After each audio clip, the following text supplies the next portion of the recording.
You are watching the Vodka stream.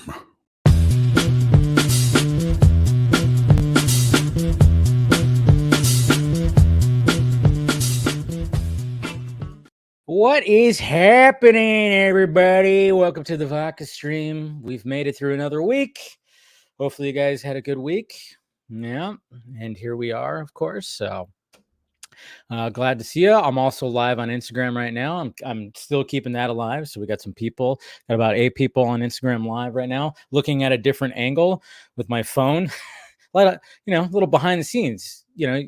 Follow me on Instagram, Junkie Film. Do that. Just reverse my name. I've been very active on Instagram for like the past month and a half, very active. So I figured, I'd have a behind the scenes thing. So like pre-show, I'm already logged in on this one right here. And what's interesting too is something happened when it came to Twitter with their live streaming stuff. It seems like more people are actually getting reached out or something like that, more live views or something. So live in 3 different spots, and let's have a good time. But cheers, guys. Hopefully you had a good week. One of the reasons, not one of the reasons, but the reason why I did not have a Film Junkie Live on Wednesday was because I've told you guys, I told you when she passed, but we buried Nana on Wednesday. So we had her funeral, and I wasn't sure, because it was like in the morning into the afternoon, wasn't sure. And then it was just like, there was celebration happening with family and stuff like that. So I was like, I definitely should not do a Film Junkie Live. So may she rest in peace. It was a great service and everybody involved. It was a hard day, but also a day of celebration and everything. So cheers to her. All right, what's going on, DJ, over there? Okay. All right, let's see what we got here. Let's see who's on. Yes, Batman does kill. Yeah, I wore my Batfleck shirt today because obviously, Zack on Rogan and talking about that and that whole controversy. Oh shit. Damn it. Did I post my video? No, I didn't. God damn it. See, I was rushing to do all this. All right. So right now, all right. Well, I'm just going to publish it anyways. Probably not a good idea, but whatever the hell. I actually have my breakdown. So if you want to during the Q&A right here, it's a 17 minute video, a little over 17 minutes, but I totally forgot to hit publish of my video talking about the Zack Snyder Joe Rogan appearance right now. So if you want to watch that, go ahead. It's during this whole Q&A stuff before the panel comes on, you can go ahead, click over and watch it.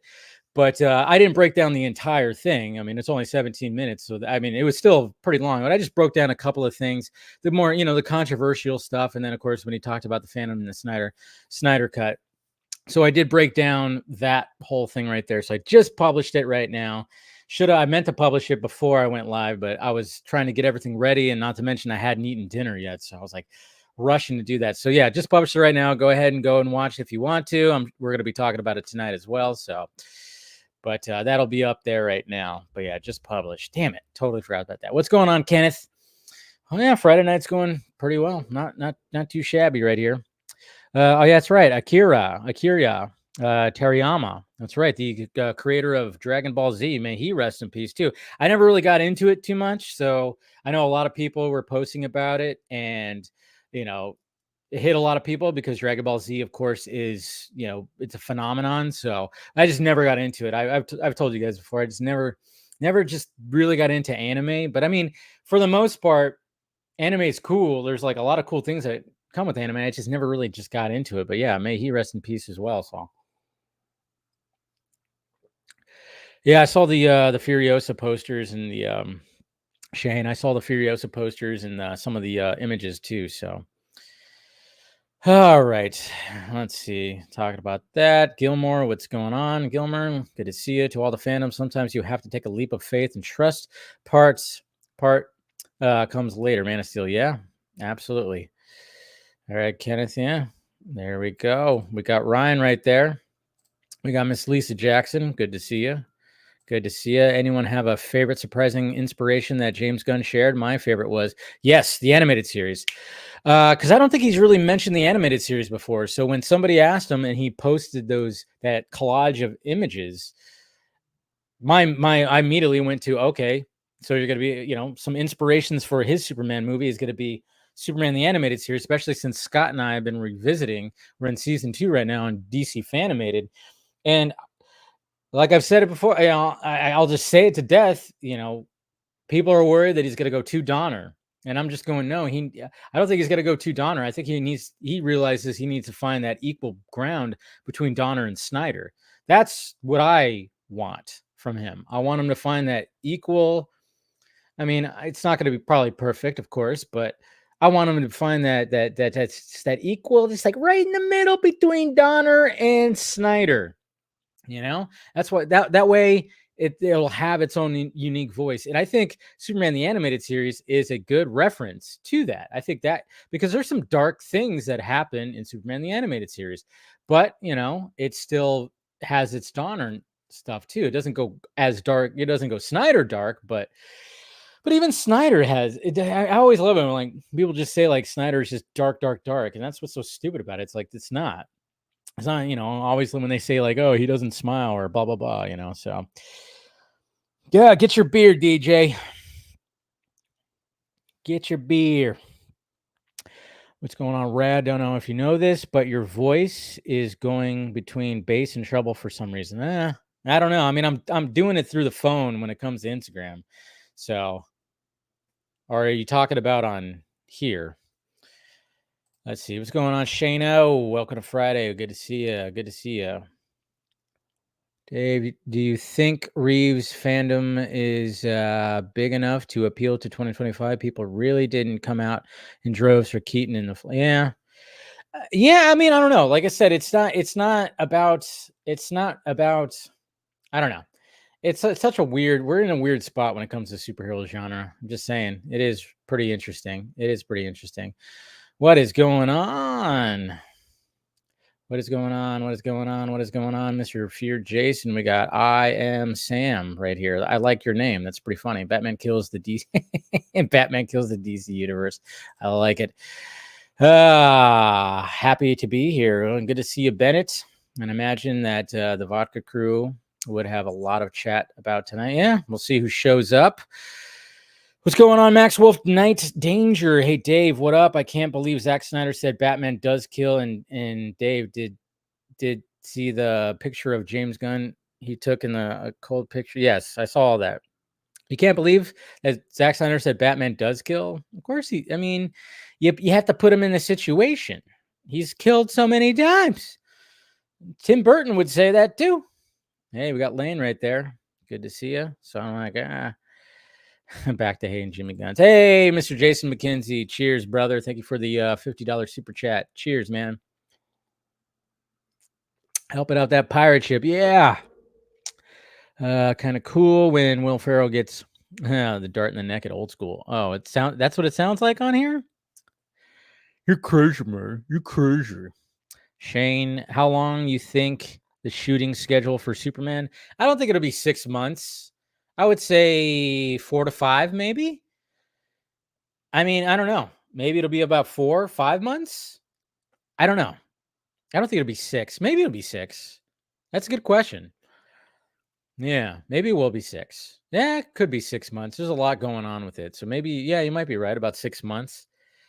I mean, obviously, Gunn talked about they're not going to be at Comic-Con promoting anything. So I found my adventures very corny. Just didn't work for me. Yeah, that's fine. I liked it. What's going on, Axel? Hope you're doing well, too. We got Cortez right here, just over here replaying Spider-Man 2. Have not had time to watch the Joe Rogan podcast. And like I said, guys, ask the questions. This is the Q&A portion before I start getting the other peeps in here.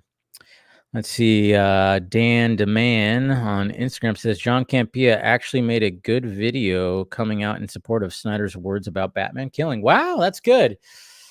Yeah, that's good. I mean, yeah, we'll be talking about it. And like I said, just watch my video. I wish I would have got it up earlier, but it was, I yeah, I don't know. I had some the errands I had to run today, so it was a little difficult. And it's a long video. Like I said, it wasn't a short edit for sure. So, but yeah, it's out there. So if you want to skip over and watch it, my response to all that. And I mainly just I talk about the Netflix and the whole Barbie thing that a lot of people were complaining about, and then of course Batman Kills, and then he talked about the fandom and the Snyder Cut and AFSP. So it's just basically just three things I talk about. I should probably part those out. I'm been enjoying watching. Yeah, well, thank you there. I am Sam. Salud there, Trevino. What's going on, Antonio? What's going on? RJ, today's been tough. Rest in peace, Akira. Yeah. Teriyama, haven't seen the world united in mourning like in a long time. Hard to put into words how this one person impacted and changed pop. Yeah, he definitely did. I mean, what I was saying, it was like I never really got into it. Never really got into Dragon Ball Z and everything, but I can understand that. I mean, he definitely did impact pop culture. That's why I raised one up for him. So what's going on, Tet? Good to see you. Hey, we got Chris Balga right here. So it's okay for other creators to have their own take on Batman, but if Zack Snyder has a different interpretation, then it's automatically wrong. I know. That's the thing. That's the thing when it comes to all this. It's like, but what pissed me off mainly was like the bad clickbaity headlines and the bad takes. When people go like that, this isn't Batman, that wasn't Batman. It's like, yeah, that's the point. That's the point. That's what Snyder was trying to tell you. It's called deconstruct. He's deconstructing the character. It's like, yeah, he's not Batman. He's Batman in Justice League. He's definitely Batman back in Justice League. Just like how Superman, same thing. It's like, Jesus Christ, man. What's going on, Braden? What's going to happen to DC Fanimated when you get through all? Well, we got plenty of time, but there's a lot. There's still a lot. We're going through all of it. This whole thing, the DC Fanimated stream started off as I just thought, hey, let's go through all the Batman the Animated Series stuff. That's the way it started. That's why it was called Batman the Fanimated stream at first, because we were just going to talk about Batman, and there was just going to be 3 seasons, and then that was going to be it. Just wanted to just do that. Because we had like Stephen Colbert, who was doing BVS by the minute, and I was like, you know what, that's kind of cool. And then I thought, well, what if we just like went through like episodes of Batman the Animated Series by each episode? And then I immediately was like, well, Scott's got to be my co-host. But then it was like, it got to a point where when we got through the first season and then we're getting into the second season of Batman the Animated Series, it was like, well, there's so much animated stuff. Why stop here? Why stop at why just do Batman? So then I was like, okay, let's dip into Superman. Let's dip into Justice League. There's a lot. We're going to just like go through all the animated stuff, not just like the connected stuff too, so not just all that. So let's look over here at Twitter, or not Twitter, but Instagram. Let's see what's going on. EAU. Good to see you. Wow. Yeah, you're in 2 places at once, Axel. See, how long do you think the DCU will last? Well, they say 10 years, so we'll see. Of course, rest in peace, Akira. That's right. Dan Demand. Dave, do you have anyone in mind? Do you have anyone in mind if Snyder did do his Dark Knight Return? Yeah, that's a good question. I don't know. That's an interesting one, because you have to get a big guy. It'd have to be probably, I don't know. It'd have to be somebody who's older. I mean, if you're really gonna nail that Dark Knight Returns vibe of being like, this older Batman who's like in his his mid to late 50s, I think, and he's got to be a huge guy. I mean, he's gonna, and I mean, he even said in Rogan's podcast that that's why he liked Ben, because Ben was just so huge. So you have to give somebody, it has to be somebody of Ben's stature. I mean, it'd be cool if Ben just came back and did it. If he did the Dark Knight Returns thing, but yeah, I don't know. We got a hater right here. SFK's second Akant. Zach is a hack. So creative. Oh my God. I've never heard that one before. People forget how dark at times the DC. I know, right? It can be dark. RJ. So many artists wouldn't have picked up a pen and created mega. Yeah. So yeah, he set a precedent, huh? Let's see. And he might be interested in doing these interviews. What are you talking about? Talk about Zach? Hey, Mama Film Junkies here. Oh yeah, Mama Film Junkies in both spots too. Just read your thing right over here, and I could see you on the Instagram. It's like another whole other thing here.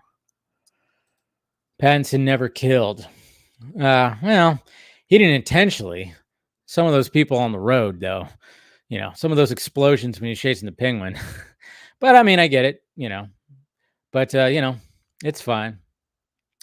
Keaton's dead. Kilmer did. I don't think Clooney's did. So we got that at least. RJ, I have no issue with Batman kills if that's what the storyteller wants and they make it part of the story, like what Zack did. But I take issue with people saying he can only be relevant if he kills. No, he didn't. Well, you got to realize what he said right there. And I said that in the video. He was talking about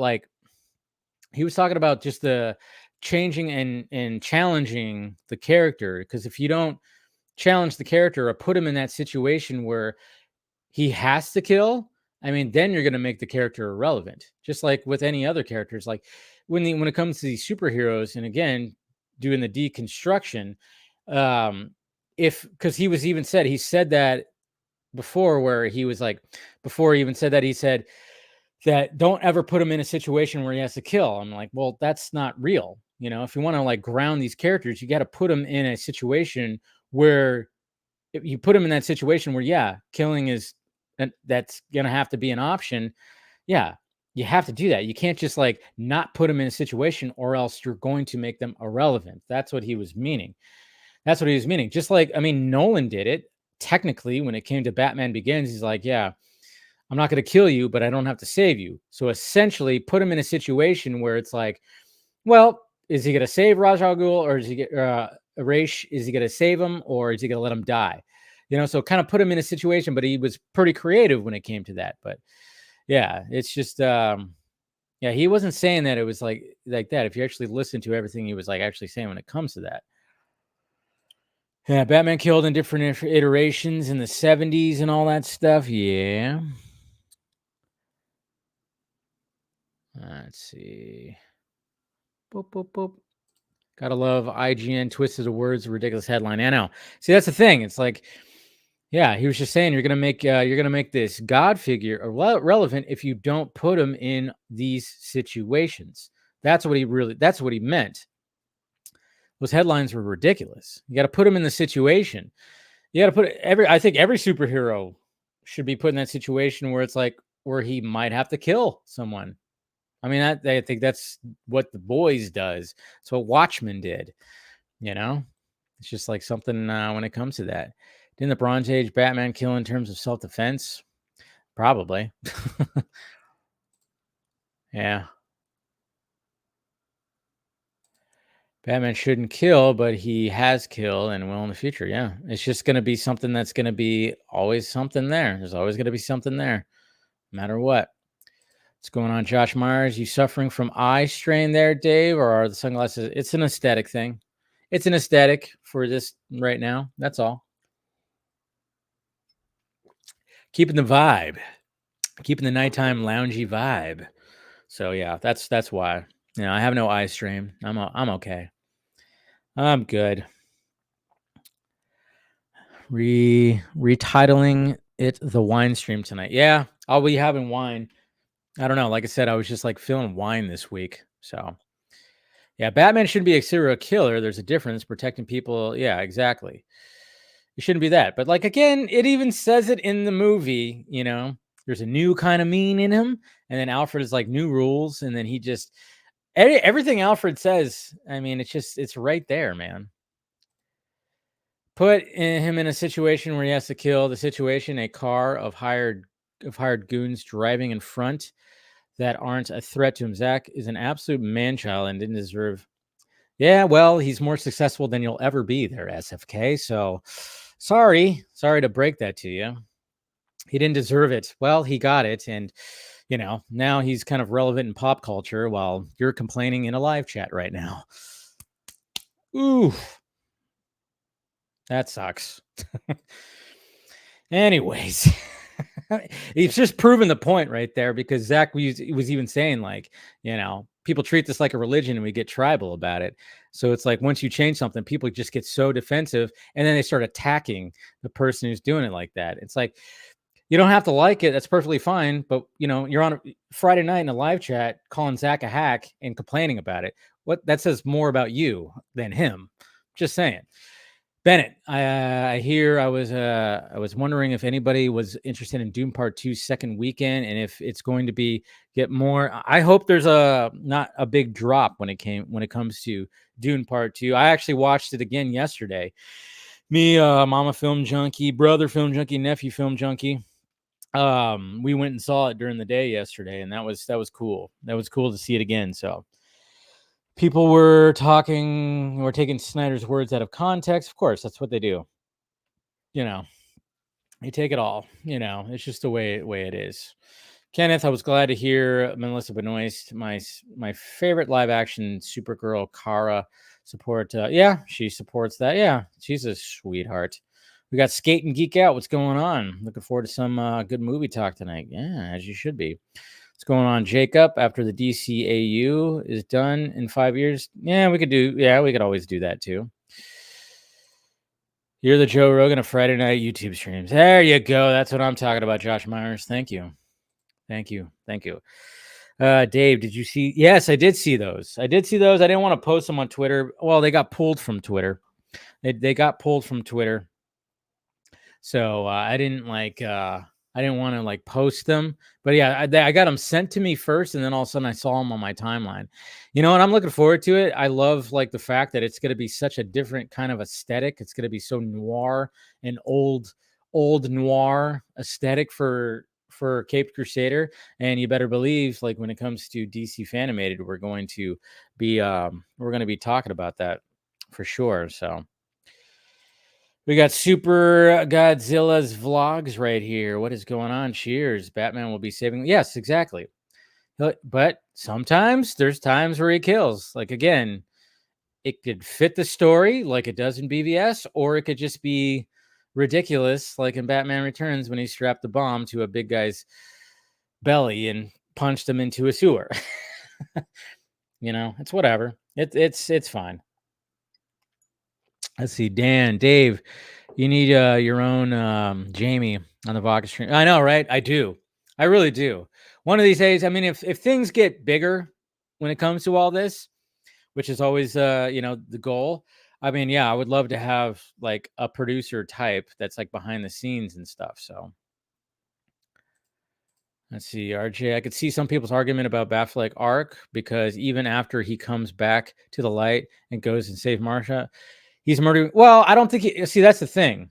That's the thing, though. It's you can't expect him to just be automatically just right back. I would say he's back, he sees the light after Superman dies in the funeral. It's not quite there yet.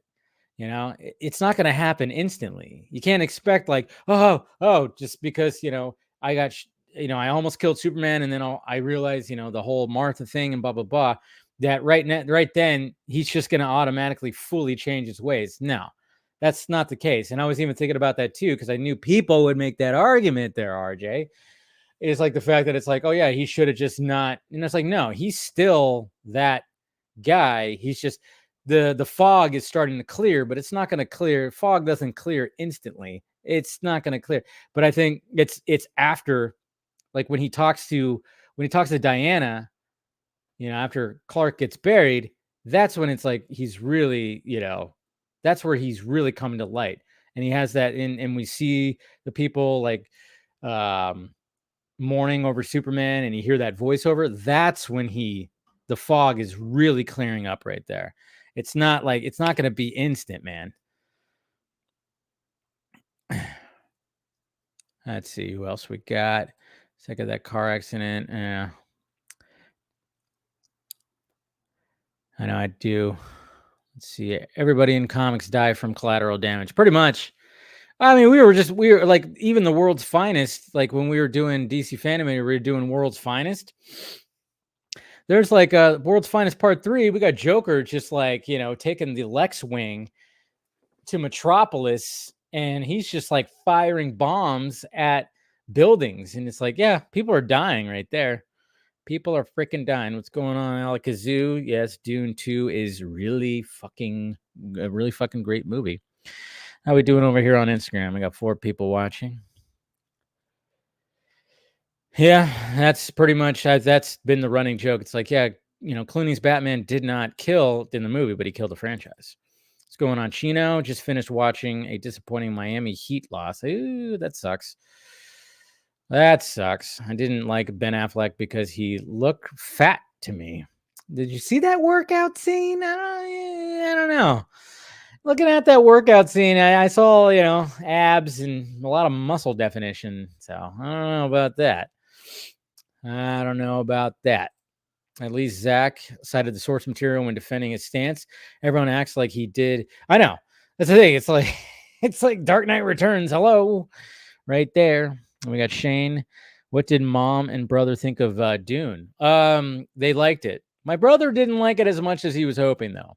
He said it didn't grab him. He's gonna have to watch it again, when it came to Dune. So Matt Reeves has said his intention with his version of Batman is to make the no-kill rule a core part of the character, and I think it worked in the Batman with glimpses we saw of that. Yeah, I mean, like when he was talking about like to Gordon, like no guns and stopping Selena, like he really enforced that, and I do hate it when people do bring up because I really love the Batman. I really love the Batman. I love and I can't wait for more. And I hate it when people are like, going like, hey, because everybody, anytime, obviously, when the whole Batman kill thing, I mean, you could obviously, it's very easy to compare it to Keaton's Batman because Keaton's Batman just did not give a fuck and just killed, which is always funny. But when they, especially like now when it comes to the Batman and the whole car chase thing, it's like, yeah, people probably died during that car chase thing. But at the same time, it's like it's different because it's a 2-year Batman.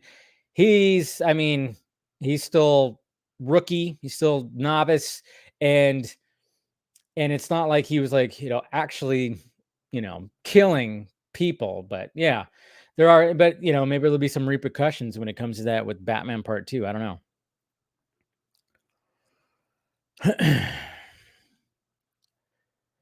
Let's see. I found it interesting that Zach said the very idea of Batman fighting Superman made the studio uncomfortable. I know, right? I didn't bring that up in my video, but yeah, there's like the fact that they kept on giving an R rating just because they didn't like the idea of Batman fighting Superman. It's like, did you guys not understand the pitch of in this whole story of Batman versus Superman? It's like that doesn't even make sense. Doesn't even make sense. Not a question, but just wanted to pass on the message that there is a Rebel Moon Part 1 theater screening to raise AFSP. I'm pretty sure I know who is actually running that too. I think that could be Abdul that is running that. Really a good dude, part of the Snyder fandom, and who was at the Rebel Moon premiere. So yeah, I think that could be Abdul that is actually like hosting that. So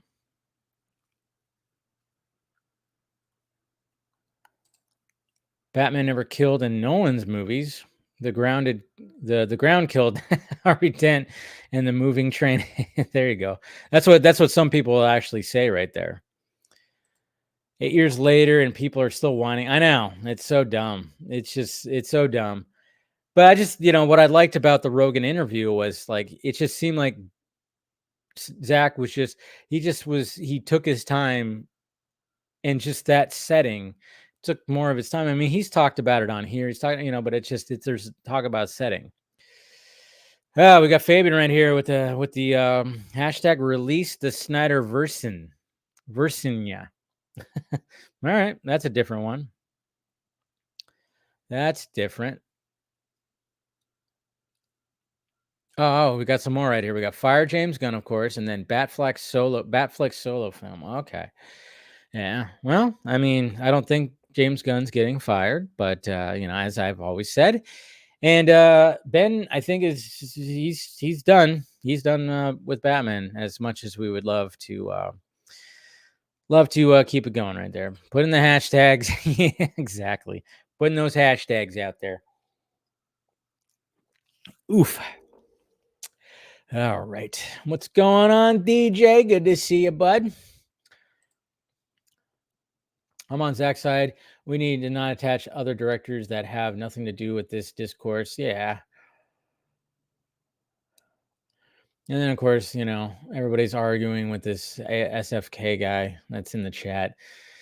It gets nowhere. There was somebody in my mentions yesterday. Somebody in my mentions yesterday when it came to the whole Batman killing thing made no like totally just conjured. It was the most ridiculous thing because it was basically saying that what Zack was doing didn't fit the narrative, but anytime Batman killed an other iterations, it fit the narrative. And I'm like going, what the fuck? The narrative in BVS was literally like that was part of the narrative of Batman going off as rocker and not being Batman. That's the whole point of his story arc in there. And then I'm like, what narrative is again strapping a bomb onto a big dude and punching him into a sewer where he blows up like it's a Looney Tune gag? What narrative does that fit to Batman Returns? Now, I'm not shitting on Batman Returns. I still love Batman Returns. Don't get me wrong. And it's just a gag. It's whatever. But it was so funny how like, it was like he used narrative. And I'm like, there's no narrative that has to that story. There's no narrative to that. And it's all narrative when it comes to what Zack was doing. It's just so freaking funny, man. Let's see. Oh yeah. Yeah. I heard that too. Or yeah, in that Rogan interview, he talked about how he was actually going to direct I Am Legend at one point, but that fell through. And then, but that's good though, because then he ended up doing 300. You see the Penguin series hint, or do you set up anything? Yeah, I think the Penguin series will definitely set up. It'll definitely set up stuff for the Batman Part 2. It will. Genuine question: is Zack Snyder the most divisive filmmaker in the modern era? I think he's one of them. He's definitely one of them. I think he's up there with Rian Johnson in oh yeah. I think like when it comes to deconstruction of beloved characters, definitely. I mean, I always said that, when it came to Zack and Watchmen specifically, he was way ahead of his time when it came to that, because now look at what we see with like Invincible and The Boys. We're seeing like Watchmen type of superhero genre that Zack tackled when it came to doing The Watchmen, deconstructing those characters. And then he just said, you know what, fuck it. I want to take that and place it on Superman, Batman, Wonder Woman. He wanted to do that with those characters. That's what's, and not a lot of people are not going to be okay with that, because again, like he said, and only proving his point with the people that are just like losing their minds over it, is the fact that it is like a religion. It is like a religion. But he wanted to just like, let's challenge it a little bit.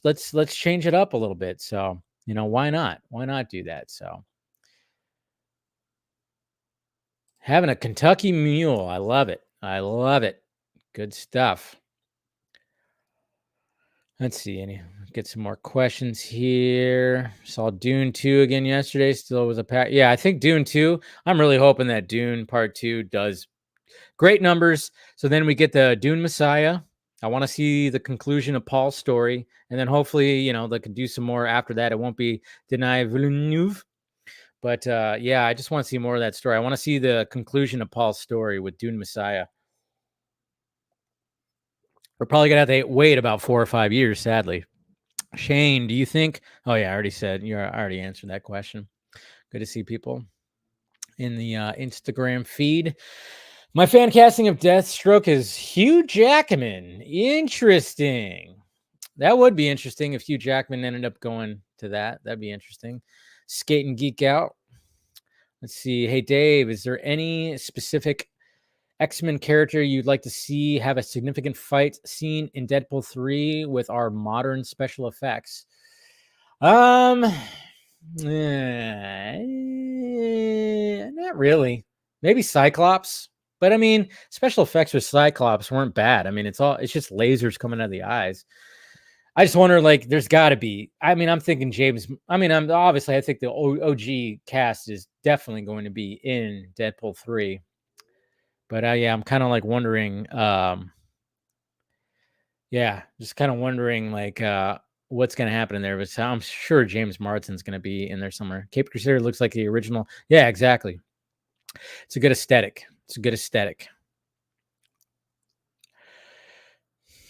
Let's see. Oh, what do you got to say now? Snyder fans have the hardest job, constantly lying to themselves and others to an attempt to rewrite history. Batman shouldn't kill, and Snyder is a self-admitted con man.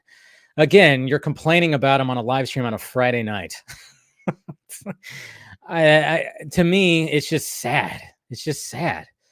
You know, we understood what he was going for, and just because you don't like it, you're complaining on a live stream that's full of people that dig it right now. Just leave. Go enjoy something you like, man. That's all I ask for. Go enjoy something you like. I enjoy doing this, talking with people and blah blah blah, having a sip of alcohol, and you're just like acting like a complete fucking idiot in a live chat of a chat. Whatever. It's fine. That'll be the last one I pull up, I guess.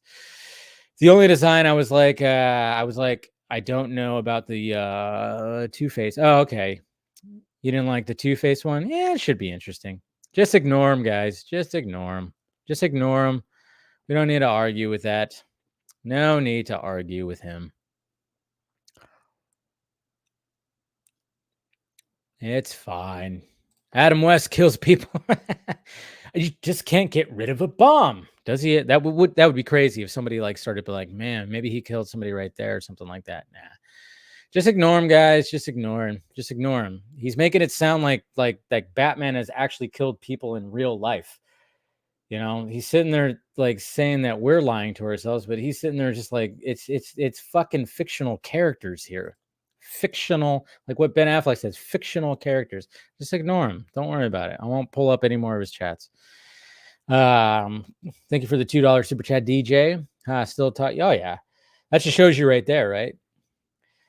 Yeah, no, you know, it's been that how many years since BBS came out, and still just people are still fucking pissed because again, like he said, it's like a religion, and everything gets way too tribal. Braden, Dave, did you see the Batman the Animated Series? Oh yeah, I saw the Lego set. Looks great. Looks pretty awesome. The Lego set. I would totally get it, but it's $300 goddamn dollars. You know, so money's a little tight right now. So I'm gonna maybe in the future, who knows? But yeah, there's no way like right now.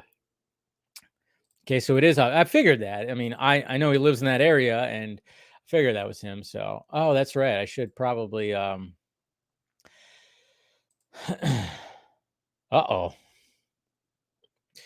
But yeah. So, all right. Let's go ahead and put that. I'm gonna start sending some invites out right now. Start getting some panel people in here. All right. Let's see who else we got here. Just gonna send in some invites. See who shows up. Let's see. Some people. Boop. All right. Anyways, okay. So we'll go ahead and get wrapped up right here when it comes to the Q&A portion of the Vodka stream.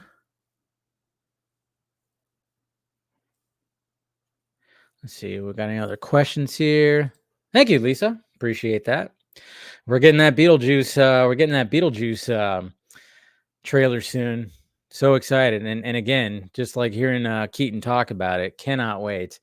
I can't wait to see him like fully, back into that character. Keaton is just going to be, that guy's just a beast.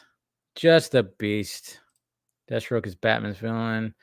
Look at Batman Origins. Yeah, I know, right? Is Ben Affleck modern day Batman? Like, does everybody like more like more?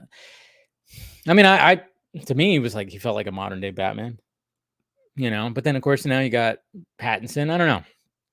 To me, yeah, he's still my favorite cinematic Batman.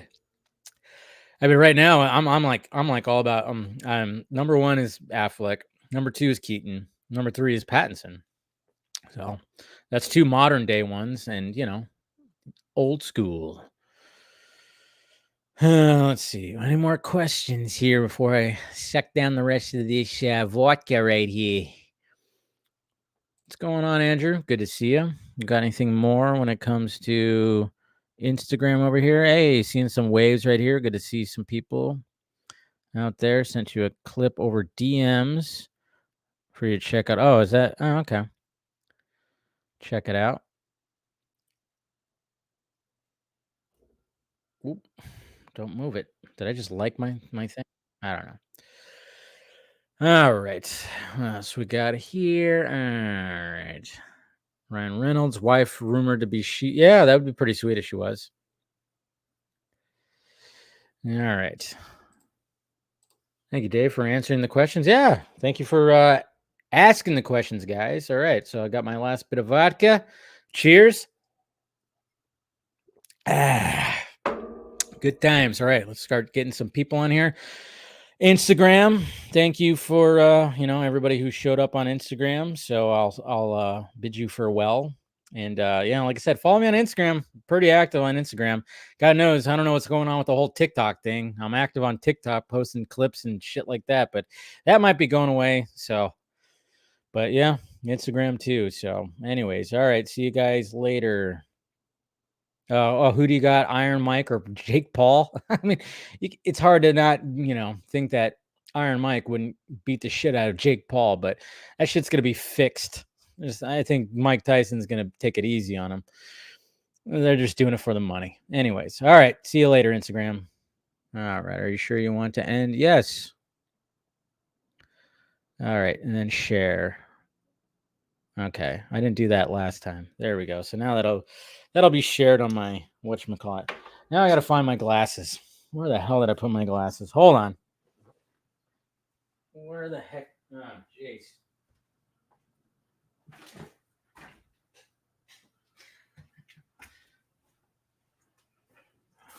All right, I have no idea where I put my glasses.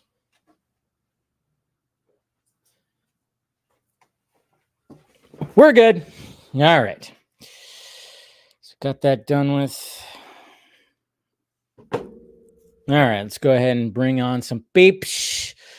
We got some peeps that probably want to talk about some things, man, when it comes to this week. So first off, hold on. Let me make sure I got my background. First off, throw a knife at Steven. There we go. What's up, Steven? Hey. Hey, what's going on, man? How you doing? Not much. Seem like you want to talk about some things today. I don't know. It's weird because, like, on one hand, I intensely do, but the only thing that I really also want to say about it at the same time is, like, does anybody actually want to talk about this stuff? I don't think so. There was somebody. I know, right? It's like I always say, like anytime this issue comes out, I always go like, it seems like it's every 6 to 8 weeks. This debate comes on. And I mean, this time, obviously, we had Zack on Rogan, which was big. And I think that's always going to drive this whole thing. But does get tiresome. On both sides, too. And I mean, this comes from, obviously you talk about it all the time because you've got a show. But then, this is also coming from a guy who has a podcast breaking Batman v Superman down 1 minute at a time. And like this happens. And I'm like, really? Everyone wants to talk about Batman killing again? Like, it's always like, it's like, this is something new? I don't, and it's not even the people who get mad about it. Cause like, that's, I don't know, whatever, but it's the people that line up to get all defense. Like, is anybody really offended that people still think this? Like, it's interesting. like, what are you? It's we must stamp out the opposition. Like, it's clear that these people aren't. They don't care. They don't give a fuck about anything, right? Like, there's no. They're like people are like, oh, they think that it's like malicious. Like, no, people are not taking this out of context. Like people aren't taking it out of context for clickbait. They're not willfully misinterpreting it. They're just not interrogating the nature of storytelling. Yeah. And that's just like the bottom line. And it's not, I know people like to, the Zack Snyder question is always like so extreme. And so people want to assume that there's some kind of malintent here. And the only malintent is honestly from someone who, like, I know enough people or have interacted with enough people that kind of, make these decisions and create this kind of content. They're not thinking about it. Like this need the misinterpretation is not taking it out of context. It's they don't know the difference. And then there's people lining up that are all mad and need to fight it. And it's like, I don't know. Maybe it's like a having kids thing. Like when you've had like a 2-year-old be like, I hate you. And you'd be like, oh, okay. Then like the entire world looks different. Right. Because people get angry and it's like, oh, dude on the internet's mad at Zack Snyder. Okay. All right. Cool. But we also got somebody else who's joining right now too. What's happening, Scott? Hey. No camera, huh? No camera, because I am laying on my couch doing this on my phone because I'm good. Seriously, I've got like, I'm trying to see how much percent do I have left on my phone? Because like I got 16% left on my phone. I have to, the alarm's going to be going off at 6:45 in the morning. It's like, okay. You wanted to pop in. And I know you're eager to argue about whether or not Batman should kill, right? This is the most important thing we can talk about is settling once and for all whether or not Batman killing in BVS is a problem, right? Well, like I was even saying earlier, like there was somebody in the chat, and I was like, I got to a point where I was like, just ignore him, guys. Don't even. We're not going to sway this person. Even like yesterday, I had somebody that, I mean, literally said that it doesn't fit the narrative. And I'm like, all right, you didn't pay attention. And I'm like, how is, Keaton's killing, like, throwing the bomb on fit the Batman Returns narrative? You're not even making sense now. Let's just walk away. This is not, it's just, you just want to be mad about this. Perfectly fine. No need for me to waste more time in this, back and forth at all. So yeah, it's just like one of those things. Yeah, you do have to pick your battles. I mean, obviously I have to talk about it because like you said, I'm doing this stuff like that, but it is fun to kind of like rejoice and just kind of revisit the beautifulness that is the BVS story. I had one tweet yesterday, and all I tweeted was SSDD. I knew what that was. And that was it. Like, because I was even in the middle of watching the interview because I had to break. I mean, it's almost a 2.5-hour interview. So like I had to break it up over the course of my afternoon because Dave knows what my Thursdays are like. Thursdays are my own special hell. and my day starts at 3:45 in the morning and doesn't end until whenever Dave and I log out after doing the Fanimated stream at 10 o'clock my time. It's a long ass day for me. So I'm watching the interview. I'm starting to see the reactions on Twitter. And then I did. As soon as I started talking about Batman, I looked at the timestamp and I was like, it's a almost 2.5-hour interview. Let me clock how long they actually talk about this topic that everyone is losing their shit over. And they talked about Watchmen and 300 way more because that's what Rogan knows when it comes to Zack. He doesn't know about some of the, I don't think Rogan, I don't know. I know Rogan. Zack was like, Batman doesn't kill, it's canon. And he was like, what? What are you talking about? Exactly. So refreshing. Like, yeah, don't care. They're like, they don't care. What? That's the thing. But I mean, that's the thing is like, because I listen to Rogan all the time, and he was always like he likes Bale's Batman. He never was like, big on, I don't think he's probably even seen Man of Steel or BVS.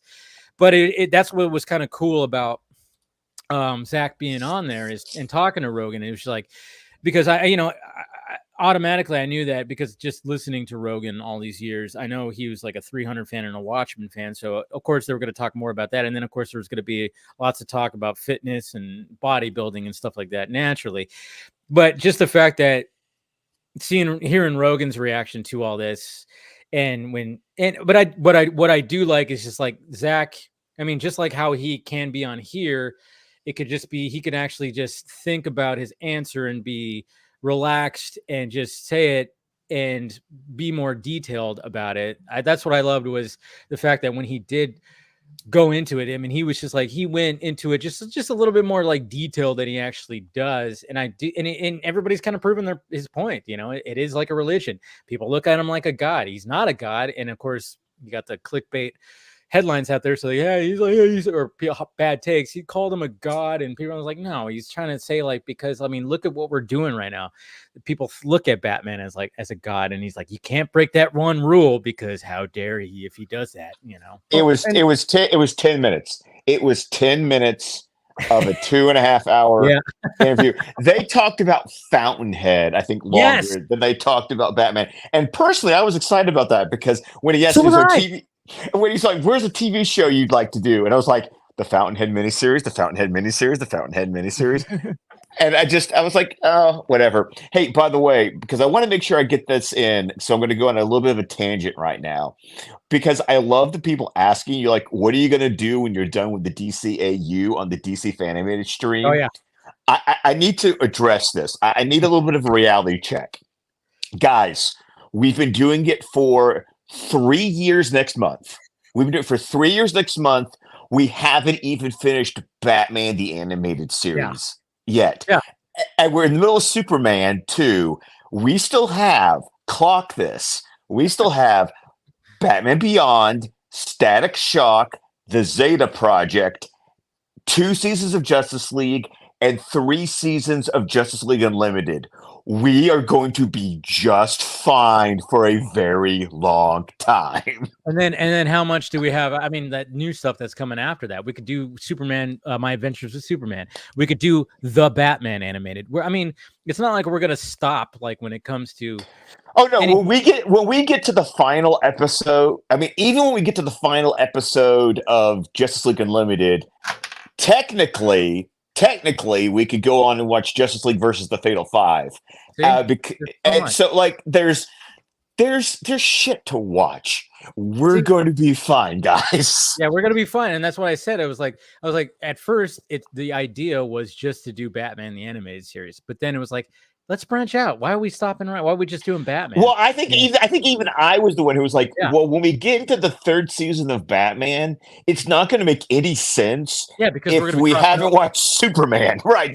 Crossovers start happening. I was like, we have to kind of, I think I was the one who went to you kind of like with my hat in my hand going, can we watch Superman 2 and then just do all of it?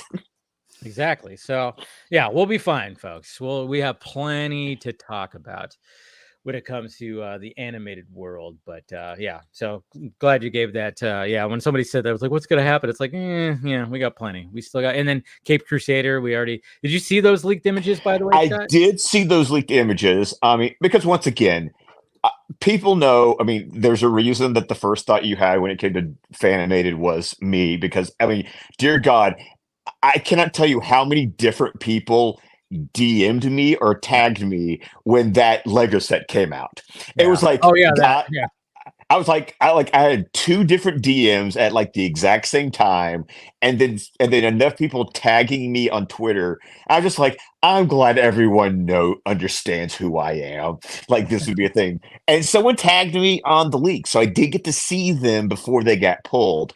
Yeah, and I love the golden age look of it. Like, the one that really caught my attention was Clayface. Yeah. Like, that one was the one that I went, ooh, I like this. I like this aesthetic. I'm digging this. So I am super excited to see what Cape Crusader actually ends up looking like. Like, I've got like chills. Like, give it to me now. Like, I can't wait. He better not kill on that though. All right, we're back. Anyways.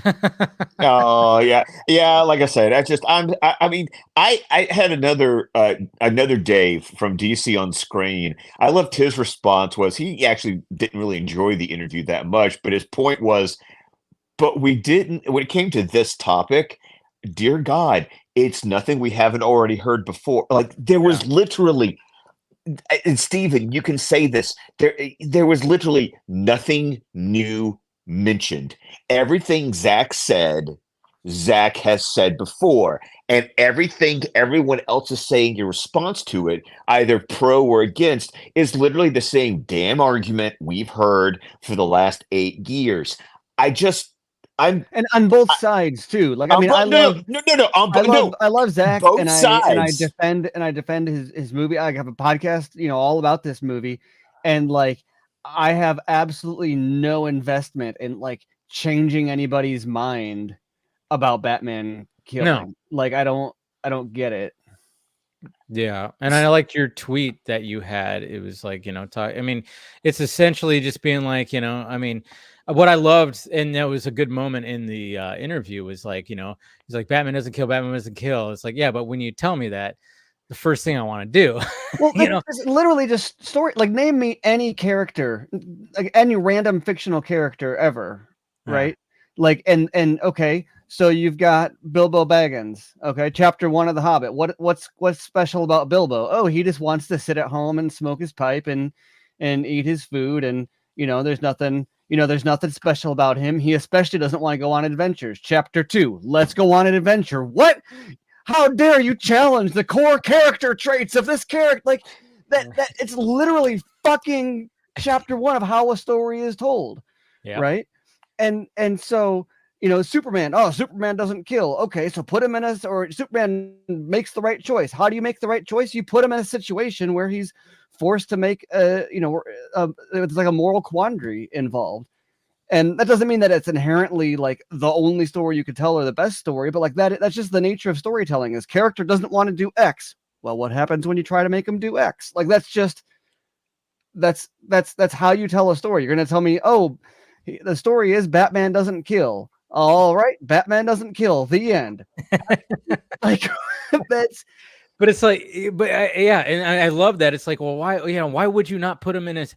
Why? I mean, and we've been seeing that so much too. Like again, going to The Boys, going to Invincible, and some of these. It's like when you put them in a situation where it's like, how are they going to react? And then of course the repercussions, which of course this is what it's all about. It's like, yes, it's what it's all about. Something that did make me. Something that did make me laugh though, because you talked about how like Rogan really doesn't know all this stuff. It was what really asked me like is when he went, why don't we ever have a Watchmen 2? And I was like, did you hear about the HBO series? That kind of was Watchmen 2, and it was really damn good. And then I loved Zach's reaction, because there wasn't another book. See, that's what's funny. That's what I love about Rogan. Is like he's is the fact that he's smart when it comes to certain things, but yeah, he'll be a big dum-dum when it comes to other things too. And I was even making those comments. I was like, yeah, there wasn't Rogan. Well, come on. I loved the fact that he was familiar with heavy metal. Yes. Also, like, and specifically that he doesn't know other comics as well. Like, wasn't familiar with Batman No Kill Rule, and generally like uninvested. Like, I doubt he's even seen BVS. It didn't sound like he'd even seen Rebel Moon. Wasn't really invested in talking about those. Loved 300, loved Watchmen, and loved heavy metal comics. Like that, just by its nature, they talked about Rebel Moon outside of the context of Star Wars, right? They talked about Watchmen, like all of the things that are normally like yawn. I've heard Snyder talk about this recently. Not that I never heard him talk about Watchmen at 300. Obviously, he's done that plenty, but it's like, you put him on a random podcast, they're gonna talk about Batman and Superman. They're gonna compare Rebel Moon to Star Wars. It's just like it was very fresh, at least in that capacity. Well, it wasn't necessarily new stuff, although I think I enjoyed them talking about bodybuilding more than any of the movie stuff.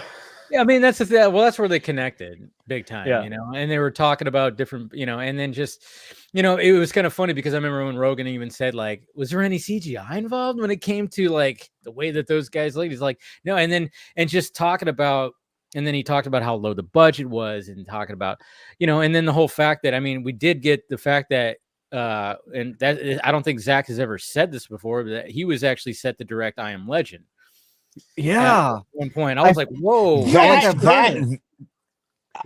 something that was just like, no, I never heard that before, and my mind just went, "Fuck, what would that movie have looked like?" like there was.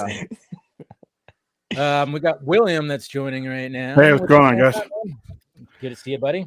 Yeah, we're just talking about of course, the Rogan interview and everything. So, you know, I listened to that interview. I didn't think, you know, I listened to it, and I didn't expect any, you know, I didn't expect all this. I mean, obviously, every time the man speaks, there's an uprising, but I didn't see, like you were saying before, there was nothing like, you know, groundbreaking or new. If you listen to enough of his interviews, you pretty much, you know a lot of this stuff. But I didn't come onto the show unprepared. Film Junkie. Okay, I happen to have in my hands a facsimile of the very first time Batman killed. Oh, do you? Way back to Detective Comics 27. Yes, there you go. Entire history. Oh, and can you put me on a large screen here? Yes. Let me zoom into the mentality about here. And I quote: "He's falling into the acid tank, a fitting ending for his kind." Wow, because there's a moral dilemma happening there from the roots of the guy who created him. Why is this news? Yeah, exactly. I mean, he was put in this situation, and that's exactly what Zach said when it came to all this right here. He kills like 6 people in that Detective Comics 27. There's 4 people that get tossed off of buildings, and they are not okay. I didn't see them flying away. Well, wow, am I lucky he only threw me from the top of the building? No, they're dead. I mean, that's like the only time, and here's the thing, and I know you guys are the animated, fan-animated, all that stuff. Yeah. In my entire time of collecting comics since 1982, so that's a long time. The only time that was the year I was born. Year I was born. Thank you very much. Yes. So the only time where this really came up to the point where it became like, you know, some type of rule was during and after the animated series. That generation is more in line with that. But if you grew up in my era, Batman beat the shit out of people, and he either killed or he did things that would kill. And that's why I like Matt Reeves' version of him, because that guy he beats the hell out of in that train station at the beginning of the movie, those gauntlets bounce bullets off of him during the movie, right? So now those are coming into contact with a human skull. That guy's not getting up. And if he is getting up, oh, guess what? You're not dead. You just got to be plugged in for a little bit. I mean, that's come on. Yeah. Well, I think a lot of people even thought that when they saw the teaser, and you hear the noises and everything like that. But it's like, it's hard to to push Batman into like, you can't have him pull his punches. I mean, you can't just do that. You can't. And that's what made that teaser for the Batman blow everybody's balls off. Even Zach, that was like one of the first time that was the first time we talked to Zach on a live stream, was when he showed up and on Real Anarchy with everybody, and he was blown away. And he said he texted Matt Reeves, like, Jesus Christ, dude, good job, you know, when it came to that trailer. So, I mean, it's just always pushing the boundaries. You got to do that. And it's like, but that guy, I mean, I think he showed up at the end, right? He was one of the guys at the end. Was that the same guy? Unless he had some healing powers. Like I said, you're getting hit with somebody different. That had to be somebody different. And then the Penguin car, like I said, his intent is not murder. No. Unless it's Detective Comics 27, because he didn't give a shit about that guy going in acid. He didn't care about those 4 guys he threw off the wall. He didn't care. But as he goes on, his intent is not to kill. But if you're fighting crime in the hood like he is in Gotham City, it's you didn't create the situation.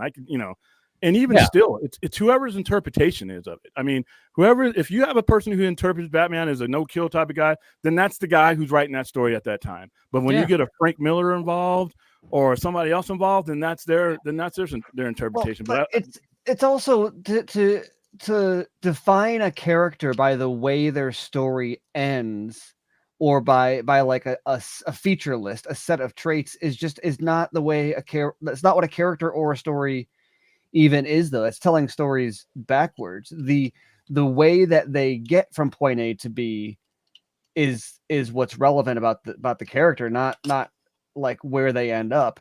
So whether Batman does kill or whether Batman doesn't kill really shouldn't be defined, whether it is Batman or isn't Batman, or is a good Batman story or isn't a good Batman story. How Batman reacts within situations where he's faced with those problems, how he reacts to killing, how he reacts to not killing, what it says about him when he does kill, what it says about him when he doesn't kill.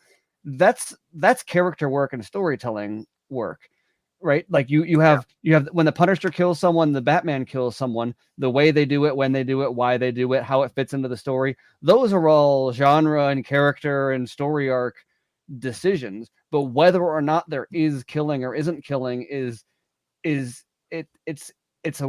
such a backwards way of. It's like if I go like to a restaurant and order a ham sandwich, and it's like, oh, Steven's the guy that orders ham sandwiches, and like if he doesn't order a ham sandwich, it's not Steven anymore. Like that's like what the like. But that doesn't make any sense.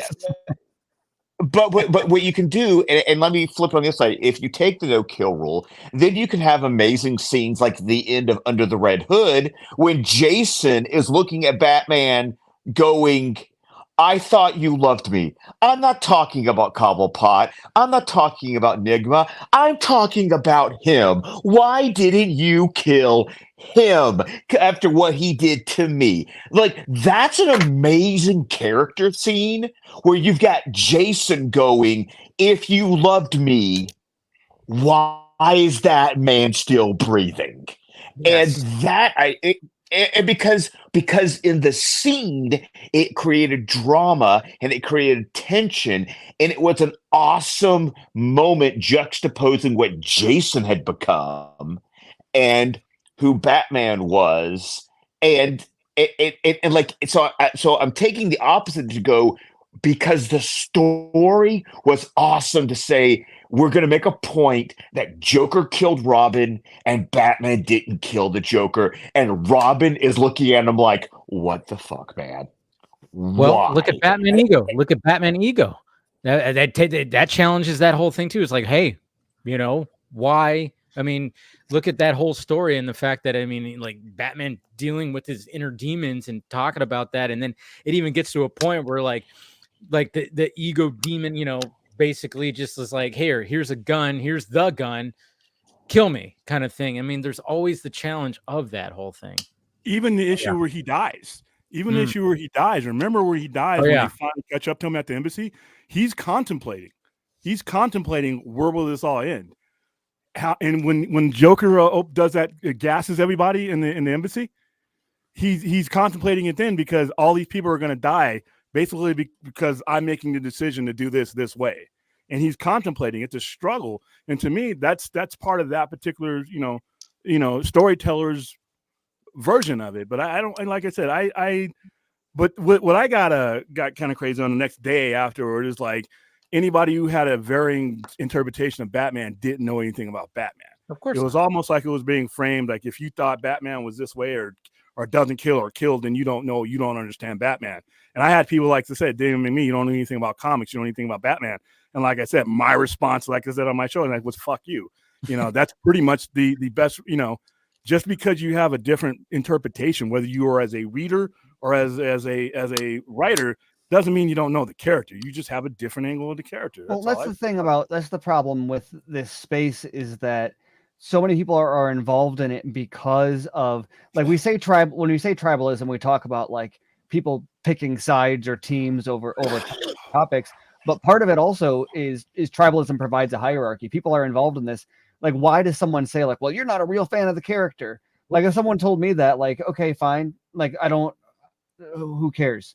Right. But there's people who are, their sense of, like, they get a sense of validity because of how big of a fan they are of a character, in the same way that like someone would for a sports team, right? Like, oh, your number one fan is like a status thing. And so that's why like trivia and all, random stuff like that is or lining up to defend or attack this take or that take is such a core part of the tribal nature of this stuff, is because people have to fly their flag to let everybody know how passionate of a fan, how big of a defender they are of Zack Snyder, how big of a defender they are of Batman against Zack Snyder, or whatever it is.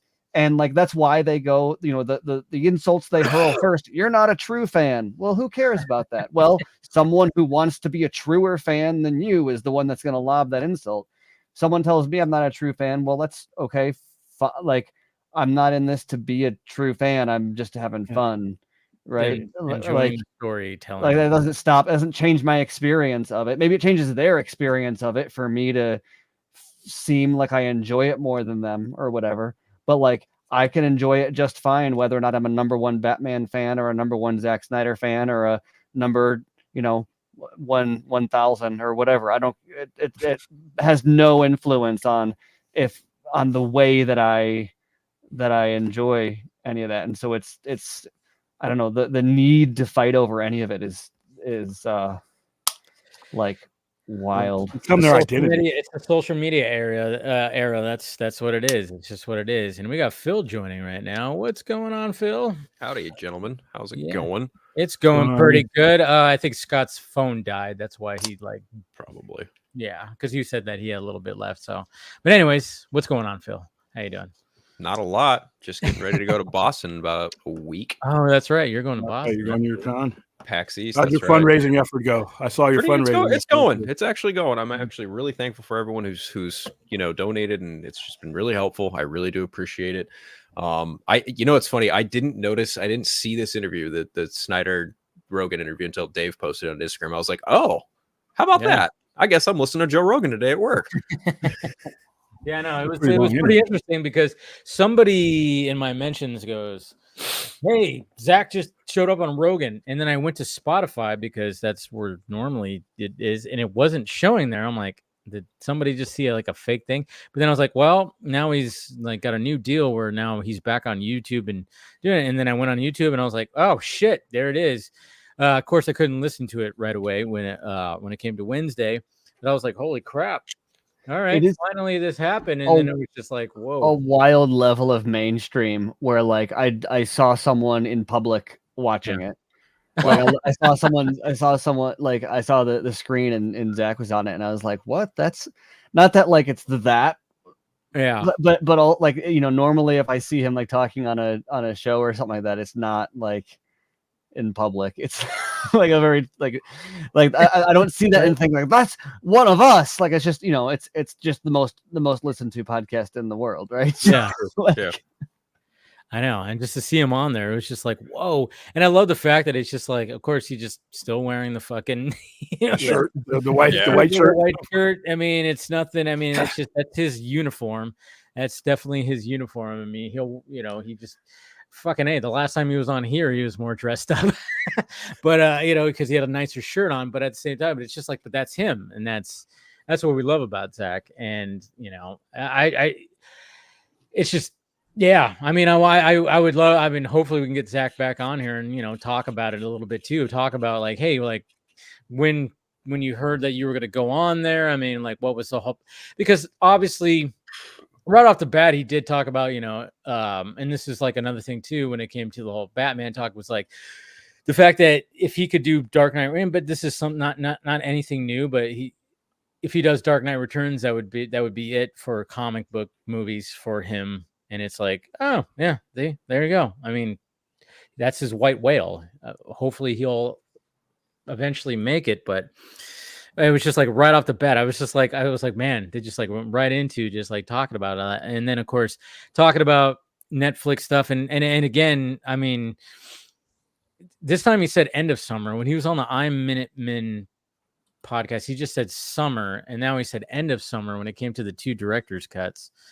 You guys catch that where he said end of summer? Yeah. I found it fascinating. They went over in the beginning of it, he mentions right off the top, I'd love to do Dark Knight Returns. That's the last comic book film I'd ever like to make. But then they go in this pretty lengthy conversation about bodybuilding. And I was like, this is kind of my speed. I've been back at the gym, but not over the last 2 weeks. I've been sick with allergies, and it's just been miserable. But yeah, I found that pretty endearing and insightful in certain respects. You know, Joe Rogan's a UFC guy; he's pretty jockey in certain respects, but you know, it's pretty par for the course with him. But yeah, that whole first 20-30 minutes where there's kind of detailing like bodybuilding and, you know, people that Zach's worked with and grew up with in Connecticut and stuff like that. That was all very interesting to me.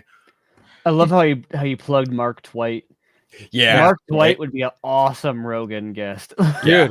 Yeah, I'm sure that he will be a guest after talking to Zach, and because I think there's even a point.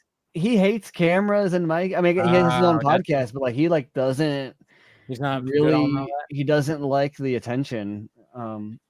But it would. But I mean, if he is, it would be an amazing guest, though. Be an interesting interview, that's for sure.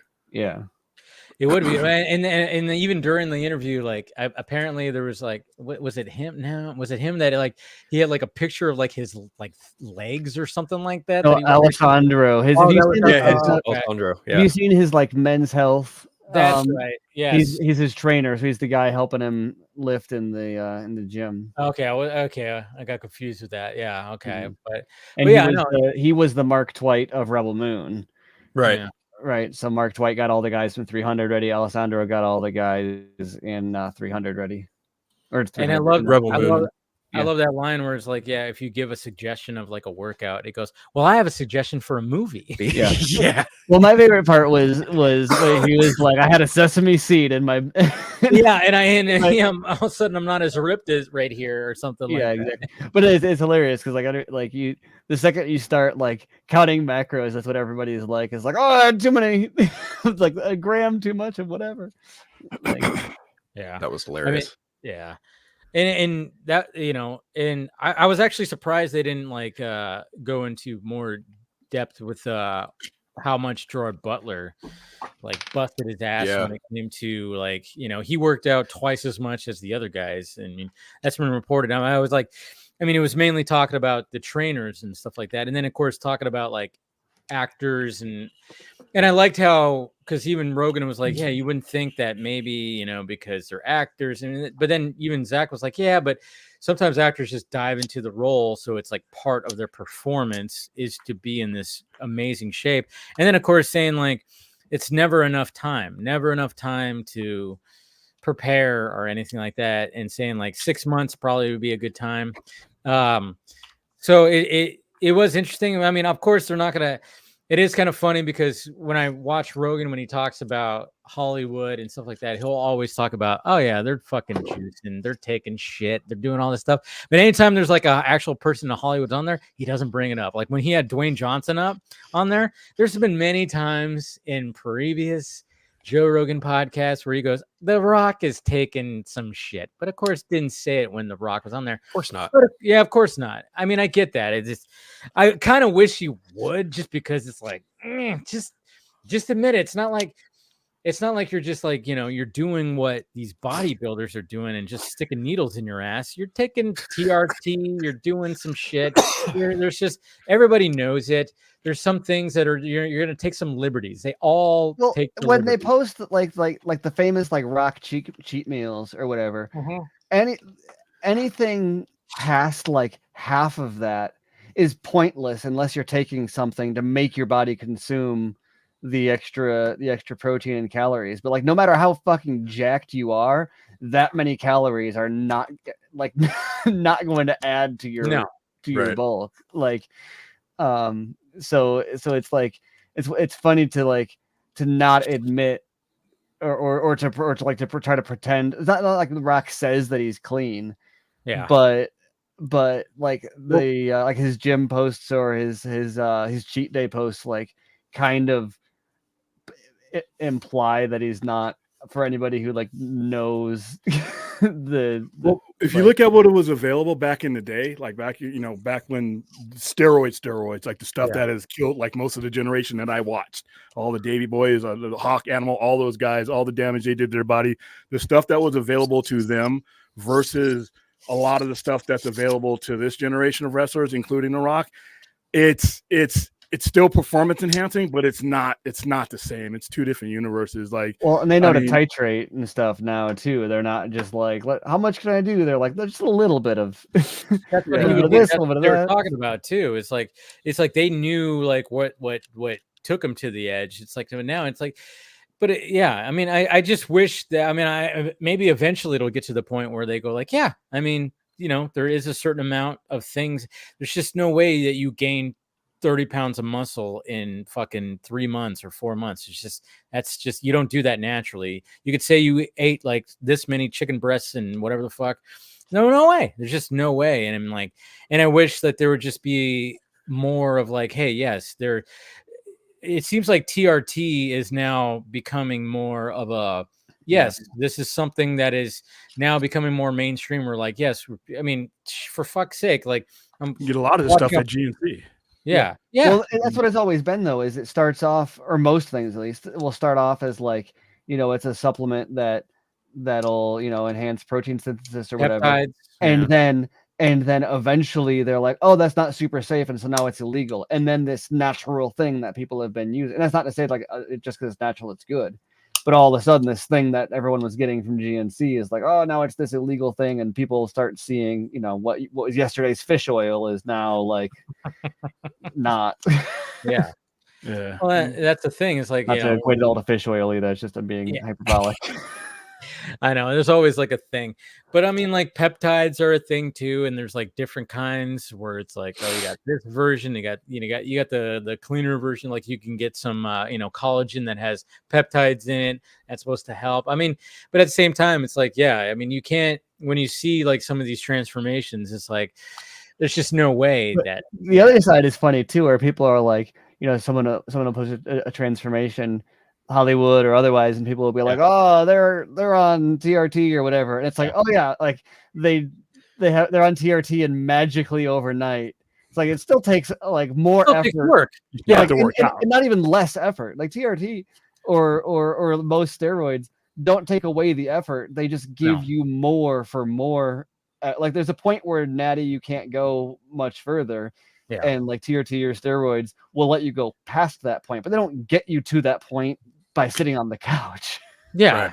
It's not like that episode of Family Guy where Stewie just takes it and then all of a sudden he's just in like a day and then he's just walking around like this physique. It's not like that. I mean, you still got to put in the work and that's what they should really talk about sometime, and maybe eventually it'll get to that point where it's like, yeah, you know, and you hear stories all the time. I've heard it on podcasts. It's like, yeah, they're all fucking, you know, if somebody has to get super jacked, yeah, they're gonna be taking some extra steps, but they are still in the gym 6 days a week, 2, 3, 4 hours a day. It's not like they're cheating when it comes to at least that, you know. So they're cheating to go past the guys that were cheating to get to the limit. That's what it is. Yeah. When you watch a lot of documentaries, most of the guys who took those drugs earlier on some of them were doing it to get jacked up, but some of them were doing it because out of 365 days, they're on the road or they're performing 260 of those. And if they lost their spot, there's no insurance plan, there's no health insurance, there's no backup plan. So a lot of those guys who went to excess were doing it not to get jacked up, because if you look at the body types of the guys who used more than anybody else, they're not cut, they're not ripped up, but when they got injured, they couldn't afford to be out injured. A lot of the stuff that they took kept them from being put on the shelf, because and they said when Vince got charged in the mid-90s with the federal charges, that a lot of the testimony was that we couldn't lose our spot, we couldn't afford, we knew the risk. And a lot of those guys that were around that are gone. And Rick Rude, Ultimate Warrior, a lot of those guys, if you lost your top spot, you're talking about losing millions and not getting that back. That's why a lot of them did it too. Well, look at Lance Armstrong. I mean, he got busted for it too, but he was like, everybody was doing it. And it's like, if everybody's doing it, you have to do it too, because like, if you want to stay on top and keep that edge, you're going to have to fucking do it. I mean, that's the thing. I mean, obviously when it comes to certain sports, like baseball or something like that, that might be something different, because it's not, you know, baseball is baseball. And of course there was always the whole big steroid thing when it came to all that. I mean, I think some people, remember Daniel Tosh, comedian, he had like the joke. He's like, I want my fucking athletes to be on steroids, you know, keep on. They made a lot of money on 98. Remember 98? Yeah. Nobody was watching baseball after the strike until Sosa. And then all of a sudden you got Mark McGwire and Sammy Sosa, who are both on some shit, just like, you know, going for the fucking record, and everybody's just belting fucking home runs. It's creatine, like, you know, which you can get from Walmart. But the problem I have with this is like, and I can't stand Barry Bonds just because he wore that SF on his head for too long. Fuck you. but here's the thing though. I'm never going to be able to find out every pitcher that was roided up or on that era. And so how can I disqualify some and the others when I didn't test everybody? And you didn't have testing. The owners didn't want testing because the owners were making money off of guys hitting 50, 60. Luis Gonzalez, I mean, he went from hitting no home runs to 57 home runs the year they won the World Series. So nobody wanted to test that, but I'm going to keep guys like Bonds. I'm going to keep guys like Roger Clemens and all these other guys out, but not others. When I had no clear testing of the guy that was throwing 101 at him, I didn't know what he was doing that day. I mean, so... Well, and also the testing for anything too is there's just a list of illicit substances, but all that does is gets them to look. There's other things that have similar effects. So when something is added to the illicit substance list, they just look for something else that, you know, that is not on the list, that is, you know, not too bad for them, that they can take, and then eventually they'll identify something like, oh, they shouldn't take this either, and they'll add it to the list. And so most of the time when people get busted for that stuff, or at least the excuse they use is that there's just confusion over like what is and isn't legal. Yeah. Well, here's the thing. What's the difference between performance enhancing and modern medicine? At some point, this modern medicine gets you to the point where, you know, that's why the NFL, you get 4-game suspension out of what, a 17-game series, and you come right back. Look at something like creatine. Like creatine is performance enhancing. Yes. Yet everyone is like, hey, even if you're not bulking, even if you're not like, even old people that are sedentary should supplement with creatine because of the cognitive benefits and the you know, other benefits to your, you know, nervous system or whatever. And that's like, it's a totally, you know, like the most benign and most heavily studied supplement there is, but it's also performance enhancing. So like, you know, there's a huge gray area in there. And just like with Batman killing, you got to draw the line somewhere. And we're back. We're back. And speaking of performance enhancing, sorry, I was just taking my shot. Sorry, I just wanted to make sure I was looking good for the stream. It's all natural. It's all natural. You're dying I believe you. Right? Are you ready to hash out once and for all if it's okay for Batman to kill? I've been waiting for ever since 2016. I said I'm gonna talk about it at some point in the future, and I knew at some point on Dave's stream it would come up. And yeah, I know this was gonna come up. Well, yeah. Somehow we're still. It's much like the quote from Frodo Baggins of "We've been here before. We're going in circles." I'm the same as Steven, where we didn't talk about on Geek First this week, just because just like I have nothing to add. It's just like that's where people, like you guys have already said, because I was listening while I was finishing the dishes and everything. It's just that it's not anything new. It's not like, and that's not like taking shots at Zach. I'm just saying like he's said these things before many times, maybe in a very different way, or you know, like a little bit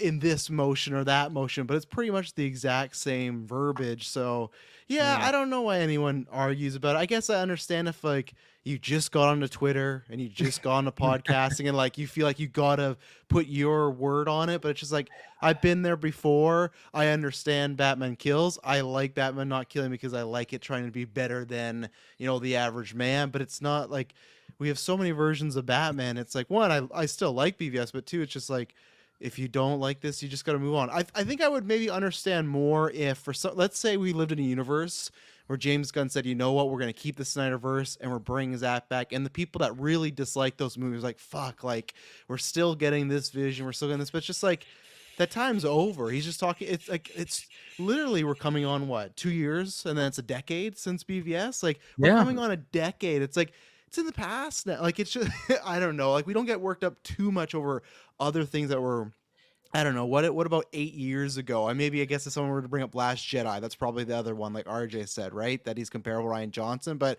I feel like we kind of move on from a film after 5 years, which is a good thing. But I don't know why we still need to go in circles and have the same conversation over and over. Because that's what nerds do. They consistently bitch about the same things. I mean, it's the same deal with Superman and Red Trunks. Yes. It is a never-ending cycle of a conversation, and it's pointless. And that's going to be, I mean, when that gets revealed, I mean, I'm still banking on that there are going to be Trunks. And yeah, I'm not a fan of the Trunks, but if he makes it work, fine. But I mean, that's what it is. It's like these little things when it comes to these characters. And again, when Zach was talking about that on Rogan, it was just like the religion aspect and doing that and talking. I mean, everybody's just proving his point. They're really just proving his point of like how everybody is when it comes to these characters. And, again, it's like, he hasn't said anything different of like what his stance has always been. But at the same time, I just love the fact that it just seemed like he was just in a spot where he could actually he was saying it in a much more like, I don't know, it just felt a little bit different of how he was saying it and just adding a little bit more to it and just being like, and just kind of just being like, fuck, he's not on, a junket for variety. He started talking about it more the way I've always talked about it. Which is appreciate. But because and of course people are on both sides, I think, taking it like very much the wrong way. Because even as someone who like, I don't know if it's even fair for me to say I prefer that version, because I don't think any one version is like the right version. It's just that's what that story is about. So same with Superman and Trunks, or same with just literally like pick any story to be like, The Dark Knight is the best Batman movie, right? That's the best interpretation of Batman. Therefore, every Batman movie moving forward should be Joker and Two-Face and Batman. Like it doesn't make like, no, it's different stories make different characters do different things. That's like what a story is. Yes. And so the character also wears different costumes in different stories and is told in a different tone. And the whole point of an archetype, the whole point of a character like Batman, like Superman, like any, comic book character, or, Star Wars, I know probably it's arguable about how flexible that type of storytelling is versus like a character archetype. But Star Wars within the larger mythology of archetypes is a great example, though, of saying, what if we took this archetype and put it in this context? How would that play out? And that's all literally all storytelling is let's take someone from a fish out of water and put them in this other scenario and see what happens. That's what makes any of that stuff interesting. And so to even be like, oh, Batman should kill. Okay, well, now I want to know what happens in a story where he doesn't kill. What does it take for him to avoid that, right? Like, anytime it swings one way, it becomes more interesting to ask what would happen if it was the other way. And that's just because that's what storytelling is what would happen if it doesn't happen the way it's supposed to happen or you expect it to happen. And so for anyone to say one way or the other, like, this is how it should be or shouldn't be, is like, well, now it's like just trading cards. Right, like that's all this is now. Timing wise, I think it was good retrospective, like for him and the company to do that, because like obviously you can argue if it was good or not, but I mean in the sense of that was the big thing with Nolan's Batman, right? Even though he did, there were some lives taken, the theme was, I'm not going to kill, you're going to break your one rule. So it's like you're coming from the which he did, by the way. He killed Harvey Dent and took the fall for it. Like, so I don't know what what will I do to make you kill? And it's saving a child, which we would all agree with. And I don't know how we all walk away from that movie as if it doesn't end with him choosing to kill Harvey Dent to save somebody's life. Like that's like the most weirdest part about this, that like nobody, even in defense, never actually gets to, is in The Dark Knight, when that is the whole point of the movie, he does kill someone at the end, and he does take the fall for killing him. And that's what The Dark Knight Rises even like is all set up by, like, and the fact that like this is the longest, me saying this is like the longest I've heard anybody even like get into that aspect of it is like wild. Well, it even kind of goes back to Batman Begins. He's like, "Oh, I'm not going to be an executioner." Then you turn around, and you set the whole temple on fire. Like, Yeah, I know there was that okay, thing too, yeah. come on, man. Yeah. It's Well, right wait a there in the minute. DNA of that franchise. It's But even that's like almost a conceit of storytelling, though, where Right. you can say like Nolan's point there wasn't that this is what should happen. That's just kind of like a thing happens, and then movie logic says, like, That's what he has to do. Yeah, Hi. yeah. Because if he doesn't set it on Hi. fire, he's stuck Right. there. You know, but and so sure. yeah. and so then movie logic is just like, oh, and then this happens, but oh, they're all fine, whatever. And that's not a big deal. Whereas like the actual plot in the script of, hey guys, I know you got some background characters now in your. There's not enough ladies on your International Women's Day stream. That's Dave. true. It is International Women's Day. Happy. Travis's hair is making an effort, but I'm Yeah. trying. I'm throwing it out. Yeah. Wow. Might be mistaken for one. oh, he said he's Oh, well. trying. Yeah. it is. It looks beautiful. It does. Thank you. I'm very excited for adrenochrome. Oh, thank you. Adrenochrome. I fucked it up. Adreno. I did Adreno. it right. Adreno. My StreamYard, I don't know. We've talked about this before. There's the fireworks and this thing. I still don't know how it happens. Yeah, that happens to Scott too. And Yeah. I'm Scott, yeah. And I don't know. I've looked at my settings, no idea. But I have fireworks now. We discovered that a couple days It's something ago, with so.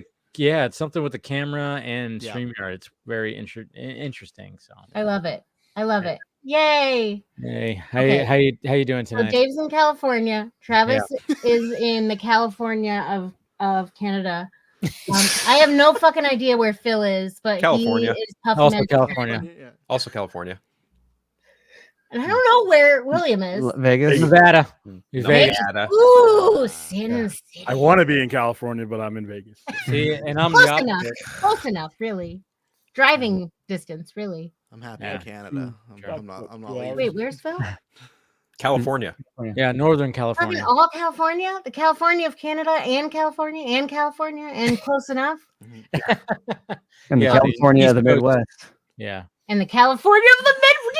No, I don't know. We're just saying it arbitrarily. The California of the Midwest is Chicago, but it's All right, well, whatever. Anyway, so Shannon is visiting us in the lovely California of the Midwest.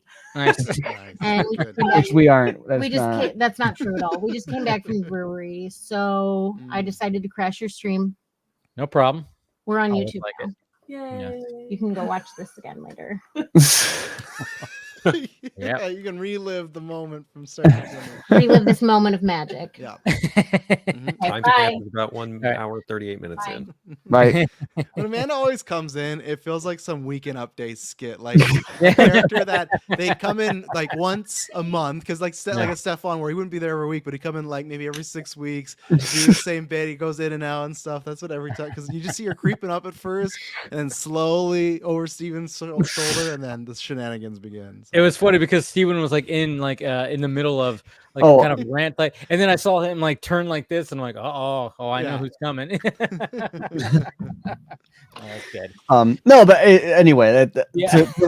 to put a bow on that, it's funny because even the cases of Nolan or anybody else, Batman, the story doesn't say, and then Batman brutally murders somebody. Yeah. It's just like, oh, it's the story. It's unimpactful to the story. It's not the point. You know, people do or don't die when he burned down the thing. He's not killing anyone. That's just movie logic happening. But Yeah. like the end of The Dark Knight is like literally like the ending monologue, and everything is all a product of him murdering Harvey Dent. Mhm. Like, so He got pushed. I mean, yeah, like I said, I mean, that's what Joker was testing him on, and it's like, yeah, I mean, and Joker won. He pushed him to do that. But then at the same time, it's always about the repercussions, and that's why, like, even my thumbnail that I put for like when I did my little breakdown of it, it was like, you know, Zach goes like, how does he survive that? You know, when Batman kills, like, what's the repercussions? And does he survive it? Like, you know, and that's the challenge. It's like, it's not so and the much fans are like, no, and it's like, Yeah. there, okay, that's the point. So Yes. you have a reaction to a story choice. exactly. That's how how it works. God, I know that's the thing. It's always just looking at just the act of killing. It's like, no, how dare you? But it's like, no, it's not just that. There's more to it. There's the repercussions. Like, what is the repercussions of this right here? And and when I see people like saying like on Twitter or whatever the hell, this is not Batman. It's like, yeah, it's not. You might as well be Alfred. You might as well be Alfred saying that. This is not you. This is what Alfred. This is why Alfred is. That's what he's doing throughout BVS. It's just going like, what the fuck, man? I mean, the only thing that was missing was a Commissioner Gordon also there to be like, dude, like, what the fuck? I mean, you're what? I can't. I'm a cop, and you know what you're doing. I mean, I get it, but this is not you, man. That was the only thing that was missing, was having that second voice, which would have been Gordon in BVS, to be like, dude, like, you need to like, you're fucking burning your symbol on motherfuckers. Like, this is crazy shit. Like, I get it, this guy's a piece of shit what he did, but at the same time, let's pull it back a little bit, bud. You used to just like tie him up and just like put him right there, and now you're burning shit into their skin. Jesus Christ. Even like, that was part of the story of him adjusting to the environment after his original ways weren't good enough, and to me that's part of the story. So there's more than one way to skin a cat. And by the way, we on a recent episode of BVS by the Minute titled Batman Breaks His No Kill Rule, we talk about this explicitly too, because this is once again like, even like the fans often defend it past the point of what Zack is even doing also, because they say like, oh, the Martha moment happens, and then he goes and shoots a bunch of guys in the Batwing. Dude, RJ was saying that, and I was just saying this earlier. Sorry, go ahead. So it's also not a good argument to say that he is redeemed or he changes in BVS, and because that's once again like not even the story Zack is telling. Yes, he maybe gets less vengeful and less angry, but the universe and the stories that Zack is telling here is like, you put him in a situation where he has to make a choice. Does Martha die, or does somebody who is kidnapping Martha die? That's the choice Batman has to make. Right? Now, you could argue about whether or not Batman should or shouldn't kill, but this is just a trolley problem, right? Yeah. And Batman's not going to say like, well, that goon deserves to live, so I guess Martha's going to have to die. And like, yeah, sure, that is maybe like a little darker than a lot of Batman comics will get. But like, the fact of the matter is, like, that's the choice that he's got to make in that moment. In the warehouse fight, sure, a bunch of those guys I'm sure got killed. Yeah, right. I think he's not making calculus over like, ooh, am I breaking this guy's back too hard? Are one of these stray bullets going to hit someone? He's not. He could have just mowed them all down and killed every single one of them with the Batwing. He could have just shot it into the building. Yeah. In order to get there. And so sure, he's not full on vengeful murdering, but also he's hardly back to his no kill rule. This is a universe in which the notion of Batman like catching some dude with the bat grapple before he hits the ground to save him is like just not something he's going to spend time on if Martha's life is on the line. And that's just a realistic, like, in a comic book that works, in a more comic booky movie that works. Works in real life. That works in real life. To be honest with you, the rules of engagement. Listen, like I said, as a serviceman, you're not a murderer, but you have a goal, you have a mission, and there is a certain amount of tools that you bring into the environment that is not necessarily of your creation. If somebody has you at gunpoint, Steven, and the only way I can secure you being 100% coming out of that situation, and I got to put one between that guy's eyes, I'm not a murderer, but my goal was to save you. I have to do what I need to do, and it's going to suck, and I might have to struggle with that, and somebody can write my story about that, but, you're alive, So and that's entirely detached from in my book at least, from the should Batman kill or not kill. That almost takes that question entirely off the table and just says Batman needs to solve this problem right now. And in a situation in which you've got like, I don't know, like all these comic book gadgets, you might be able to solve that. But in a movie that's got a tone that's like remotely grounded, you have to acknowledge the fact that, like, you know, you break some, you know, guy's back or stab him in the femur or whatever, he's probably gonna bleed out or die of brain bleed. Or, like, yeah, I think a lot of fans just have this problem trying to disassociate the source material from what is presented in a real world context, especially when it comes to the likes of Batman, whether or not he has to make the choice of case in point, the Martha scene where he has to rescue Martha. It's like you rescue Martha and save Superman's soul to some extent, or you let her die and then the world inevitably might go to shit because of Darkseid's influence, what have you. And it's just so many fans just cling to this notion like, no, Batman doesn't kill. That's just how it is in the comic books, and that's how it needs to be presented every single time. It's like, no, you're missing the point. Ironically, one of the best stories that makes this point, one of the best superhero movies, is James Gunn's Super.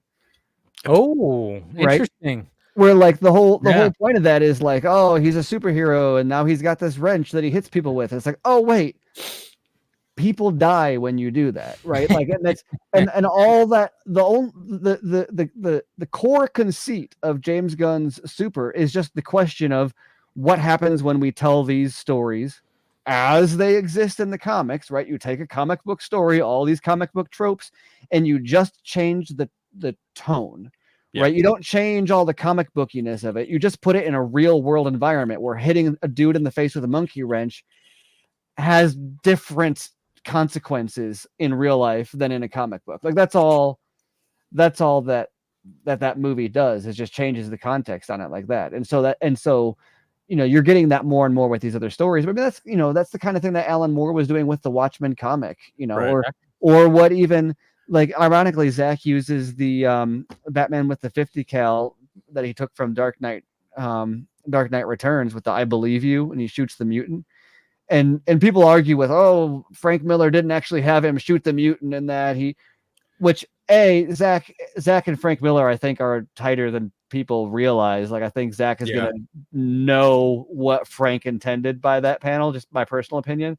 But regardless of what actually happened, once again, the purpose of that panel really is not does Batman actually shoot the mutant between the eyes, or does he shoot the wall or whatever. The point of that panel is to make the audience question who's more important, the child or the mutant. Right. And so what Batman actually does there is beside the point. The story question is child or mutant. You have to make a choice. Which one do you choose? And so you can't say don't ask that question, right? Now you can argue about like how it would be solved, but like nobody's gonna say like, well, he should let the child die. He should gamble on that. Like, no, the point is that is the type of question that starts to break some of these rules of these characters. And the whole point of read Alan Moore's introduction to The Dark Knight Returns. He wrote the intro to the book, and he talks about this, is once you start putting these stories into an adult context, you have to ask these questions. If you're telling a kid's story for Batman, of course you could be like, and then Batman had an exploding gas grenade that was not lethal to babies and a shark repellent bat spray and all of that, and that works. Yeah. But then when you tell an adult story and you say, well, who dies, the baby or the mutant, you have to give an adult answer to that. An adult's not going to read that and be like, oh yeah, that's how this thing works. And anyway, so I'm glad that we got to resolve this, and now it's all done. We've done it. We're finally here, folks. It's never going to get brought up again. Take a sigh of relief. But yeah, I mean, it's always going to be an issue, and there's always going to be a challenge. I mean, it's going to be interesting to see even like what Matt Reeves does with his, you know, when it comes to Batman Part 2. I mean, does he ask that question? Like, you know, obviously someone like Matt Reeves is not going to be like, oh no, I wouldn't dare put him in a situation where it's like, no, I think someone like Matt Reeves would also, like Zach said, put him in that situation of like, if he has to kill, you know, do it, you know. Well, dude's totally died in the scaffolding fight at the end of. I know they're fine. 100%. Well, what Zach said, those guys are fine. Yeah, 100%. Like, I don't care. I mean, if the Batman 2 happens and Alfred is like, it's a miracle you didn't kill anyone, I'm not going to be like, oh, that story makes no sense, because it's a movie, right? You get to make those, you get to make those decisions. But the fact of the matter is, like, in real life, most of those dudes that he fought in that fight at the end are dead. Yes. And that's most definitely. Like he shot a grapnel piece through how many people's legs in that one fight in the scaffolding? Anyone seen Black Hawk Down? Yeah. Great example. I just watched that like last weekend too. It was on TV. But yeah, I mean, underappreciated soundtrack. It's a good soundtrack. It's good. I mean, I forgot how great. I mean, once the fucking movie as a whole is amazing. Yeah, once the shit goes down, it just goes. It's just all the way to the very end. It doesn't let up. And that's I love it when movies like do that, especially war movies. It's kind of like Lone Ranger. No, not Lone Ranger. Lone Survivor. Lone Ranger. That's a whole different thing. Like, yeah, I gotta watch Lone Ranger again. Yeah, weird though, because I saw Black Hawk Down in Paris the first time I saw it, which was really weird because at that time, it was like 2003 or whenever that came out, and normally that movie at that time, at least, I would have been way more of like a American, like, I don't know, the military propaganda movies, hit different, and so I would have seen it that way. Except seeing it with a French audience, there was a lot of like comedic moments that I don't think I would have realized were comedic if the audience wasn't laughing at them. Just about the like borderline Team America World Police stuff they do at a few moments. Yeah. And so I don't know, that was always a really wild experience to be like, oh wow, if I saw this like in America, people would have walked about like, America, fuck yeah. But like I saw it in France and I was like, that is a little bit wild that like it's just a bunch of cowboys. Like, it's interesting. You saw that movie in Paris. That's got to be a pretty interesting experience because obviously, there's that if you were to watch it with American audience, there's clearly a different kind of reaction. But the fact you saw it in Paris with a different kind of audience was just that's very interesting. Well, that, and then also it's Ridley Scott, and he's not American either. So like there's a lot of context to it that, like, I mean, I've always loved the movie, but that first viewing experience gave a different spin on that movie than I think I would have had if I had seen it like in an American theater for the first time. I graduated basic training the day that went down, October 3rd, 1993. Wow.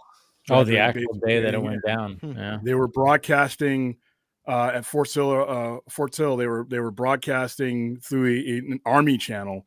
It wasn't a network channel, so we were seeing things that the general like CNN and NBC were not showing because we were tied in right to some of the things that were happening. And that was the day I graduated basic training, October 3rd, 1993. I'll never forget that day. I kind of celebrate that day every year. If you're ever on my Facebook page, every Shugart and Gordon, every October 3rd, 2 Medal of Honor winners, posthumously that went the two guys that roped down. Yeah.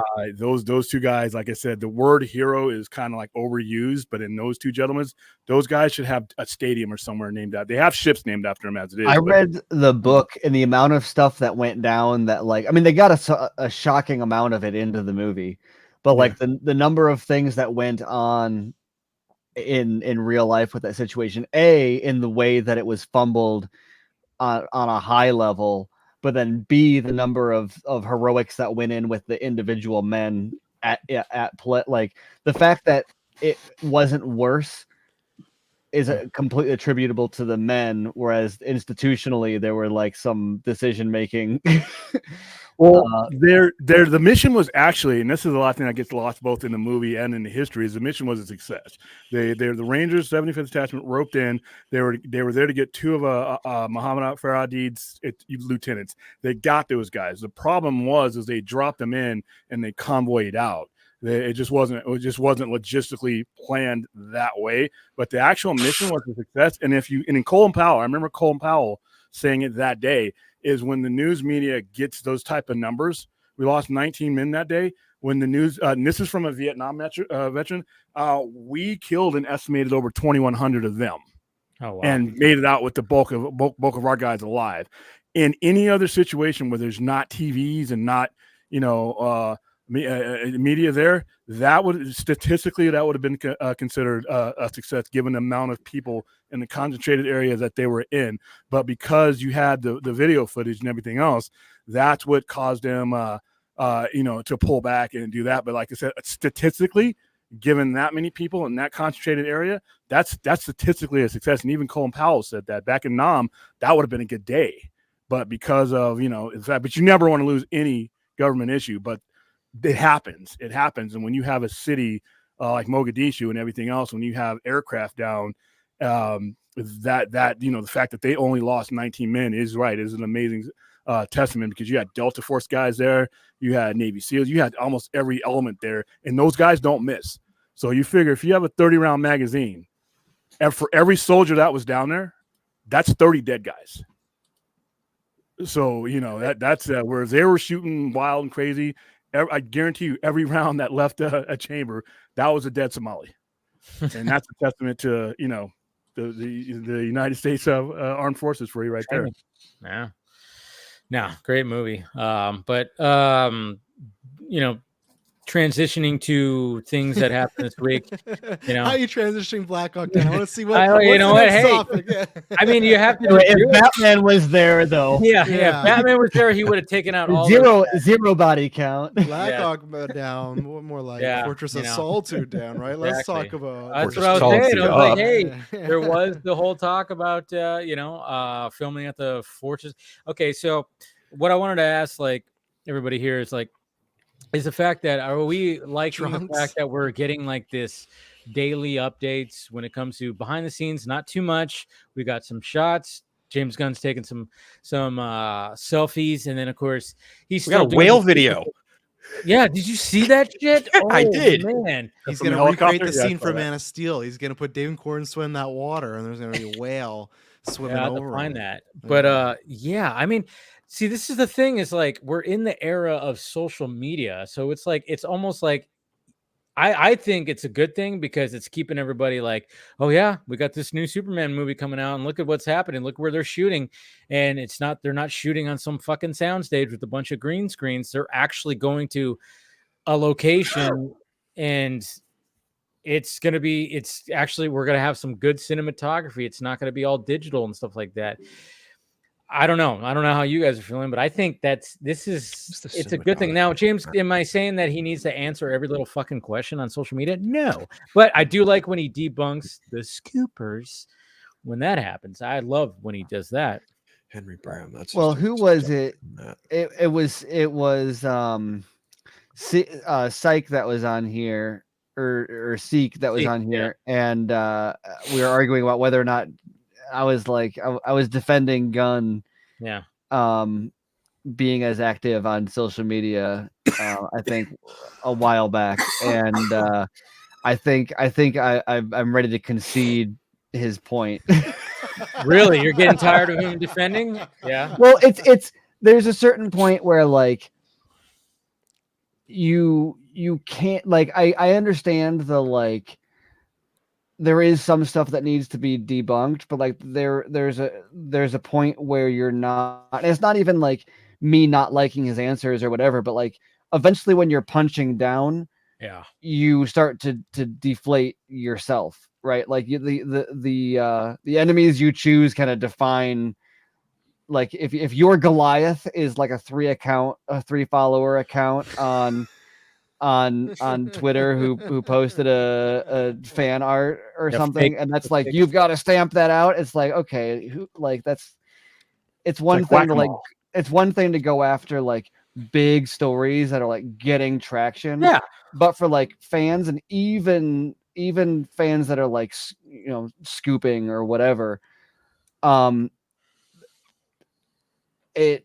don't know. It draws the wrong kind of attention to the wrong kind of thing and sets expectations that like no, dude. If it ends up in the trades, fine. If it's just like Twitter discourse, stay the fuck out of it. Like even if it's toxic, even if it's wrong, even if like just like don't like that's too much. Because now you've got every time somebody is like, I bet Wonder Woman is gonna have a cameo, someone like jumps into the comments and is like at James Gunn, like trying to like I don't know, debunk it or whatever. It's just it's such a Yeah, like, go cook and then show us what you made. And like once again, that's not even a criticism of like what we expect. Like I'm not even following the production of this movie very heavily. It's just every time I see him pop up, it's like debunking something that, like, dude, they didn't need.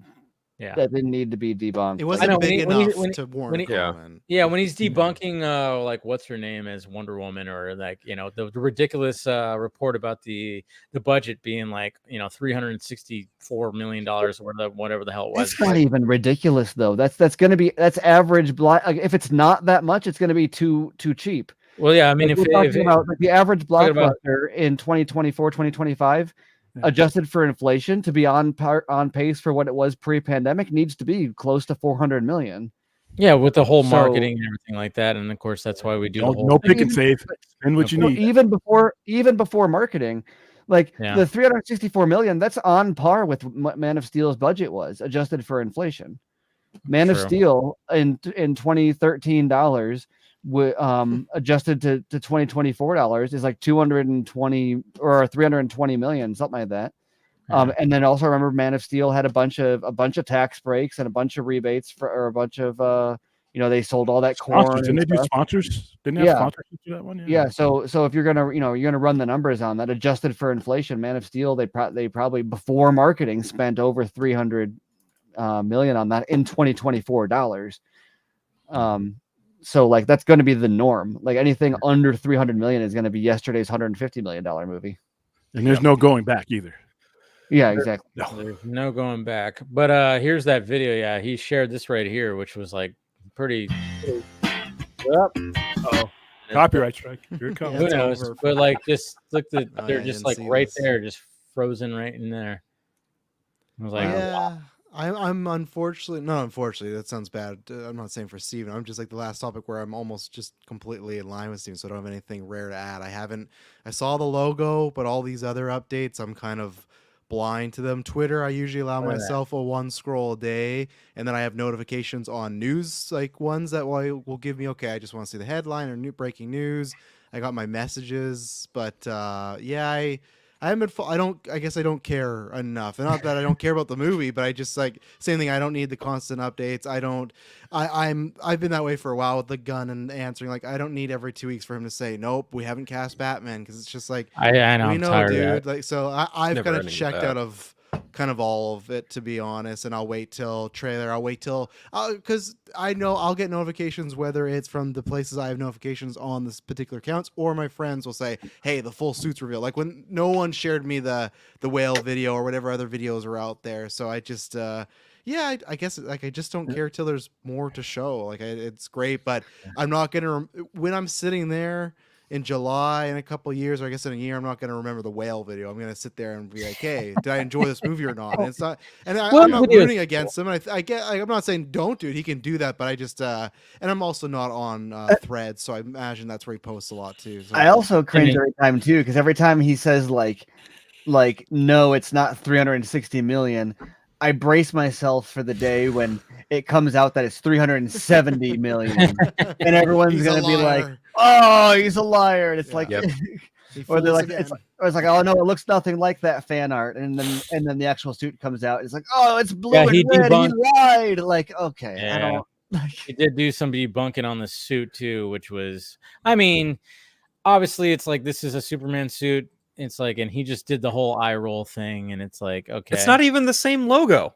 Of course, he gave the eye roll. It's like, what are we doing here? You know, it's like, okay, he subtly like debunked that too, because but at the same time, it's like, he didn't need to do that. It's fine. I mean, when he went hard on the fake, there are aspects of that suit that are going to be a part of the actual suit, though. That people are going to harp on him for being a liar. Wait a minute, it's got the cape and it's out of collar. He's fucked. Like, look, it has a collar. I mean, like, the cape's too short. He did it wrong. It's supposed to be longer. Yeah, right. But I mean, like when he went hard on the fake corn sweat, whatever that account that like put those AI like images out of corn sweat in a suit. Like he went hard on that. I'm like, you didn't need to go that hard on that. But I mean, then again, who knows? I mean, he is a social media guy. he's probably laying in bed and just like, you know, his brain's like working. So it's like, let me go scroll through. Fuck it. Let me just do that. But at the same time, it's like, yeah, he needs to like pull back a little bit. And I think a lot of us thought he would pull back the more that, but then again, who knows what he's shooting now. I mean, obviously he's up in Norway shooting the Fortress of Solitude stuff. It seems like that's like some pretty epic shooting stuff, but maybe when it comes to the more like story of it all, he'll be more consumed and he won't be posting all that much. I think he should post just to keep the conversation going. Sure. But sure. You know, just not. Here's the thing though. What else is going on? Then this is the problem I have. Is everything is so much is hinging and reliant on this film that it's almost like it's a no-win situation in some cases. DC is DC. DC is not just Superman. And in order for his movie and any of the stuff that they spit out to be successful, the animal that spits it out needs to be healthy. And all the talk is about this movie, and that's, to me, it's like it's exhausting. It's like lifting up a lead bag every time because it's the only nail in the wall holding up your entire fucking shelf, and that's not good business when you're that's what makes me skeptical about a lot of the stuff is we're all huddled around the fire looking at this one thing when there's a whole bunch of things that they should be aiming at us on different levels. I guess that's why their stock is $8 a share. So with the Snyder and the Batman killing stuff and the gun and the Superman stuff and like so many of these things I've noticed, like I'm on Twitter way less than I used to be. And the less frequently I am and then you turn it on, like when you're on it like every second of every day, some of like the nuances of some of these conversations, like maybe there is something to talk about, but then you take a couple days off and you come back and the conversation hasn't really changed that much. You're like, oh, what was I like? Maybe this isn't like a thing that we all need to be like. Well, there's nothing else to divert your conversation from it. Like this big old company with 100 some odd IPs and all these channels and everything. This is what drives the conversation because it's all they have to put out on this level. Yeah, but like these franchises worked before people were talking about them on Twitter every single day. You know, and like if Twitter died tomorrow, these movies would still like the conversation and chatter around, like, you know, Spider-Man, the Raimi Spider-Man movies did just fine without people on Twitter arguing about the way the suit looked every day. It's true, but it is a different medium. Like, I mean, look at even like comedians now. I mean, they're posting clips from like some of their like crowd work all the time from just like they're taking clips from their specials or doing. I mean, it's like it is a weird. I mean, I get what you're saying, but at the same time, it's like and I wish it wasn't like that. But I mean, just coming from my stance and like, look, what I do is like, you know, when I do a live stream, I start clipping that thing out and just posting daily. It's like, it's just such a weird thing. It's like now we're like constantly just being like, hey, don't forget about me. I'm here. I'm talking about this, you know, and we're in that kind of world. It's just such a weird thing. Like it sucks, but at the same time, that's just where we're at kind of thing. I don't know. Yeah. It does suck. Yeah. Yeah. You know, I'm not even on Twitter anymore, so I don't see all the, you know, bile that was there when I was there. So I guess I'm a little blessed in that regard. But I mean, it's not quite the same on Threads. Threads is a little different, but even still, like a lot of the same stuff still comes into circulation. I mean, that's how I saw the whale video. I think that's where he posted it.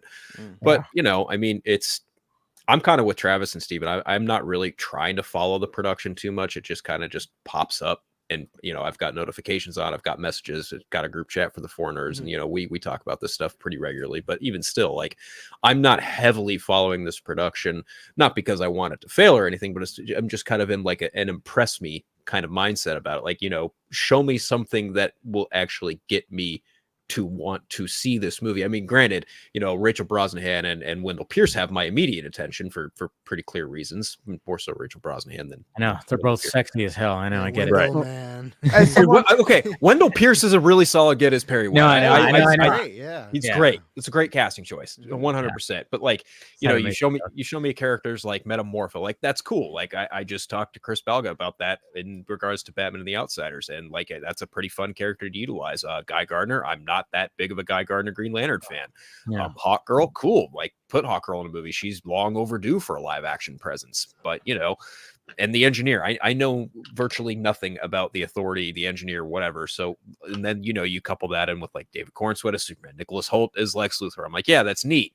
I didn't even bother listening to that Michael Rosenbaum episode where he's got Holt on it talking about that. I was like, oh, I saw that. I was like, oh, that's cool, I suppose. But yeah, I'm just in a like real wait and see, impress me kind of situation with that film in particular. Now, the other projects coming down the pipeline, there's really only one that I have immediate excitement for very obvious Batman related reasons. But other than that, like, yeah, I'm in a very much kind of wait and see situation, because kind of like William, it's like, where is this brand at this very moment in time? Because the last few films haven't exactly been winners for the brand as a whole, right? So it's like, you need to do something vastly different with these projects and make them like stand out. That way you have not only just the fans coming in, but a general audience coming and be like, yeah, we want to watch this stuff.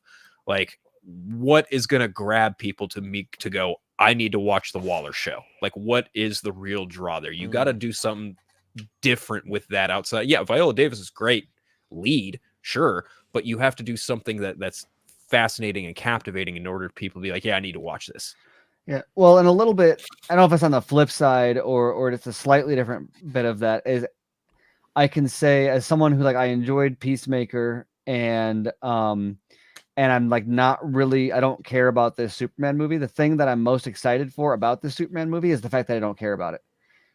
Like, I can see it, and like people, a lot of people say like, oh, win me over, convince me. It doesn't need to convince me. I'm not like, I'm excited to see it because I'm not excited to see it. But like, the notion of going into this and not being like unless it's like a polemic against Man of Steel or something like that, where I'm like, oh, why would you take?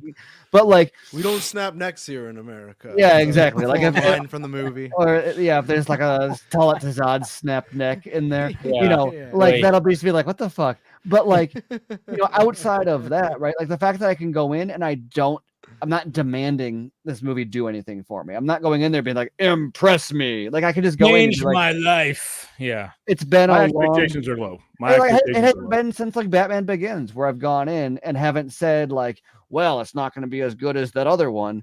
Like, and even if it's like subpar, like, I don't need it to be good. And so therefore I'm excited that I get to go see a Superman movie that, like, if it's mediocre, I'll be able to be like, oh yeah, that was. Yeah, and then your kids might enjoy it. Hey, right? Yeah, well, exactly. And like the same thing, like for the Waller show, I'm excited for like a show in that genre to drop where like I don't really know anything. I'm not following production. I'm not, but it'll be, just to be able to be invested in something that I'm not like following every day and trying to figure out how it fits into the universe and demanding that it solve one, scratch my back in the right way. Like, I can just go see a show about Viola Davis being Amanda Waller and like just enjoy it for being that. And like, that's kind of a relaxing place to be. It is good to be like that. But we got some other people joining in too. We got Ryan and we got Paul showing up. What's up? Hey guys. What's going on? We're just talking steamy Superman talk right now. I came prepared. Yeah, you got the hat on. Hey. Yeah, I just got this from DC. It doesn't fit super great, but I just love the logo from the 78, so I just had to rock it. I like how you said super great. Didn't even see it coming. Yeah. But no, we're just talking about like, I mean, expectations when it comes to, the Superman, it's not legacy anymore, which that's still difficult to be like, I was like, sometimes it's like you still want to call it Superman Legacy, but which was like cool. It was like it had a distinctive thing. Now it's just Superman. It's like now everybody's gonna have to be like Superman 2025 kind of thing.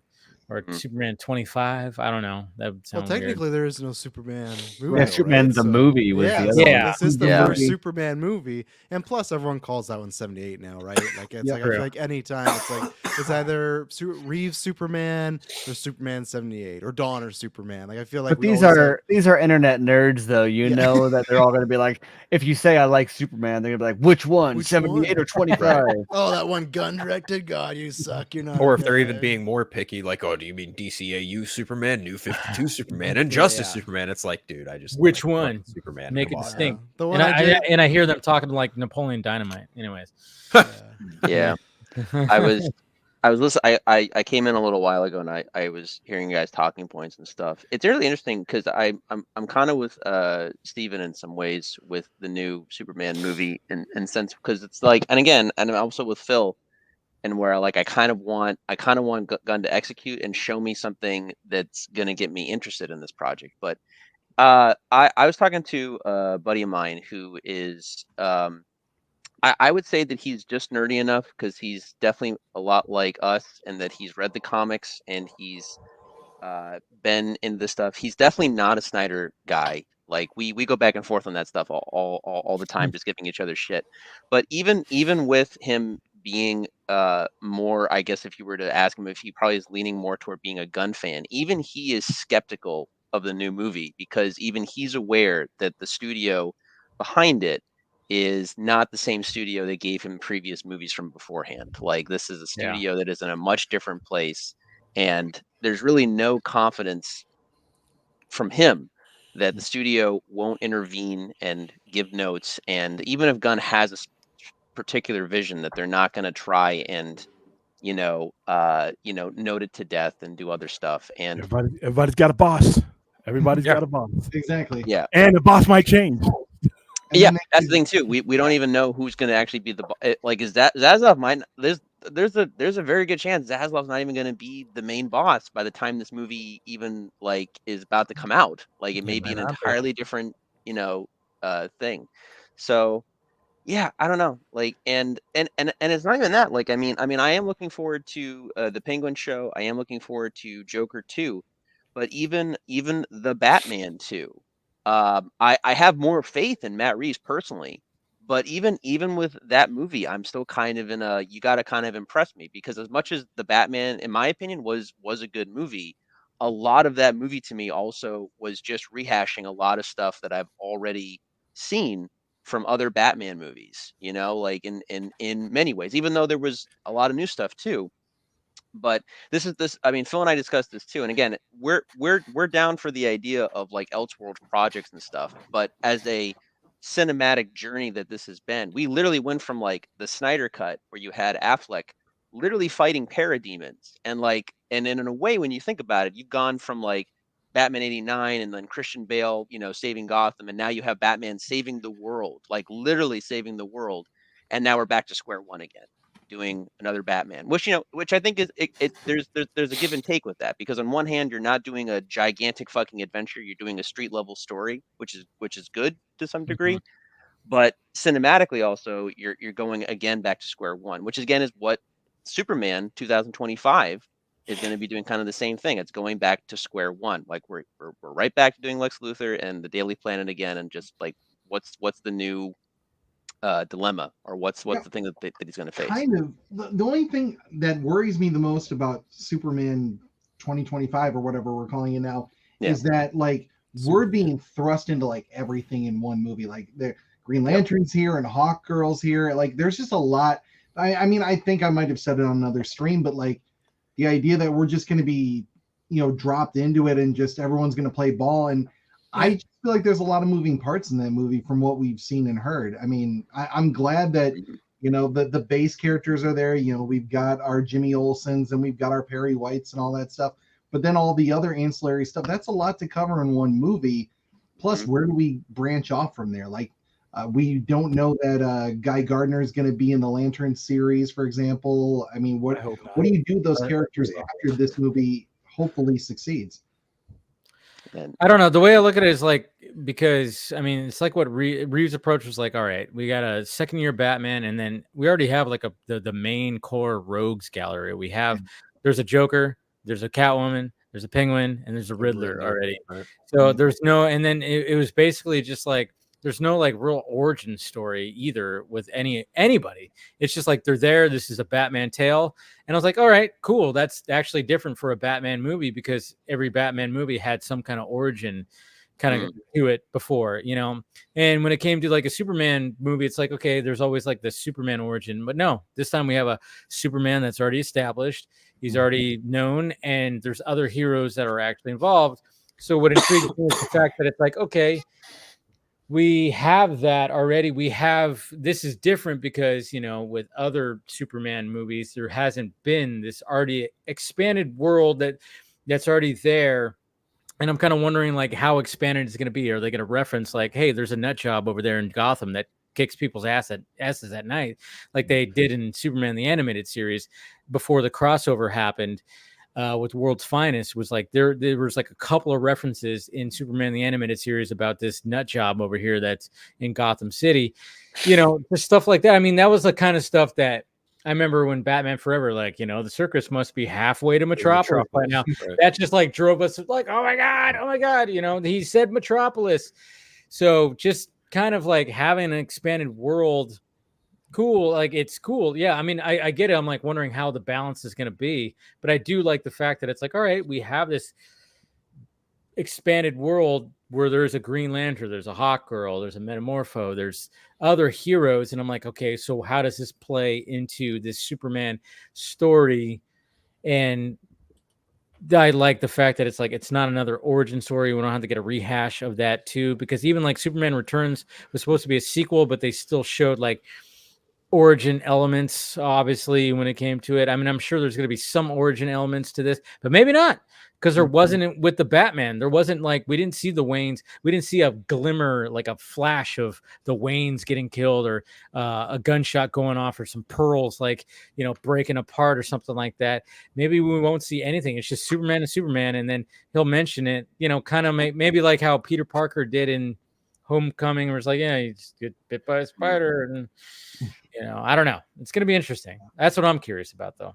Yeah, I think that's the novelty of it. Like, this film, the novelty is like, you know, yes, we're getting another Superman movie, but also it's now, instead of like Superman necessarily establishing the universe itself, I guess Man of Steel does do that, but this one literally goes out of its way to be like, no, this movie has other heroes in it. Like, you have Mr. Terrific, you have Green Lantern, you have Hawk Girl, the Authority member, the Engineer, you have Metamorpho. Like, these are all characters who are going to be present in this movie. How they factor into the story, that's the question. Like, how do these characters fit into the story? And I think, Dave, you mentioned that there's some theory floating around that it's like kind of an inverse of Kingdom Come. It could be an inverse of Kingdom Come. And I started thinking about that. I was like, well, Batman vs Superman was kind of an inverse of The Dark Knight Returns, and it's very interesting how people reacted to that. And I'm curious to see it in the event, assuming that it does do that. You know, it is the inverse of Kingdom Come. We don't know that it is or isn't, but if it does, how do people react to a story like that? I'm genuinely curious. I think there's a curiosity factor that's at play there with that, if it is the case. Yeah. The really interesting thing, Phil, is that when you look at it, I mean, again, and just going off of what we know from leaks and from what James has talked about, it's really interesting between Man of Steel and Superman 2025 that they are both coming into a DC universe that has been around for a while. But Zack's take was more kind of, I mean, I'm not comparing necessarily tone, but like it's kind of almost like a Game of Thrones, where, like, you know, this world has existed for a while. Superman coming, and when he does, it kind of wakes up the DC universe. Basically, Batman had been around for a while, but his entrance brings back Wonder Woman. Like, all the you find out this, of course, in BVS, like the full extent. Even Superman, to an extent, definitely influences Amanda Waller and Task Force X and all this stuff. So it's really, really interesting.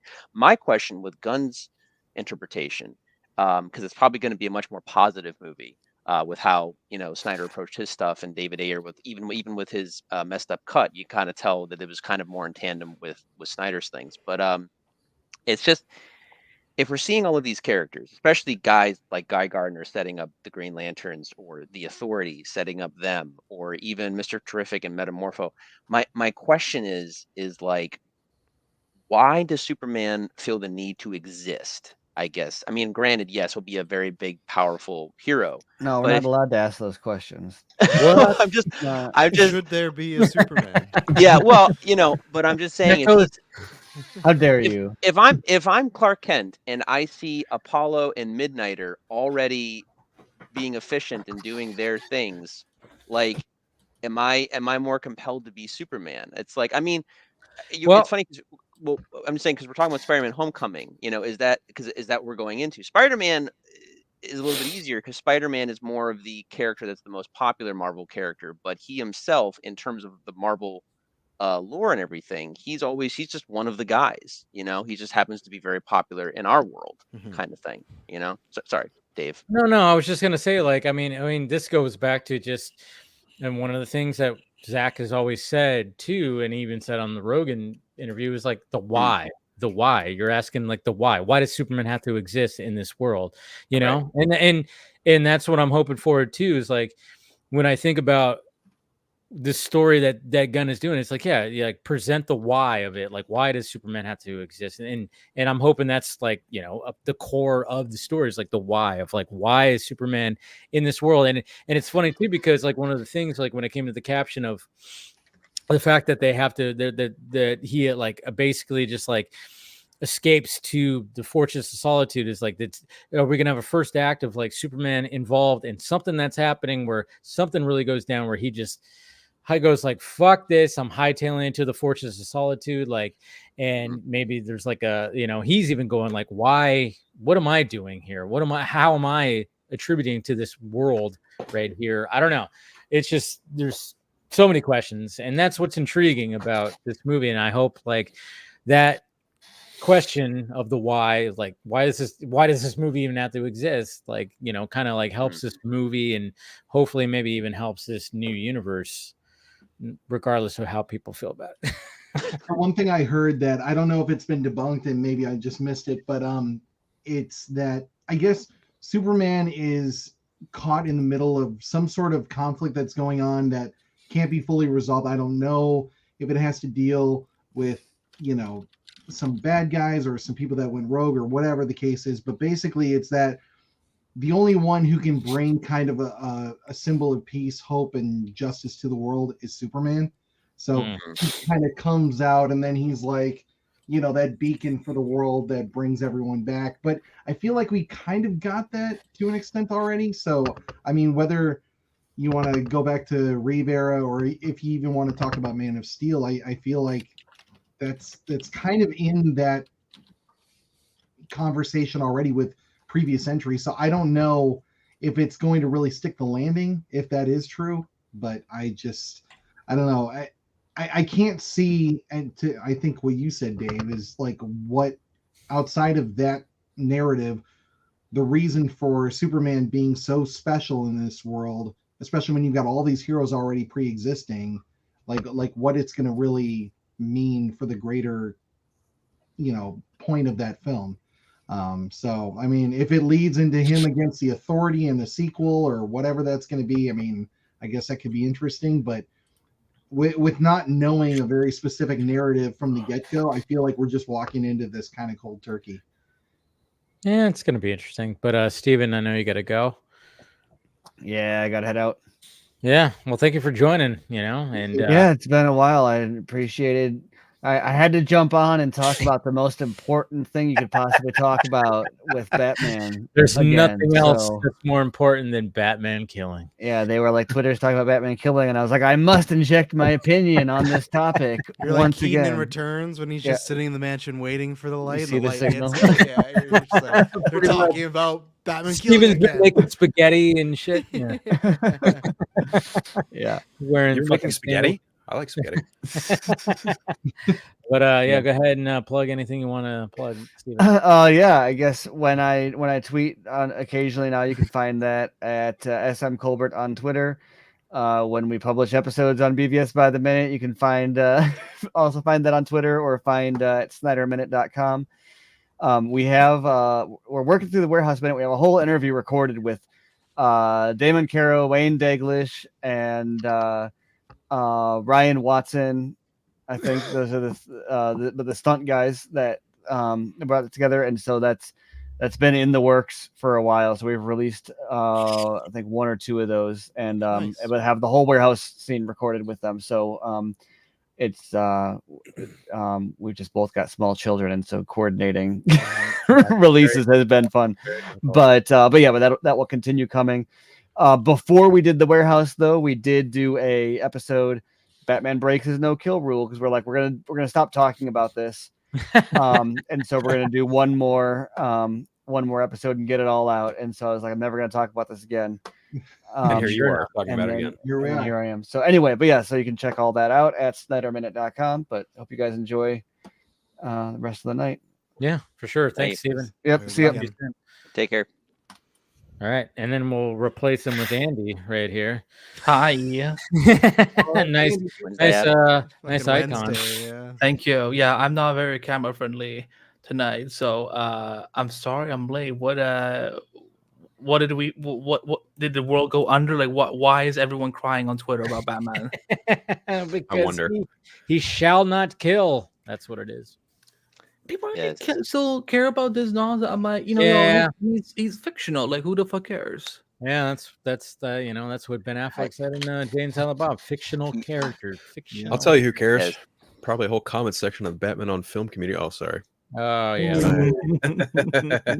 What's funny about that is, aren't those guys all big time Keaton lovers and shit? Weirdly enough, yeah, they are. And, I mean, imagine standing one of the weakest Batman in live action. Oh, don't say that. Look, whatever. Listen. I think our society our culture is ready to hear this.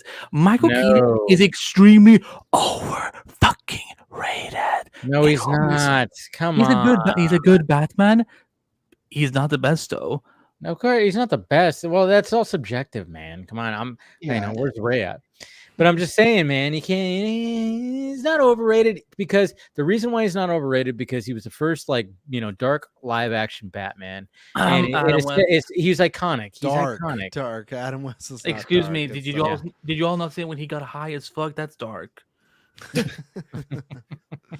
No, I'm just saying, he's iconic. He's an iconic Batman, and the fact that he saw adversity, and when they cast him, people were like, what the fuck? I mean, before the internet existed, they were sending in letters and protesting this whole fucking thing. Wasting stamps. You know what book helped get that movie made? The Dark Knight Returns. Right. Yeah. There you go. Of course. But I mean, that's the thing is and there's just, when you watch that movie, it's there's a lot of, it's a lot of 80s, there's some 80s cheese, but there's just some good shit. The fact that he created the Batman, he said, I am Batman. That was him. He improvised, I'm Batman. It was supposed to be, I'm Vengeance, which I thought it was, I'm Batman, motherfucker. No, it was actually supposed to be I mean, that's what I've heard. I don't know. No, apparently, not from what I heard, but it was the fact that it's he changed it to I'm Batman. He created the voice because it's why would he talk with his normal voice and stuff like that? So, thank you, Phil, for giving The Dark Knight Returns that credit. Yeah.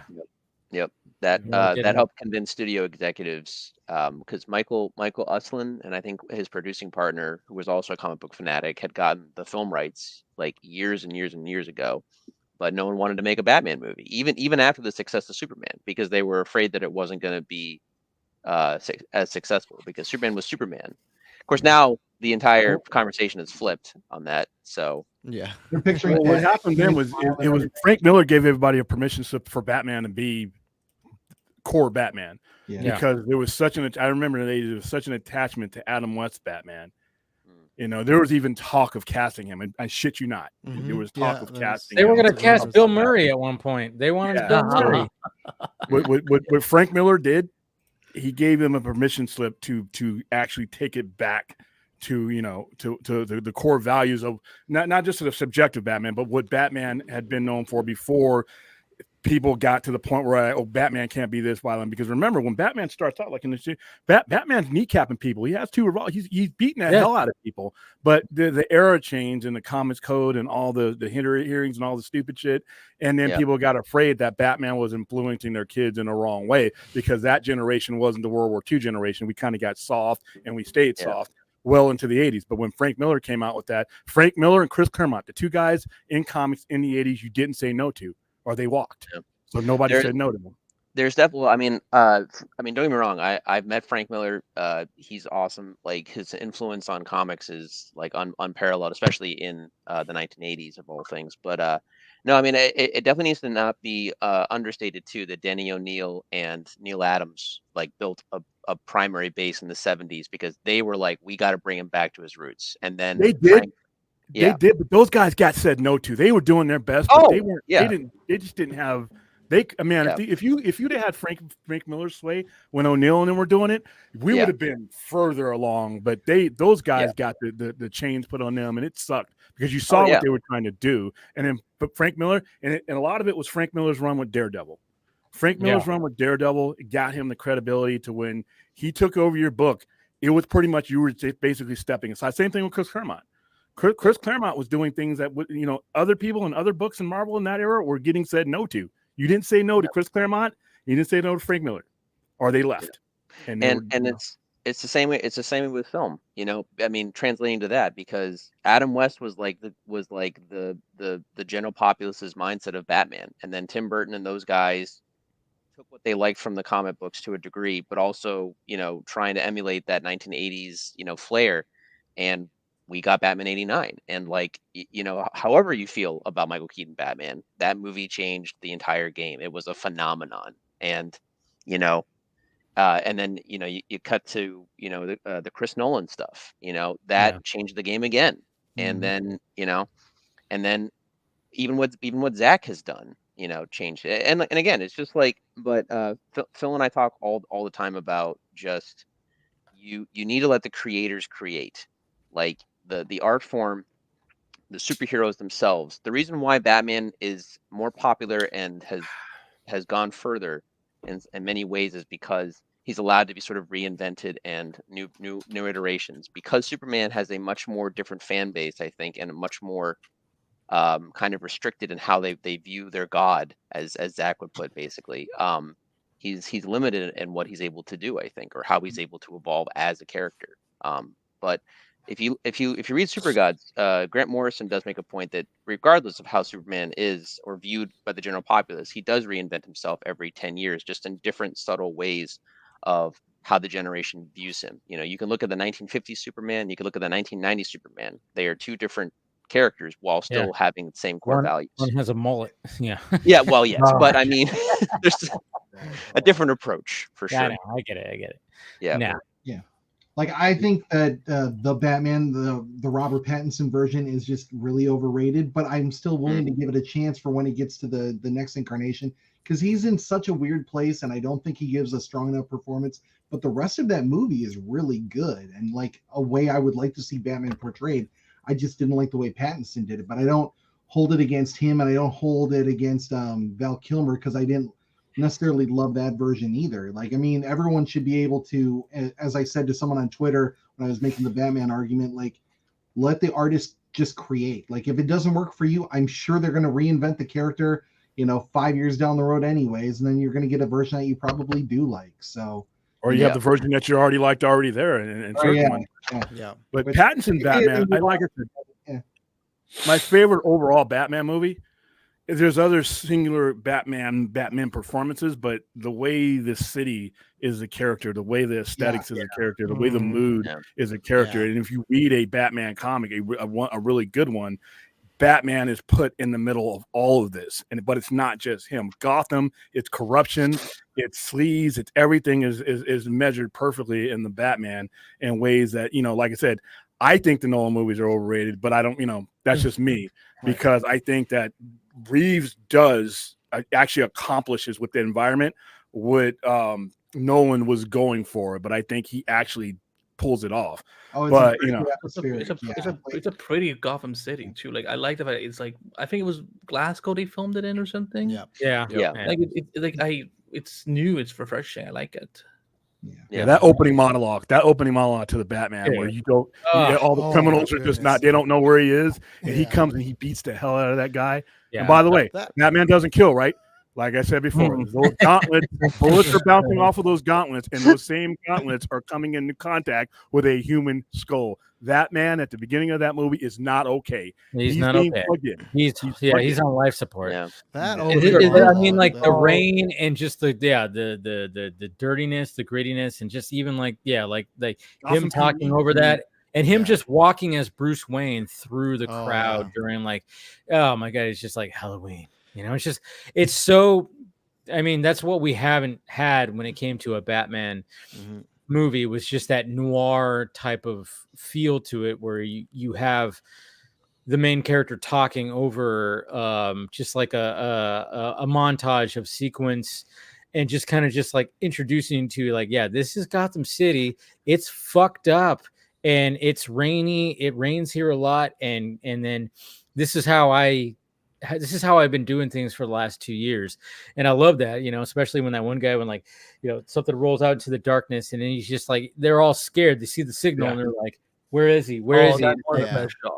They think I'm in the shadows, but I am the shadows. You know, Yeah, it's just like that was a outer body experience. Just hearing that, because it's just like I think I'd kind of just. I'm not decided, but just like, I don't think that's ever going to be a thing. How many comics do we open up and it's always Batman doing a narration, right? Or it's the thought bubbles and it's everything. And just when you hear that, like October, I was like, oh my God. Like, they're really doing it. Yeah, they're really doing it. And I really hope that they do a bit of it more in too. Because in the Batman, they did it at the beginning, they do a little in the middle, and then they dovetailed at the end. So I hope Batman 2, they just go even harder, and that's the one project I'm still I just hope that the Penguin does that, because with that accent it's gonna be so fun just hearing, you know, Colin Farrell just like, yeah, man, so this guy fucked me on this. And then Carmine Falcone took a shot at me on the Penguin. Now I gotta deal with Salvatore Maroni, that fucking asshole. And there's this guy living across the club. He was the Riddler. He wouldn't believe it. And then he did a flood. He gets the flying bird joke. He gets the flying bird joke. Go to a stop with Batman. Come on. Come on. But yeah, that's like the one in all the worlds right now where we have fucking Sony doing whatever the fuck they're doing. You got Marvel trying to fix things. DC starting over. For me, that's where I'm the opposite, where I have complete faith and excitement for anything Matt Reeves is doing. Penguin, Batman 2, the quality of the Batman for me is like, that's the one where it's just like, I'll be surprised if I dislike it to a huge degree, or even any sort of degree. When's it gonna happen? Okay, here's the thing. I'm glad you asked that we're question. All wondering about, because like a lot of people are under this weird assumption that it's probably gonna like maybe get canceled or like folded into the DC universe, and I'm like, he'll walk first. There's no way. He already walked once, right? The first time it led to them not being on the same page, and I agree. I don't think it'll be canceled. No. I think that I hope we can at least get the trilogy. The one I'd always that's worry what I'm about. The one I'm more worried about would be the Batman 3, because that would be my concern. Is like, if the DCU pops off and starts doing really well, do they go the full Monty? I don't know. Yeah. I also I want them all to do well, but I'm very curious if we do a scenario where like Superman underperforms, but then the Batman's still just chugging along. And what does like a Zaslav or someone else do? And it's like his successor, you mean? Yeah, exactly. Whoever's above Gunn be like, well, you're doing these movies, but Matt Reeves is still doing just these solo Batman ones, and it's Batman, right? So it's tough because it's like a reverse handicap. It's like you have just like everyone's going to go in tune. And I think the second one, it's funny because like you look at Batman Begins, I can't remember, it had like, what was it, even $500 million? Like, it's not like it was like 400 and something. Yeah. Right. And then the second one just blew up. I'm not saying the Batman Part 2 is going to be $1 billion, but I think it's going to be a lot of that too, because there were a lot of people that in my ilk that did not see it in the theaters. That was more like my parents and stuff that caught it on Netflix or later on because they think just still COVID times, lots of superhero stuff. So I think it'll be kind of similar to Spider-Verse, where that had a good bump on its second one. And I think remember why The Dark Knight did what it did, though. Of course, Ledger and everything, right? And that's why I said I don't think it'll be $1 billion. I'm not saying it's going to be that. I'm just saying, and even then, like what it was, $700 million. That's 770, and that's good. That's a great haul, you know. And I just think there's more amp there. If Barry Keoghan's in it, like his stock's only raised after Saltburn and stuff. So I think that I'm very excited to get some more details. I don't know if it's going to come out the date that it has right now. I just feel like we're getting really close to I think they said it was supposed to be filming at the March. It was March. only last November, but the strikes kept delaying it. And then November, and then it was March, and I could see it either going late 2020, because what is it right now? Is it already October, right, for 2025? Yeah, I could see 2026 being the more realistic March 2026. Well, I don't know about that, because again, like the first film suffered production delays from COVID. It started filming, I think, when did that film start filming? March. No, it started filming in like late February, early March of 2020. Because we got that first look a couple weeks ago when it was like the anniversary. Yeah. And then it picked production back up in September. Now with part 2, Matt announced part 2 in like April of 2022. And then the strikes happened last July, and he was, we were under the impression that the script was like still being worked on, him and Mattson Tomlin. Now, mind you, he'd also been working on the part 1 script for quite some time before they even went into production on that. And that film was even scheduled to hit in 2021 as well.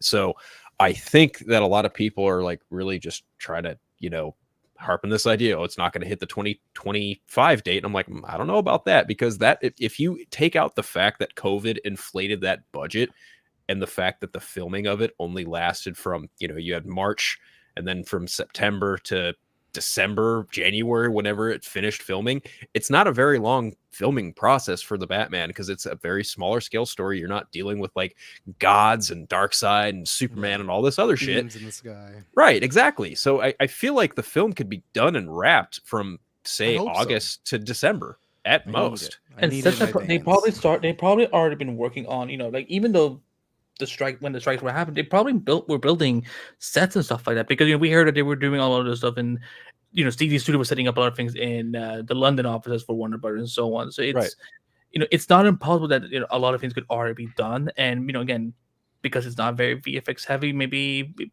like at most I could see it getting pushed back to December of next year instead of October. I think what I hope is that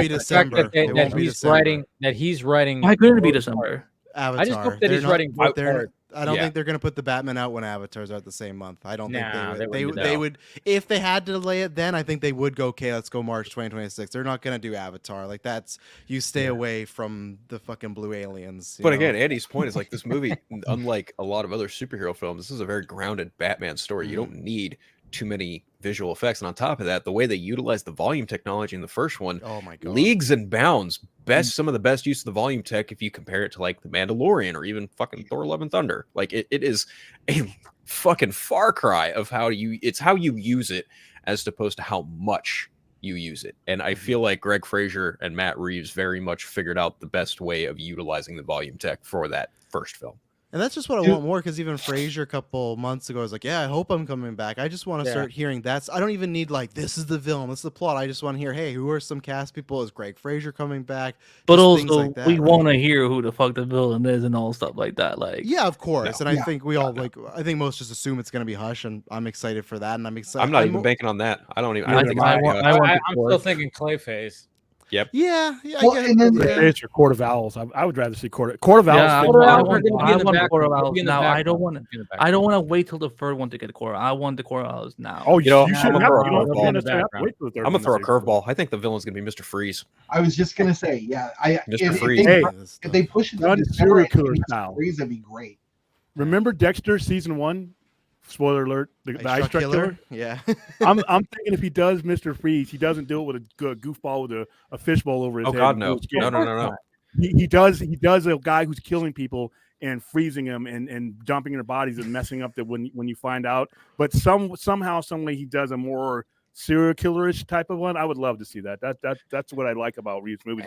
I think you got a better chance of Reeves getting his full trilogy than you do this current DCU completing.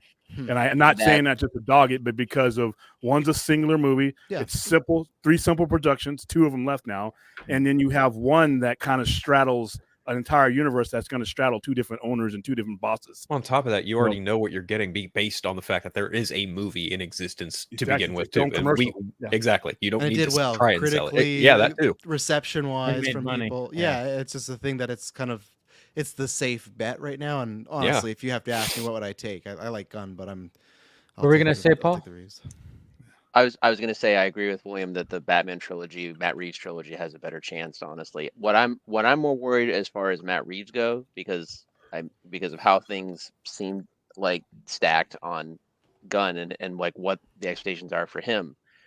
I think that there is a decent chance that if Legacy underperforms and does not do well, and whoever's in charge at the studio when Matt Reeves is wrapping his trilogy. Oh no! Sorry. Don't say what you're gonna say. I know what you're gonna say. Oh, no, but I mean, I think Reeves will be allowed Sorry. to do his trilogy, but there's a very good chance that Pattinson and that world will be expanded beyond Batman, and they will try to introduce a Superman. I think that is on the table. It'll be without Reeves. They may do it. Oh but yeah, it'll no. be without Reeves yeah, will be able to keep his artistic integrity intact. He will be allowed to do his trilogy and the Penguin show, and then he will probably get an executive producer credit, and then he will walk away. And then if Pattinson still chooses to come back without Reeves, if that happens, then I think the universe is on the table to get expanded with the rest of the DC characters. See, to your point, I think it'd be really cool if they just made it like a Batverse where they went into Nightwing territory and they've got Huntress and things like that. I think that would be great for what that world is because it feels very real. Once you add a Superman element to it, yeah, fantastical, like lanterns and stuff. Yeah, a little murky. Yeah. Once you add that element in, it kind of loses that whole vibe that they're putting out with those movies. It's also the reason why I think, whether it happens or not, I love Clayface and I would actually prefer that. But what type of Clayface though? Oh, see, Silver Age, the Carlo style. Yeah, they'll go with the. I want it a little bit more subdued because once you go into the big thing, then it's over the top CGI. Yep. Like if you grow to that, like over a sequel or something like that, and then he's a freak, like cool. But I just want it, almost like an incognito dude who can shapeshift. Like I kind of want that, and then maybe he gets a little bit more grotesque at the end or something. But that's what that's what I go for too. That's good. Yeah. So, anyways, that's why I lean into the Mr. Freeze side of things, whether that's the direction they go or not, because I feel like the greatest asset of the Batman is this atmospheric vibe that they've created, and what better way to do it than you did kind of Long Halloween, so to speak, and then like you go into Mr. Freeze territory, you've got this whole winter aesthetic to it. I think that would be something that would set it apart. Make it a Christmas movie. Well, that's just it. December 2025. Because like Batman Returns is still a Christmas movie, and I get that, but like the atmosphere would be like completely on another level than what those movies could accomplish. So, I mean, that would be what I would love to see from the Batman going forward.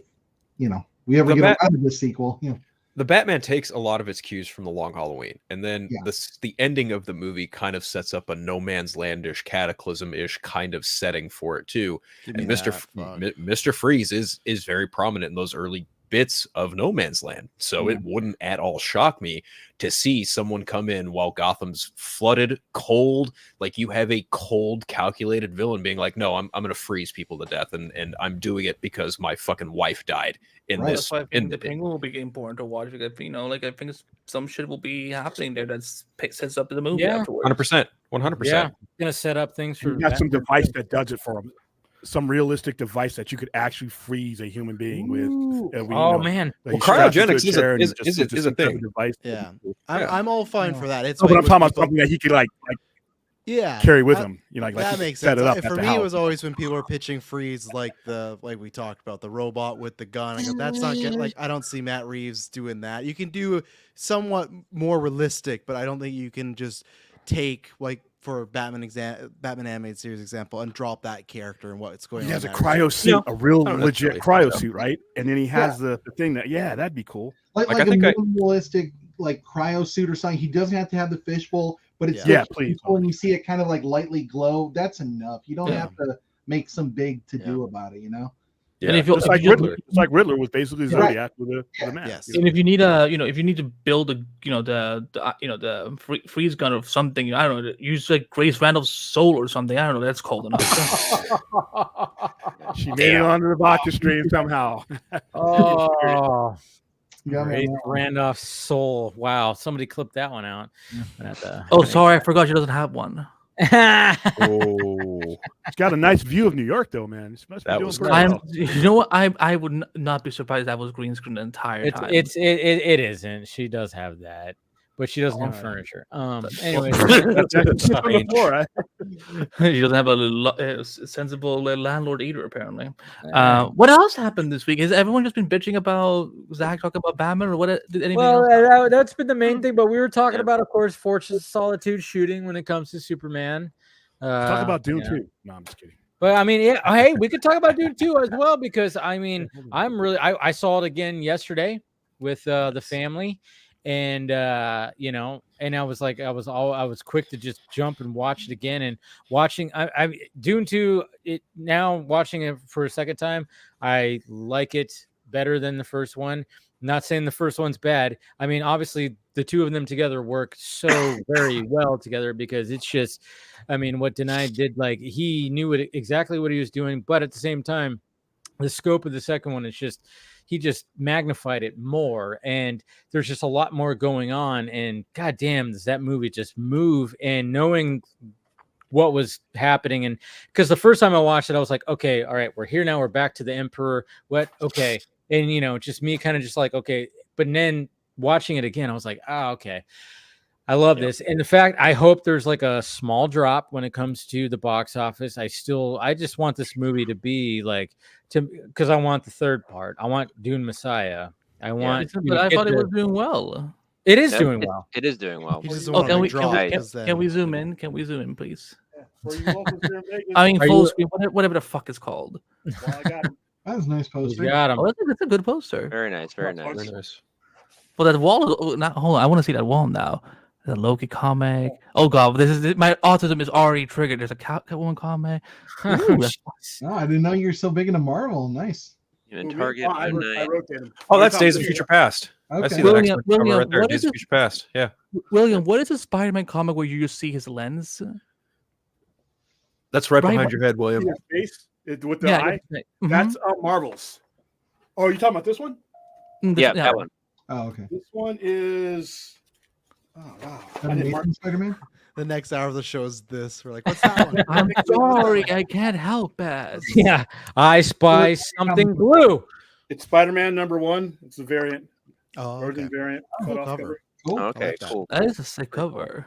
I know, it is a really good cover. It's space. It's like it's minimal. Ooh, Oh I wow! like It's got a that. window. J.G. Abrams. Yeah.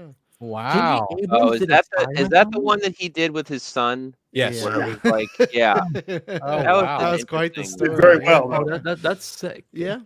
Some of the best-selling non-Miles Morales Spider-Man stuff that they've done in a long time, other than Ultimate Spider-Man that just came out.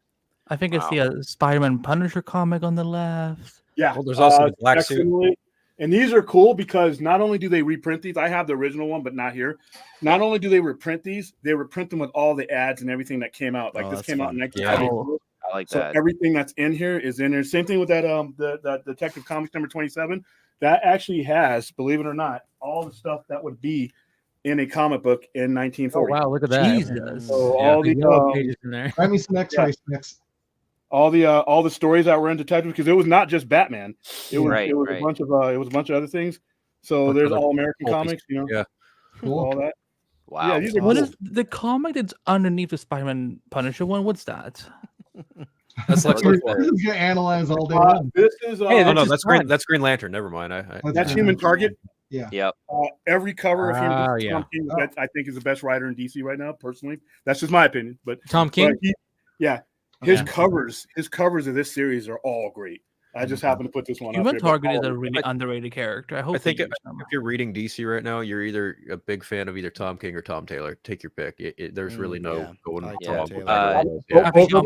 Chip Zdarsky doing Batman is also Chip Zdarsky. You're right. Yeah, Zdarsky's doing a really stellar run on Batman right now too. And isn't Tom King giving some notes to James Gunn? Yeah, he's in the room. He's in the Brain Trust. Yeah, he's working on Supergirl. I think he said he was like one of the 3 people that saw the Superman script. See, I mean, that's the thing. Shit, what are you doing? Why do you sound so annoyed by that, Travis? No, just because it's just like it's such like it's a cool fact, I guess. But it's just like, well, you know, he's one of the. It feels like it's kind of like well, you know, I've met the WWE wrestler Kurt Angle, and he's like It's like I get it, name James. dropping, You know, Tom. name Yeah, dropping. that's the thing where it's like, It was okay, just cool. the way you said it was. And so remember funny. this in a year from now, if Superman Legacy fucking sucks, and we're like, oh, thanks, Tom King. Like, thanks for checking that script. You know, so Wonder Meg, if you're watching, these are on their way.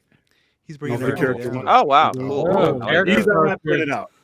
These we Oh, gave wow. away at our screening when we went to do our screening last Monday. We handed these out, and then we Nice. handed Yeah, out all those are kinds of pretty stuff. Oh, there's a Woman of Tomorrow comic right up there. There's cool.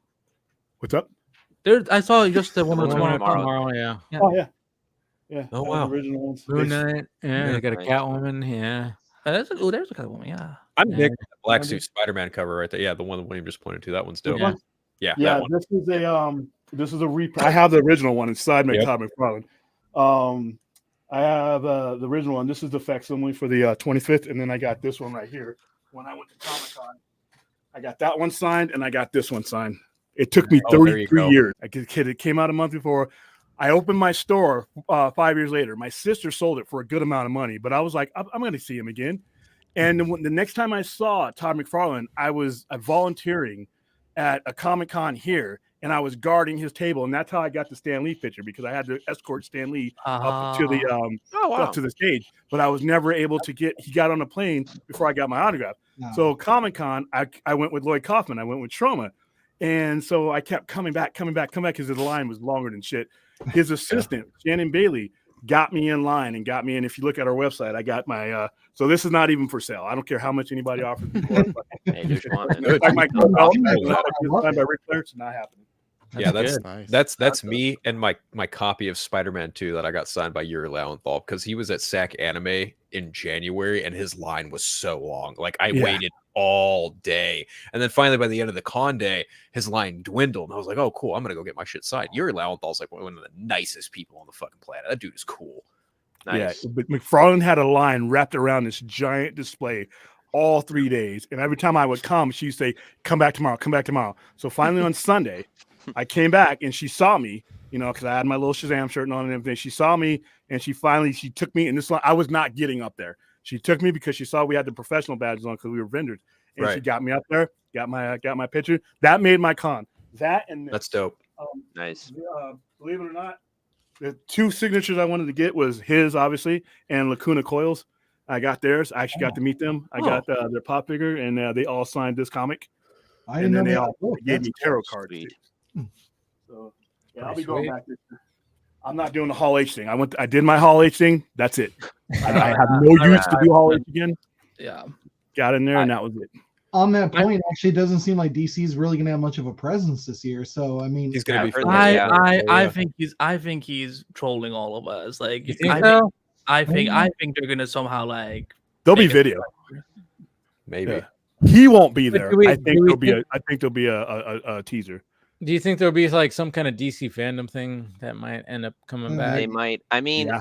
it's that's what actually hard to say because we definitely brought it up last time for sure. Yeah. But there is, on one hand, I think DC fandom is the way to go because it is more intricate. It's more for the fans. They're not competing with anything else. They're just putting out their stuff, and it's a little bit easier.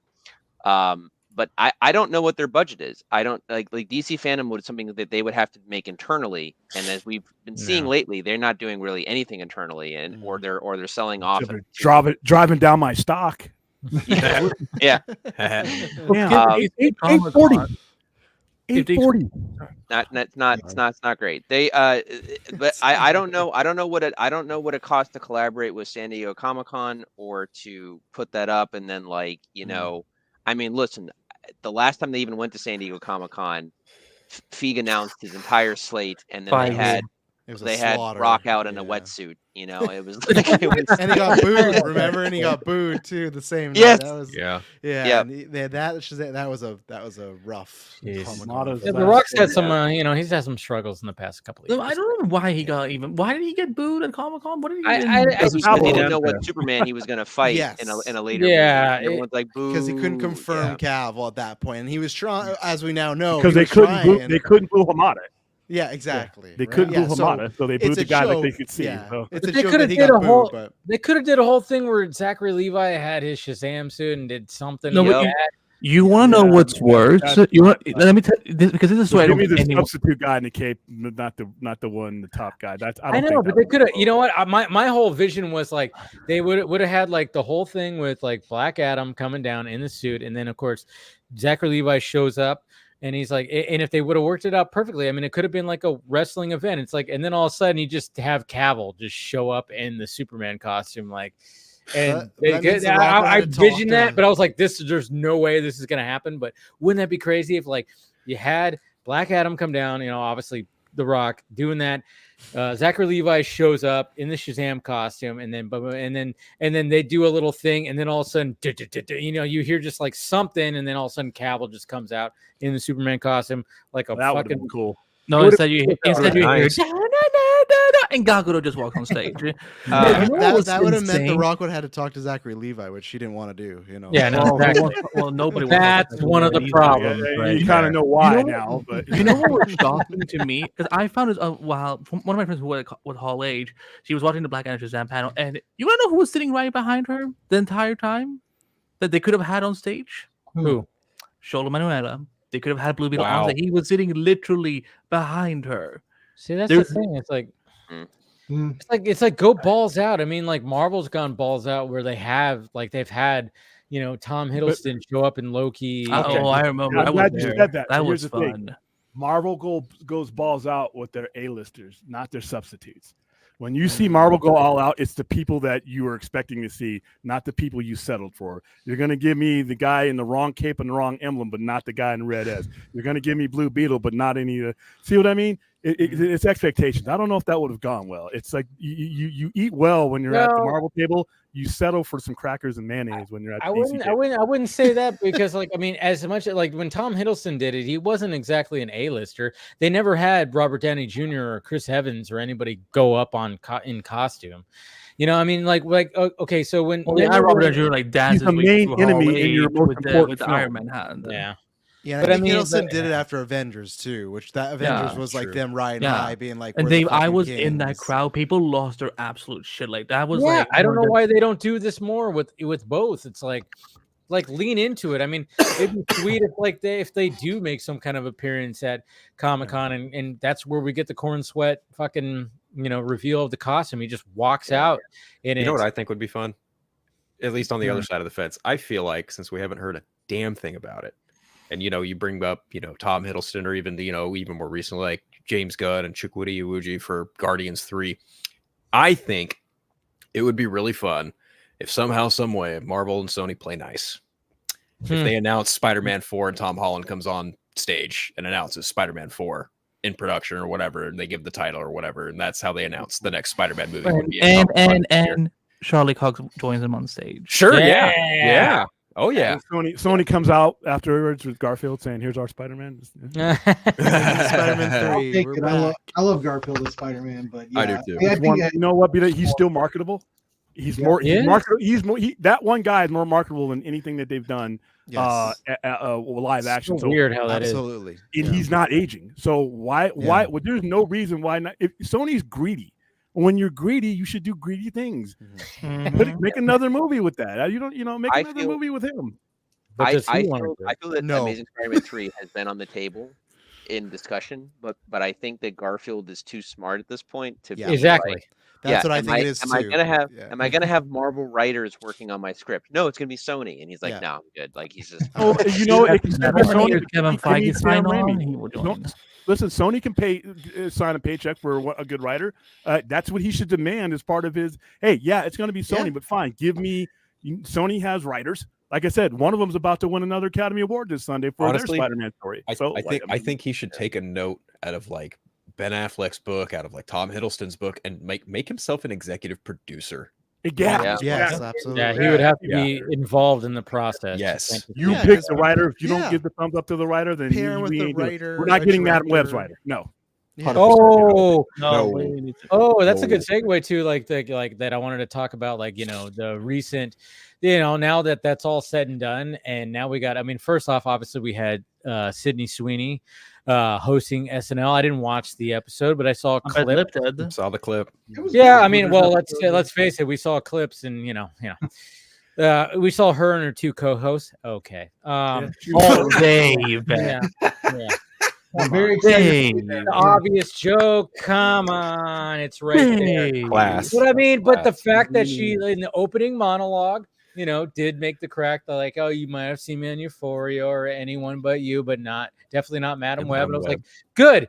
They're leaning into this, but the whole Dakota Johnson thing, and I'm like, whoa. I mean, that whole quote, and and again, going back to everything that we've talked about. I mean, this has been going on for so long where it's just like, and here's the quote right here. I'm just going to read it real quick. It says, "It's so hard to get movies made.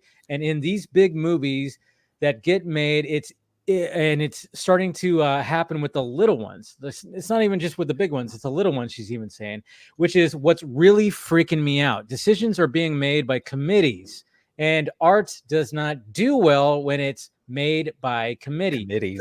Yes, exactly. Committee. That's the key word right there. Films are made by a filmmaker and a team of artists around them. You cannot make art based on numbers and algorithms.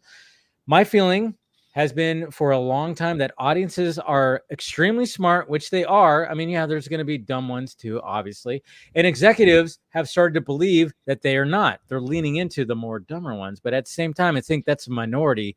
Majority are smart. Audiences will always be able to sniff out bullshit. Even if films start to be made with AI, humans aren't going to fucking want to see those. She's just not talking about Madam Web too, because she's made a couple of stinkers in the last. Well, of course she has. Yeah, but the Suspiria, that I wish that could. Yeah, that was a time bad travel. Remake. Some time travel that could undo that movie. I love the original, and that's a bad remake. 50 Shades. Pretty sure she was in that too. He's one of my least but those actually got an audience. True. Her body was in that. I mean, I don't remember the acting career was in that. But it was it made her a name, right? It made her a name. Yeah, it got her a name. Without those movies, she might not be there. Poor Sonny Crockett. You know what I found out? She's Don Johnson's daughter. I was like, Sonny Crockett. Oh wow. Yeah. I was like, he did not go see those movies. I believe. I think only Melanie Griffith. Who would want to go see them? Yeah. Melanie Griffith went with her though. Her mother, Melanie Griffith. That's a different aspect, but father and her daughter watching her do it. I would suck. I hope I don't fuck have that shit. No, but I'm just glad that now the cast is actually going like, all right, can we call this shit out, because this is not. I mean, in Dakota Johnson, there's more to the quote where she goes like, "I'll probably never do this again," and it's like, yeah, you weren't meant for this. Even if she signed on for a different script, I could totally get that. But at the same time, no matter what. Her performance throughout the whole Madam Web, it was like she just seemed like she did not want to be there, and it didn't fit the superhero genre. She was very just robotic and just kind of just like, this is me, and and so her not wanting to do anything like that again, it's like because no matter what, it seemed like everybody else, like the three girls, Adam Scott. They seemed like they was like, oh yeah, I'm gonna try to do what I can for this movie, and they did well. But she's, no matter what, just even whatever was cut and rearranged, everything about her performance was bad. I feel like just was bad. If anyone really got screwed out of that production, it was probably Tahir Rahim, because his role was altered so drastically in that film. Like the ADR in it is just some of the it's most so bad. Like, what? It's bad. I kept on going like, he's not talking right now. What is going on with these line reads? This is I mean, it's over. I mean, this might have all be Telemundo, but in English, I don't know. It's weird. Yeah. Well, because they changed the movie so much. They changed the movie so much. That's not what they were saying. By the way, and like I said before, Sony's not going to give two shits. Why? Because their $80 million movie made $92 million before they hoarded out to those two other streaming services. So when you don't learn when you don't lose sometimes, and they don't see it like we do. They're going to see we spent this amount of money. We did no marketing for it. We put it out. It put it up for $80 million. It made $92 million, and now we get to put it on that PVOD market where, like I said, there are some absolutely shitstorm movies that make a lot of money at PVOD. You would be surprised at some of the movies that make there's money. There's a whole B-roll, like fucking thing out there, and it's crazy that there is that audience, there is that out there, and you watch this and you go, I've seen it on TV where I'm like, I'm watching this, and it's funny because it does grab me. I go like, God, this is so bad. But then I continue to watch it. It's like a train wreck. People like train wrecks. Yeah, So, and that's the thing. It's like, and then you're watching something like Madam Web. It's like a high budget train wreck, and you're like, fuck, I can't stop. And there's a lot of pretty ladies on the screen. It's like Dark Phoenix all over again. Oh my God, right? Yeah. Jeez. Man. You know, one thing I had heard, and I don't know if it's true, but it's just one of those things. I like a similar rumor I'd heard back with DC TV that I won't go into, but with this one and with a lot of Sony projects, it's weird, but it's that Marvel and Sony aren't agreeing to certain terms. Like, so I wonder if when she was pitched this movie, you know, oh, you're going to be the lead. This is going to be, you know, a Spider-Verse kind of thing, and you're going to connect over with Marvel. She's probably going into it thinking like it's Marvel Studios. Yes. But I've been told that the idea was that she was going to interact with Spider-Man in some way, and that there was going to be this whole plot line that they cut, kind of like when you save young Peter Parker before, you know, when like, the Peter Parker pregnant. Yeah. That's the Terminator aspect of it. The Morbius thing. So remember how Morbius... Wait, Dave, did you say Peter Parker gets pregnant? What did you say? No, he gets pregnant, he gets knocked up. Yeah. No, but I'm talking about the Peter Parker, like, you know, his mom is pregnant in this movie, and they totally put that as like a total nothing, but that was supposed to be the actual central point of the movie, was like, you were supposed to get Spider-Man. That's where Ezekiel was going to go after. It was going to be a full-on Terminator type of thing. So more Spider-Man focused plotline. Yes, it seemed to be in that, and I guess Morbius was supposed to have something, which is why you had that poster that teased him, and then that just turned out to be nothing. I think that when they're about to make these really crappy movies, Marvel is going in there going, no, we're not approving this, and we're not letting Spider-Man be a part of this. Well, they don't have any say. They don't have any say though. Like, they have no say. They have no say over that. Yeah. That's the thing. That's what kills me about this, is because they have everything they need to do. Stop driving your car with Disney Marvel in your rearview mirror. Do your own thing. They've hurt themselves by trying to confuse people that, hey, look how close we can get to Disney Spider-Man, instead of hiring good storytellers and doing your own Spider-Man. You have 100% control over that live action IP. There's nothing anybody can tell them what to do. They own the IP. It's pretty insane that they did not opt to like just do their own version of Spider-Man. It's insane. It's just asinine. And I keep people say, oh, they can't because Kevin Feige won't. Kevin Feige can't do shit. If he calls up and says, you know what, I really don't approve you guys doing that, and Sony can be like, okay, anything else? Click. It's their IP. No shit. You know, sorry. But, well, we've been hearing like the rumors, like when it comes to Spider-Man 4. I mean, this is why we haven't heard. It's crazy that there hasn't been any movement that much when it comes to Spider-Man 4 after Spider-Man No Way Home, because that was such a huge success. And then it's like, and then they revealed like the new costume and the fact that it's like Peter's on his own now. He's finally like broken off from Tony Stark. And then everybody's like, hey, finally we're gonna get maybe a more grounded Superman, Spider-Man. It's just like, okay, so where's it at? But it seems like the reason why that's being held up is because there's this fight between Sony and Marvel Studios, because they want like different things. And we've heard like the rumors like Sony wants a multiverse thing. Kevin Feige wants more of a grounded thing, but there could be elements of like other characters. Like we're bringing in the Netflix people. We can have a Jessica Jones. We can have a Daredevil, which I like that better. I'm like, yeah, let's have Spider-Man the Defenders. Let's have a Hell's Kitchen fucking grounded. Let's have, because the last Spider-Man movie was just so gigantic and so just, oh my God. Pare it down. Yeah. It'll be cheaper too. I agree. I agree with Feige on this one. Yes, here's why. So do I. He's cultivated that Spider-Man. Let him do that Spider-Man. Sony, you own the IP. You don't need to rub up against those guys. You hire. You have Toby and Andrew. Do something with them. Right. Yeah. Exactly. With your Academy Award-winning storytellers who are still under your payroll. They're literally about to take home their second trophy for their second Spider-Man story. You have access to the people. Stop trying to be them. Let them be them. Let Spider-Man do their thing. and come up with your Spider-Man. You own the IP. Why not? You've proven, no matter what shit stuff that they put out, they've already proven throughout history that they can make an intelligent Spider-Man story. Period. No live-action Spider-Man story with Spider-Man in it with them has made less than $700 million. Yeah. I'm going to touch on something. Go ahead. I was just going to say I'm going to touch on something that Travis and Brent talked about last night on Marvel Ultimate Alliance in regards to the Spider-Man 4 script. Like they brought up a really good point. And look at that. Look at that. What is this like, camera freeze? I don't understand that. So freaking cool. I think there's a way you can have it the best of both worlds, because I think Travis and Brent were talking about, like, yeah, do the more grounded story, but then at the end, if you really wanted to amp it up to Secret Wars, just have like Toby or Andrew, or if not both, just come in and be like, hey, we need your help, something's happening. And that's not only do you get like that multiversal payoff with them coming back, but you also get another stepping stone towards Secret Wars, because we know for sure that's Deadpool and Wolverine. That's for sure a stepping stone towards that movie.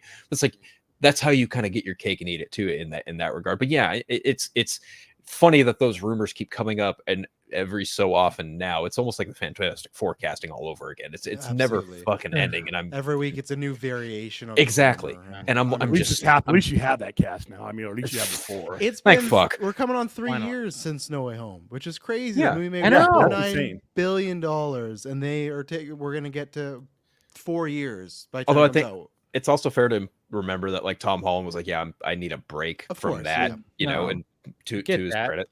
And that's why you go with Andrew or you go with Toby. And honestly, like I love the idea that I really think they're going to go at the very least for Toby for Secret Wars. But like in the meantime, utilize your other Spider-Man talent. They're riding on a wave of new popularity that they haven't had in 5+ years or whatever it's been.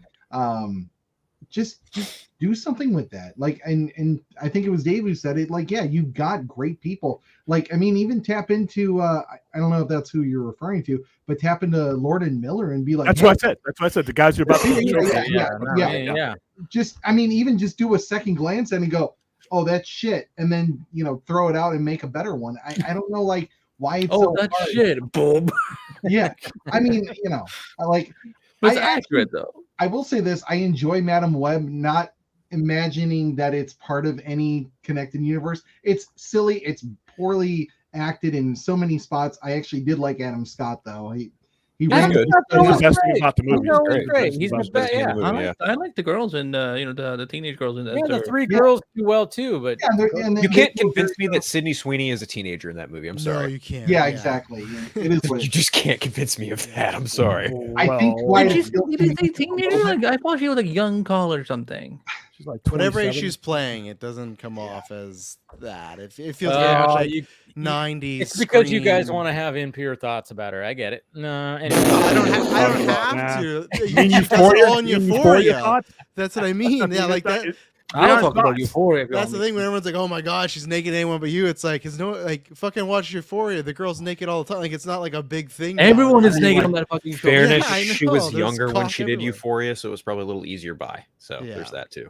Yeah. What about the one she did with Glenn Powell? She's the same age now. Anyone but you. Yeah. I'm amazed that movie became as popular as it did. I have not seen it. It looked like it was terrible. I think even Dave last time I was on, he and I were kind of ragging on it a little bit because according to Scott, like I talked to Scott about it, he said it's actually pretty damn good, and I've heard a lot of good things. Yeah, so I'm gonna have to check it out.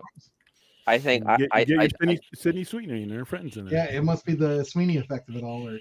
True, but I know William, you have to go because you're going to be doing your stream. Yeah, I got to get home and jump on and go with Nicotina. But yeah, tomorrow 2 p.m. guys, if you are out and around, you want to donate. We're doing Dark Knight Part 1 and Part 2, the animated version. For our AFSD site, we're at 8,200, so we're only 1,800 away from the from the 10 grand that we're trying to reach by April 19th. So I own that movie. Shoot me a link. I'll be on. I can make time for that. That'd be dope. Best movies in the Dark Knight. Okay. I will shoot you a link, and I will see you guys later on. Thanks for having me on, Dave. Have a good one. Take care. Take it easy. Anyways, sorry. I know William had to go. Who was talking? Like Phil, did you or Paul? I was just making a joke about Sydney Sweeney because we were talking about SNL, and I said there was a good joke I saw because there was this whole thing about her and Glenn Powell like having an affair, making the movie and stuff like that. Yeah. She's like, oh no, I've had a fiance for a couple of years now. He was a producer on the movie. He was there on set every day. He's come out here tonight to support me, and let's cut the camera to him to show our support. And it cuts, and it's Glenn Powell in the audience. And I thought that was hysterical. That was funny. Yeah, I saw that. I saw that clip too. No, they did a good job. I mean, that's the thing is like SNL like has always been like for a while. It's been like, and people have been kind of like going, but it seems like lately they're like, okay, they're going. I think Josh Brolin's hosting this week actually. So I'm like, okay, there. It just seems like all of a sudden SNL is like in the conversation again when it comes to a lot of things, which is good. But yeah, I saw that too, and I'm like, yeah, I know. Everybody was always wondering, like, did they have a thing? Oh, they're still fucking. They're who knows? To me, SNL lately is still relying very heavily on their host and not so much their actors. But that being said, like the fact that they got Shane Gillis to come on, I think is like a whole full. That was a crazy full circle like thing that happened. Did not see that coming. Yeah, did not see that. Yeah. But I mean, they always seem to get a little bit better. Like they up their game just a little bit going into an election year, which we happen to be in. So I don't know if that plays into it. They've always been strong when it comes to those kind of things. But, sadly, they just, it got to a point where they weren't even taking shots at Biden. Now they're taking shots at Biden. And it's like, you're supposed to do that. No matter who's the president, don't take a side. Take shots at the president. You're a comedy show. You're supposed to take shots at whatever president there is, whether it's Trump, whether it's Biden. You have material there. And the fact that they were like, they kind of were doing it like I remember when Jim Carrey was like being Biden, and he was great. But I mean, that was like, it was like a different kind of Biden. It's like now we have a Biden that just like, if you watch clips, the dude like kind of just he loses his way when he's talking, and it's like you have to like lean into that.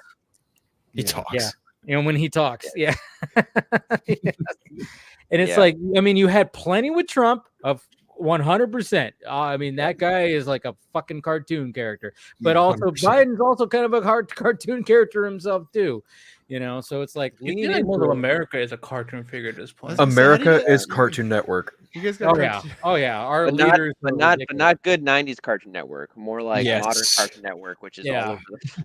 Oh yeah, I mean, it sucks that we're gonna be Cartoon Network, and it sucks that it's gonna be down to those two again. It's like, but then you got RFK, who's like, Kennedy.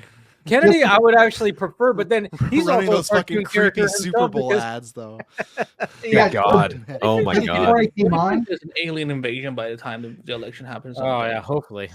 The aliens from Omicron per CIA. I know. Please. Save us, Bill Pullman. Let's get Bill Pullman in here today. We celebrate.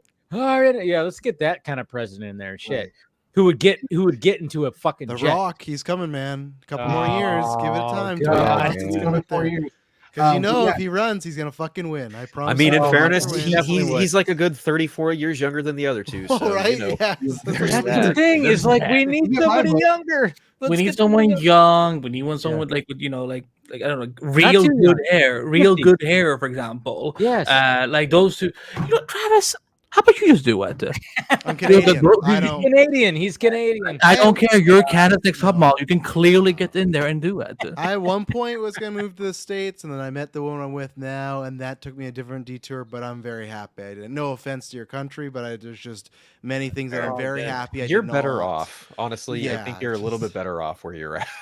Just even like I always feel bad for my friends that have kids. Like I just the amount of like school shootings and stuff that happen. I'd be so scared to send my kids to school public. Like they would be homeschooled if I lived in America. Like there's just so much stuff where I'm like, I would be out of there. I can't. So I'll never move now. I have a cabin in the States, so I still go and stuff. But it's like it's near Seattle. Oh God, what is it? It's Bellingham. So it's like it's the States, but there's lots of Canadians. So it's like a cheat. It's like how Toronto is like the American Canada, where it's like it's Canada, but like it feels like it's an American city. So it's like there's a lot of people there. But I'm happy to stay here with my Maple Leafs and the Winters. So it's okay. There's plenty of spots here that are still good too, but at same time, and we do not have problems. Don't get me wrong. We don't have no. I get that. It's just that's what's that's what sucks about it here. It's like, I mean, I want to get out of California because it just seems like California is just going to end up sinking into the fucking Pacific Ocean. And I'm just like, Jesus Christ. You're going to be in the 2012 movie or whatever. Pretty much. Yeah. No, Dave, it'll be on fire while it's sinking into the ocean. Exactly. Yes. You get to pick. Have you seen Escape from LA? Yeah, it's gonna be like there's gonna be an earthquake. There's gonna be a portion that goes out into the ocean. It's gonna be a prison thing, you know. But you get to ride a sick surfboard on your way out. Oh yeah, yeah. Well, Like Pierce in World Is Not Enough or whatever. It would be a sequel to that Tom Hardy movie where he's just driving a car for the whole time. Like that would be Dave, like just leaving LA. Like I'm never looking Locke. back. You talk about Locke? That's so good. That's a streams from the car. Such a good movie. Such a good movie, Locke. If anybody hasn't seen Locke yet with Tom Hardy, watch that movie. Yeah. It's one of those movies, real time. He's in the car the entire time, you know, and it's just Anyways, that's a good. Wait, no. That's Fury Road, I think, right? It's the prequel. It's the prequel. Yeah, yeah. It's a prequel before everything goes down. Oh, did you guys hear this though? You know, with obviously Furiosa coming out, like when George Miller was asked about like, well, is there a Mad Max in there? And he goes, hey, he might be in the background when it comes to all this, but that's all I'm gonna say. And I was like, oh, so that's a yes. Is there? Yes, Well, if that's the case, because aren't they meeting for the first time in the Mad Max that we Fury Road? He doesn't have to meet her though, right? It could be other characters. Like you could have him interact with Chris Hemsworth's character. Okay. Yeah. So and there's a lot of moving pieces still, and there's a lot with this world where, and then of course it could just be something brief, and it's like, wait a minute, Yeah, it's just the car. Yeah. I did rewatch Fury Road very, very recently, and like it's also important to remember, like Max has lost his fucking mind in that movie too. So if he met her back then, do you really think he's gonna remember in Fury Road? I don't think so. No. See, that's the thing. Is like even when you watch Fury Road, it's like he's the central character, but even Furiosa is almost sometimes more the main character in that movie. Well, with the exception of the original Mad Max. Every Mad Max afterwards, he is the man with no name. He's the guy that walks into the town. He is a surveyor of this world. I mean, I love Road Warrior. I think I even described Fury Road as if you took the last 15 minutes of Road Warrior and injected it with adrenaline and cocaine. That's essentially what Fury Road is. Yeah. But you know, you don't get Fury Road without Road Warrior. And I mean, I like Thunderdome. I don't think Thunderdome is terrible. I think in some ways it's underrated. It got a little with the Tina Turner aspect. It got a little too 80s.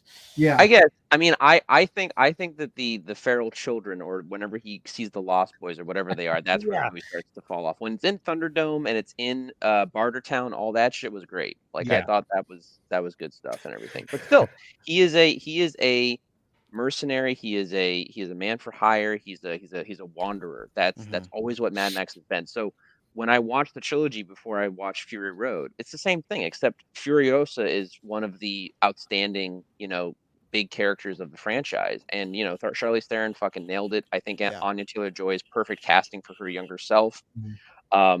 I would say don't have them if Mad Max or if Max shows up, don't have them meet, because I feel like Furiosa would remember a character like Max because he does kind of stand out. My mind is so tired. I really thought Paul for a second said he said Madam Max, and I'm like, oh no, Max, no crossover we never needed. Don't you put that evil on me, Ricky Bobby? No, that's Dakota Johnson's next big deal is the next Mad Max movie. Yeah. The best thing about Sad is it hasn't happened. Yeah. Oh god. No, the best thing about that is that it can be swept away. Yeah. Miller's whole thing was to do a Furiosa picture or to do Mad Max 5. Furiosa won out, and then Mad Max 5, The Wasteland, is supposedly like the next movie and stuff. So and that guy's like pushing 80. That's why I said I hope. Yeah.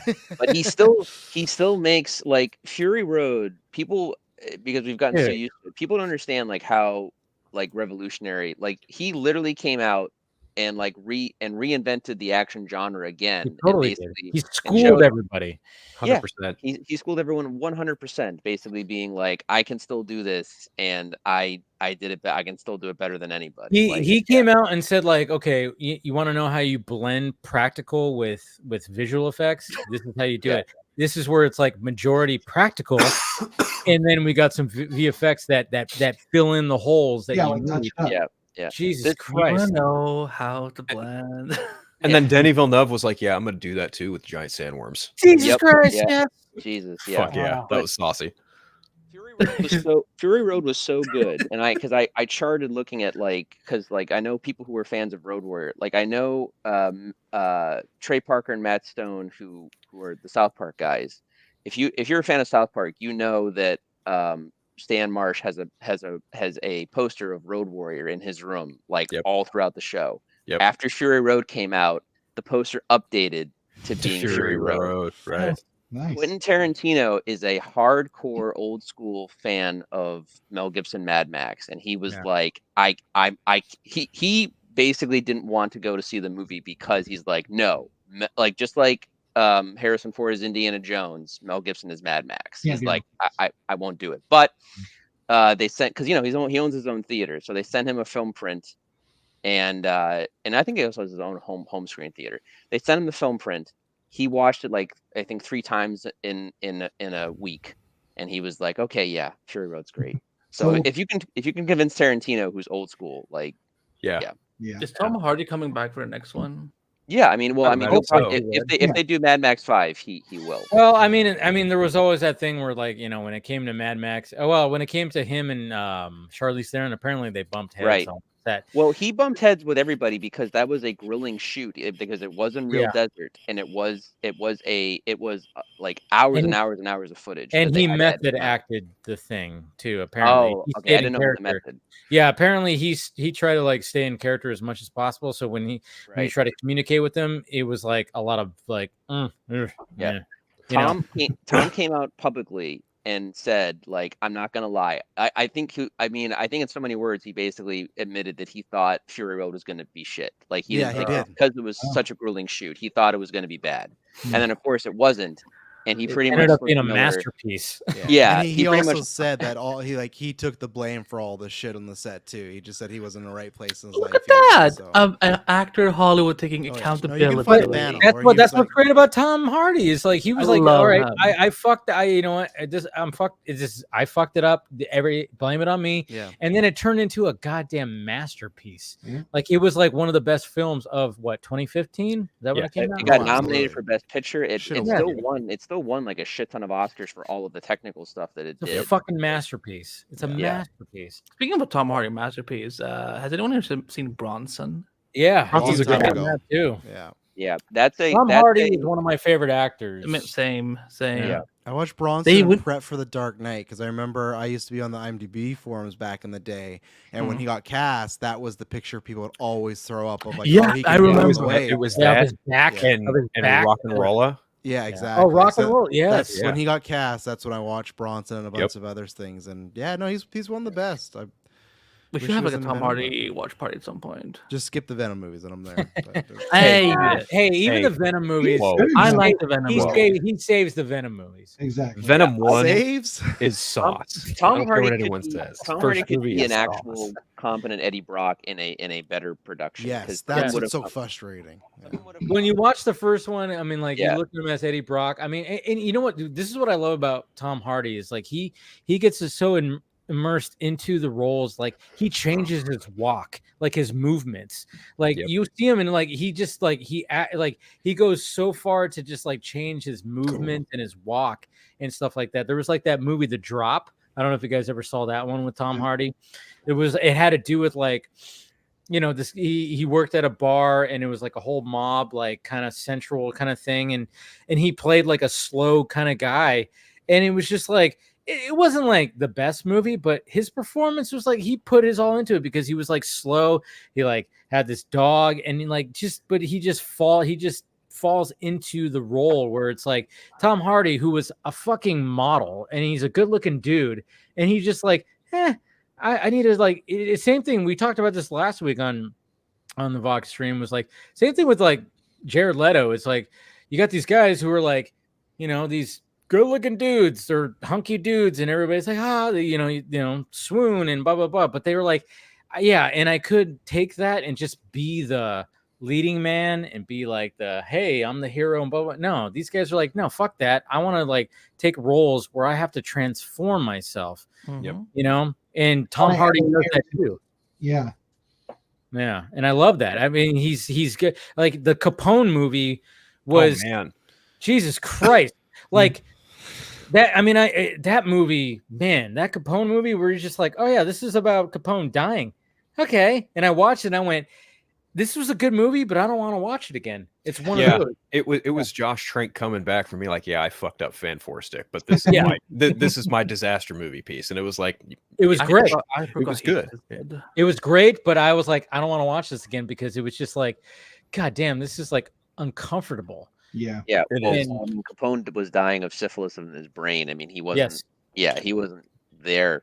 Pretty much, like, and Hardy did his performance was phenomenal, but it's just one of those uncomfortable movies where you just kind of go like, God damn, like, you know, you just don't want to watch it again. It's like, you know, it's one of those. I still laugh every time he shits the bed in that movie because God, Linda Cardellini is just like, oh my God, what the fuck, right? And it's like, oh man, this is too funny. I wonder if Bronson is streaming right now. Like, God, I'm getting like, it probably is, yeah. But yeah, I mean, Bronson was like the first time you saw it's like Tom Hardy like really show his chops, you know? Yeah. Yeah. What you guys weren't fans of the Star Trek Nemesis movie? Oh God, never seen it. Yeah, I think it's easy. Breakout role. Yeah. Hey, you know what? Yeah, that was a breakout role technically. Yeah, I mean, because he played the character that was like kind of like the opposite of he's the clone. Yeah, isn't he? He's a clone. He's a clone of Picard. Which is really funny because I follow people who are hardcore Trekkies, and the funny thing about it is that if you actually look in the Next Generation, Picard had hair as a child, but in the movies they have to make a point that no, he's been bald since childhood. Like there's like a picture of Picard when he's 12 and he's bald. Never had because they don't think the audience can understand that someone had hair when they were a child and they became bald when they were older. So that's why Tom Hardy's also bald. I don't know if he did it as an aesthetic, but it's just Picard's always been bald. Are we to believe that Picard is shaving his head on purpose then, since the age of 20? He's been biking it his whole life. You know, in the show, I think they actually show his hairline, that he had hair. Yeah. What's going on there? Yeah. It wasn't until I think Charles Xavier that like he started actually just doing like the full shaved head kind of thing. You know? It's the better look. It is. I mean, you know what's funny is like sometimes, you know, I just have something on or like, and I will say like 80s and 90s sitcoms, they were all about the balding man. Yeah. If you watch those shows, there are so many times where they just have the characters lead, you know, even like the characters within the actual sitcom and then supporting characters and just, you know, for the episode, it's like, why is every dude is balding and they're trying to save it? They have all the hair. It's just really thick on the sides. It's really thick on the sides. And they try to do like something on top to make it look like, hey, I'm not balding. Yeah. But I mean, I've been watching a lot of Married with Children. I mean, even Al Bundy, he was like balding, you know, his neighbor, Steve, balding. I mean, it was like, and then there was like people who were like supporting characters within the world. They're like balding, but they're trying to not be balding. I'm like, what was happening in the 80s and 90s where everybody was fucking balding? Nah, Uncle Phil was like, I'm just going to lean into it. What? Yeah. That's what they did. Yeah. Uncle Phil, like, he didn't try to hide it. He was just like, yeah, I'm bald. So what? Yeah. But it still worked for him. It worked for him so well because it made him look powerful. I don't know why. Yeah. James Avery was just a powerful presence, man. Yeah. One of my TV dads growing up. He shredded when he was on scene. Fucking he's shredded. He's the shredder. He was shredder. Yeah, that's right. Shredder. Oh wait! Oh, wow, was that what I was trying to lean to? I had no idea. Yeah, he voiced the cartoon Shredder in the 80s. I think he did. He did. I think it's fucking great balls because my two remaining brains are like almost dead. So I want to ask real quick because we were talking about Star Trek. So Zach, in the middle of his whole interview with Rogan, says the Kobayashi Maru, and I'm like, I thought that was great. Like, what is his background? Do you guys have more insight on all that? I don't have any insight. I don't have any insight on how much, but I wouldn't be surprised. I mean, like Zach, I mean, I know we all know he's a big Star Wars nerd, right? But he's never really talked about Star Trek, but I would not be surprised if he's also a little bit of a Trekkie. I mean, I thought that was a very interesting pull for that conversation too. That was very like, yeah, it makes sense. The Kobayashi Maru is a no-win situation. You put Batman in a no-win situation, it's very much one of the same, two sides of the same coin. Right. Yeah. In a nutshell. Like I was expecting him to say like the needs of the many outweigh the needs of the few or the one or something like that too. Once he said that, I'm like, dude, Yeah. like, that was kind of cool. Like, and for all the talk this week, because like I've had like 30 plus conversations on Twitter where I'm like defending Zack and all this stuff. Like the one thing that, you know, I really wanted to do is pull clips like that, because it's like he's not some, like, obviously he really appreciates like a fitness, like workout lifestyle and all that stuff, but he's not some meathead like everyone seems to come out like he's a dude bro and all this stuff. And I kept hearing that all week, and like I got tired of like fighting that battle, but like he's clearly talking about it in that clip. Well, actually the whole interview, he sounds very intelligent, but people always want to nitpick at like one sentence and like this is clearly who the guy is without any real context of the whole conversation. Well, they do that with Rogan too. I mean, yeah, they do that with Rogan because Rogan, I mean, like, it was kind of funny because they were talking about 300 and like how gay it is and how gay the Spartans were. And it's just like, and everybody just like looks at Rogan and is like, oh yeah, he's like this kind of guy. He's like, yeah, he's masculine. Blah, blah. But Rogan's like was open. He's like, oh yeah, they did that. I mean, like he'll talk about that shit. It's like it's like, that's why I really love this conversation, because like Rogan has also been, you know, he's put there's been this stigma that's been put on him too as this certain person, just like the same as Zack. So that's why I was like, it was cool to see that conversation together. And they were talking about shit where it's just like how much the Spartans were gay. And then like these two like guys that are like deemed these masculine dudes and like, oh yeah, they don't like all that stuff. It's like, no, they were like having they were having a conversation about the Spartans, which are supposed to be the most masculine like soldiers, being gay and having sex with each other. It's like, they had gay orgies for sure. Yeah, of course they did. Yeah. That's what they talked about. That's what they talked before they went on the battlefield. I can confirm on behalf of all the gays. I can confirm. Before they went on the battlefield, it was just like, it was like that. And you have these two that are labeled like these two like hyper masculine men that are in the fucking zeitgeist of media that have been pinned like this, that are talking about this and agreeing that Spartan's gay. They're talking about gay. It is like, they might have even gone just a little too far than what I expected to. I mean, not they can say whatever they want, but like they were even talking about a point of like dudes couldn't even get it up with their wives. They had to be running. They had to dress their wives up to look like men. Yeah. I mean, that was well. But like, yeah. Well. I mean. I was texting Phil too, because the stigma of them being like, you know, dude bros and all this other stuff. They both talked about the Barbie movie, which was hysterical to me. Joe talks about that he took his daughter to go see it. His daughter loved the movie, and even Joe Rogan was like, I didn't understand because I had a fun time with the movie. The movie was a good comedy, and I go back home and I see all these things online about all of these dude bros who were like angry about the film. It's like, you went to a Barbie movie. What did you think? What did you think the movie? What'd you expect? What'd you expect? Right. Yeah. And then Zack goes, dude, they made fun of me in the movie, and I still enjoyed it. Like, I had a good time. Yeah. It's like that's what's so fun. Again, going back to like they label like these guys a certain way, and it's like, no, they're not like. It's well, like, I mean, are we going to pretend that Joe Rogan hasn't said some stupid shit in the past? Oh no. Well, okay, I understand. I just want. There's some things, but at the same time, they label him as like. But he's got nothing but daughters and a wife. Like he's a girl dad, and he's also just like, you know, it's like, so he can enjoy that kind of stuff. He's like, he's not this like ultra masculine dude where I'm like, I'm not going to enjoy Barbie. No, he actually does. You know, he's that like that. Same with Zack, because Zack is like, he can enjoy that. And like you said, Paul, is like the fact that it's like, they made fun of me, but I'm like, I don't give a fuck, you know? And then of course there were some fans, like when that came out, they gave a fuck because it was like, you know, talking about the fandom, but it's like, no, just laugh at it and just enjoy it. I think for what it is. Better to sit down and just do like one of those like varieties on like directors and directors talk and just like, you know, talk about your bit like, you mad at me? Nah, that shit was funny. Yeah. Like I honestly want to see like Zack Snyder directs Barbie 2 or something like that. No, like the internet would implode. Yeah, the internet. But like really, it does come down to like the. So he directs Ken. Yeah. Right. Yeah.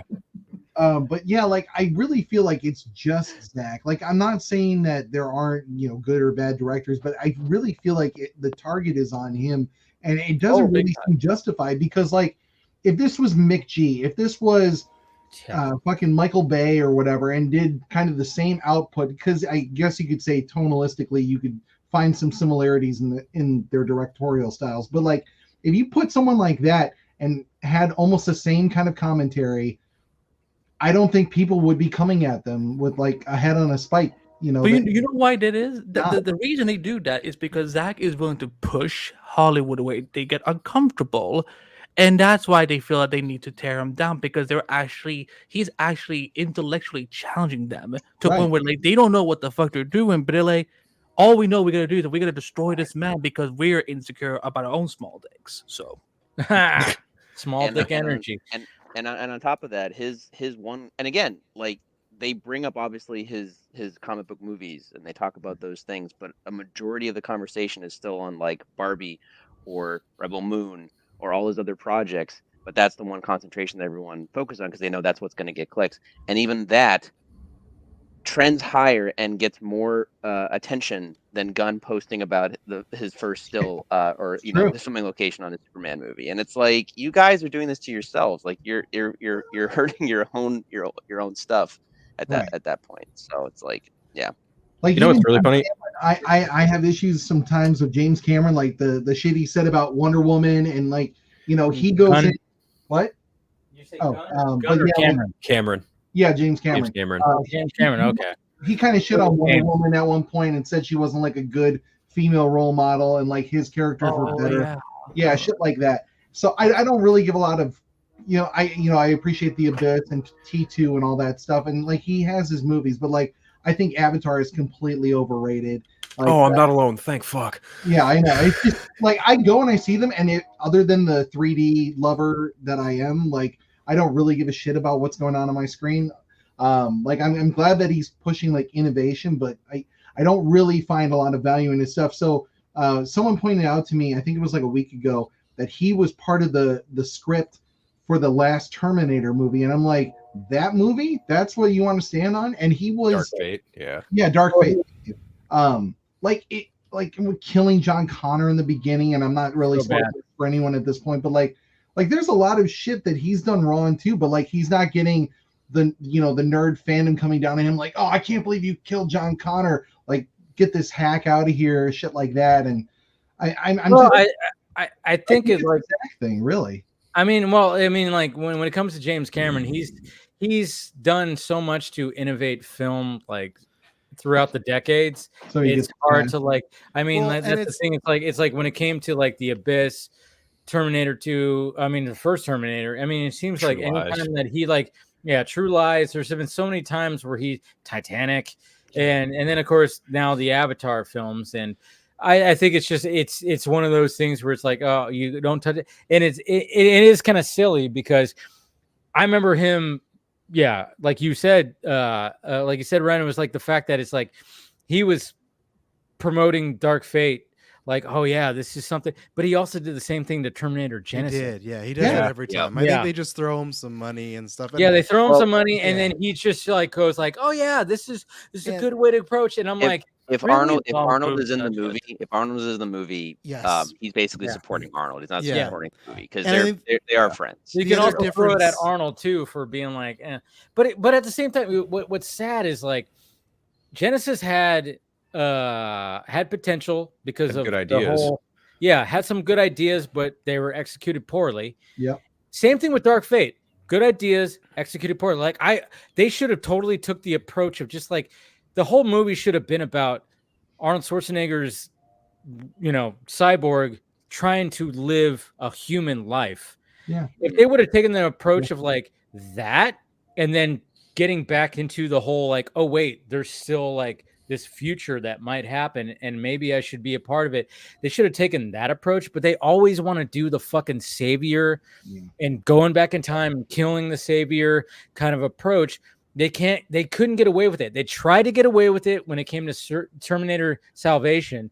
And again, going back to McG is not the best director, and he tried, and for the most part, it was like, that's an enjoyable film, but there's things in there I'm like, really, McG, you went to Transformers, a little thing, with little things, but at the same time, it's like they were trying to get away from the whole, a Terminator going back in time and killing the savior, trying to kill the savior thing, and they actually were like, let's focus on the future part, and I was like, yeah, do that. And and it was like working for the most part, but it got overshadowed by the Christian Bale thing, I think. And it overshadowed. Yeah, there were some things that overshadowed, and then they went, all right, let's go back to that whole thing. So they went back to try to do that. But even Genesis had some interesting things where they were going back through the movies. I was like, oh, that's kind of cool, but didn't quite work. And then Dark Fate, bringing back Linda Hamilton, I was like, oh, now you're onto something, because this might work.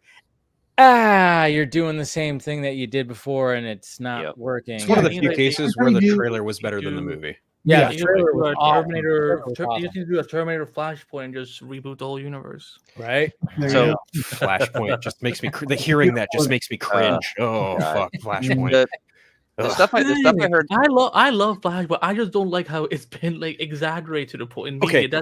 It's not so much as I have a problem with Flashpoint, the story itself. It's so much as like the easy button thing that people like. If they don't like something in DC, they're like, "Oh, just do a Flashpoint." I'm just like, "Oh, great, we are with Crisis on Infinite Earths all over again. Just fucking reset." See, why the fuck is your Flashpoint book so fake? Because it's the omnibus.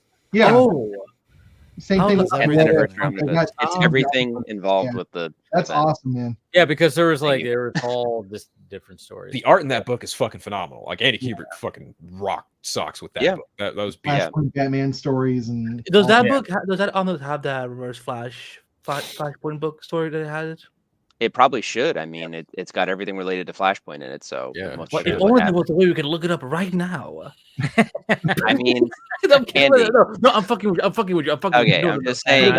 I mean, I'll be here on the rest of the stream. Still going. I know that's the thing. It's like we're gonna see Paul just like licking his, doing this. Oh, Andy, I found it like an hour later. Yeah. I want to say on Cameron on Dark Fate. And again, I don't know. Ryan, you might know more than I do, but like what I had heard was that basically Cameron had offered like consultant and suggestions essentially, and I think his was more like he wanted to get more into the aspect of the Terminators, and I think he even wanted to. I don't know if he was the one to say like, "Oh, just kill John Connor." I don't know about any of that, but I think he was getting to the point of basically saying that Terminators could reproduce because of how much they are integrated as androids. I don't know, like he was getting very like I remember something along that lines. Yeah, I thought they were robots though. I never seen Terminator. No. This shit sounds weird. I mean my understanding of Terminators was that basically everything outside is just skin and then everything inside is machine. So that was my understanding of Terminators. But again, I'm not going to tell what a Terminator is to James Cameron. So that's, and I think that's another thing that you brought up, Brian, about he kills John Connor and doesn't get flagged for it. I think other than George Lucas, which we saw obviously that happened big time, because he created John Connor, I think people go, oh well, it's his thing. He can do what he wants with it. Where Batman's not Zack's thing. He had a turn with it, but it's not Zack's thing. It's our thing. It's DC's thing. Where, like I said, Star Wars, that happened where you saw Lucas, it's his thing, but everyone turned the fuck against him after the prequels, right? Because it was his thing, but still, it's like, well, that's it was so legendary that became our thing. Luke Skywalker and Darth Vader, that's my thing now. It's not your thing anymore, George, and that's why he just fucking straight up retired after he sold it. So it's just so cool that Zack can just live so rent free in so many people's houses and like in home and brains and shit. I'm just like, you people need to fucking start charging rent or get on with your lives. Like, leave this dude alone. Stop acting like he kicked your fucking dog. Yeah. For God's sakes, I am. It doesn't help though. It doesn't help though either when the headlines are basically made for clickbait. Like I remember I was following some because like I don't really use Twitter as much, but I follow like one or two people, and just for like that kind of discourse, but basically just to see like also like Rebel Moon updates, stuff like that. But like it was a while before like the actual like wording of what Zack was talking about actually came forward, and like they actually expanded on it and said like, well, no, actually it's more of him just talking about, you know, like what specifications you're talking about within working within the character and the deconstruction, or like how you view your god, as opposed to like, no, Batman should just kill, or that's the only way that he can be worth anything. It's like he can be relevant. That's what they said. Yeah. They're like, oh yeah, he can only kill. Yeah, if you don't have Batman kill, he'll be irrelevant. And it was like, that's not what he said. He just was like, it was the whole fact of putting him into a situation of where he might have to kill, is that's what you're doing. And then when he was talking about like the God aspect, it's like no, it's like he's not saying Batman's a god. He's just saying like people look at him as a god figure, because this is like fucking religion to a lot of people. And it was just like, that's the thing. It's like they just, when you listen to what he's saying, you like, if you actually go like, okay, I'm gonna like tune in and be like, okay, what is he actually saying? He's like, no, this is what he's saying. But of course, bad takes on, you know, Twitter and bad fucking clickbait headlines are gonna be like, no, we're gonna tweak it like this. Even like the other one was like, Batman has sex to forget. It was like, oh my god. Because we live in a TikTok world. Everyone has like 10 seconds to absorb information, so we get all these shitty, minuscule clips of just nothing that has full context, and it just ruins so many perceptions of people like Zack, who have a really complex but interesting way of viewing the world that we just don't really hear about, because we're scrolling on to the next, you know, shitty article about, I don't know, Biden or vaccines or whatever the hell is going on, you know. But like, and I mean, I've talked with Phil about this, but like, since the movie has come out, and more so the Ultimate Edition, I've had to explain to people multiple times, like, it's just this iteration of the character, and this version of Batman has been through different things than other Batman has been through. Like, and half the point of that movie is to show that Batman has fallen off. That's the point. If you look at Zack Snyder's Justice League, he's an entirely different character. He's come back around. Faith, Alfred. Faith. Yes. He has grown. He's evolved.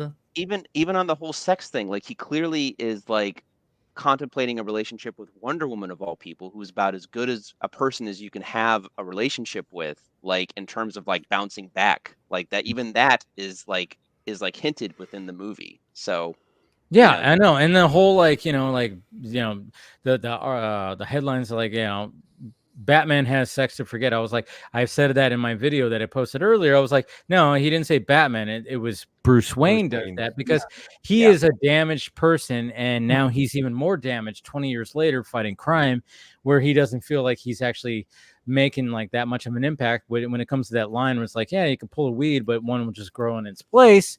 And it's just like, he's so like disgruntled, where it's like, I need to numb myself with fucking wine and painkillers and getting some fucking strange, you know, like getting some, you know. That's why you see that scene when he wakes up and he's just like, you know, he can't sleep. Like all of a sudden the demons are back. He's kind of just like, he takes, you know, he grabs some painkillers, takes it with some wine, and then he walks over to the window, and there's a girl like right there. We don't know who this girl is, you know. Everything. And that's kind of the point too, because she is just kind of this extra thing, and it means kind of nothing in the grander scheme of it. It was a temporary like numbingness of what he's going through. It was like, it's part of the drug. He's addicted to booze, painkillers, and fucking. You know, that's what it is. It's like, that's what he is. And that's in Zack. I like it when Zack said that. It was like, yeah, you know, he fucks to forget. It's like, yeah, people do that. Guess what? Yeah. And Batman does that. How about that? They even make a point too in like these articles. It's like he mentions Watchmen and Dark Knight Returns as like changing his opinion on comic books, and everyone's like, oh, like Zack, there's more than those just two comics. It's like, no, again, he specifies, just like it did for the actual genre. When he read Watchmen and Dark Knight Returns, he couldn't look at comic books the same way, and that was true of the entire fucking industry. We literally got a whole other era than like in the next decade that was a reflection of those books, because like now the creators had. Why are people so fucking stupid, y'all? Like for real? Like what is like fucking happening to our society where like our brain cells really just vanishing that quickly these days, where people are like just.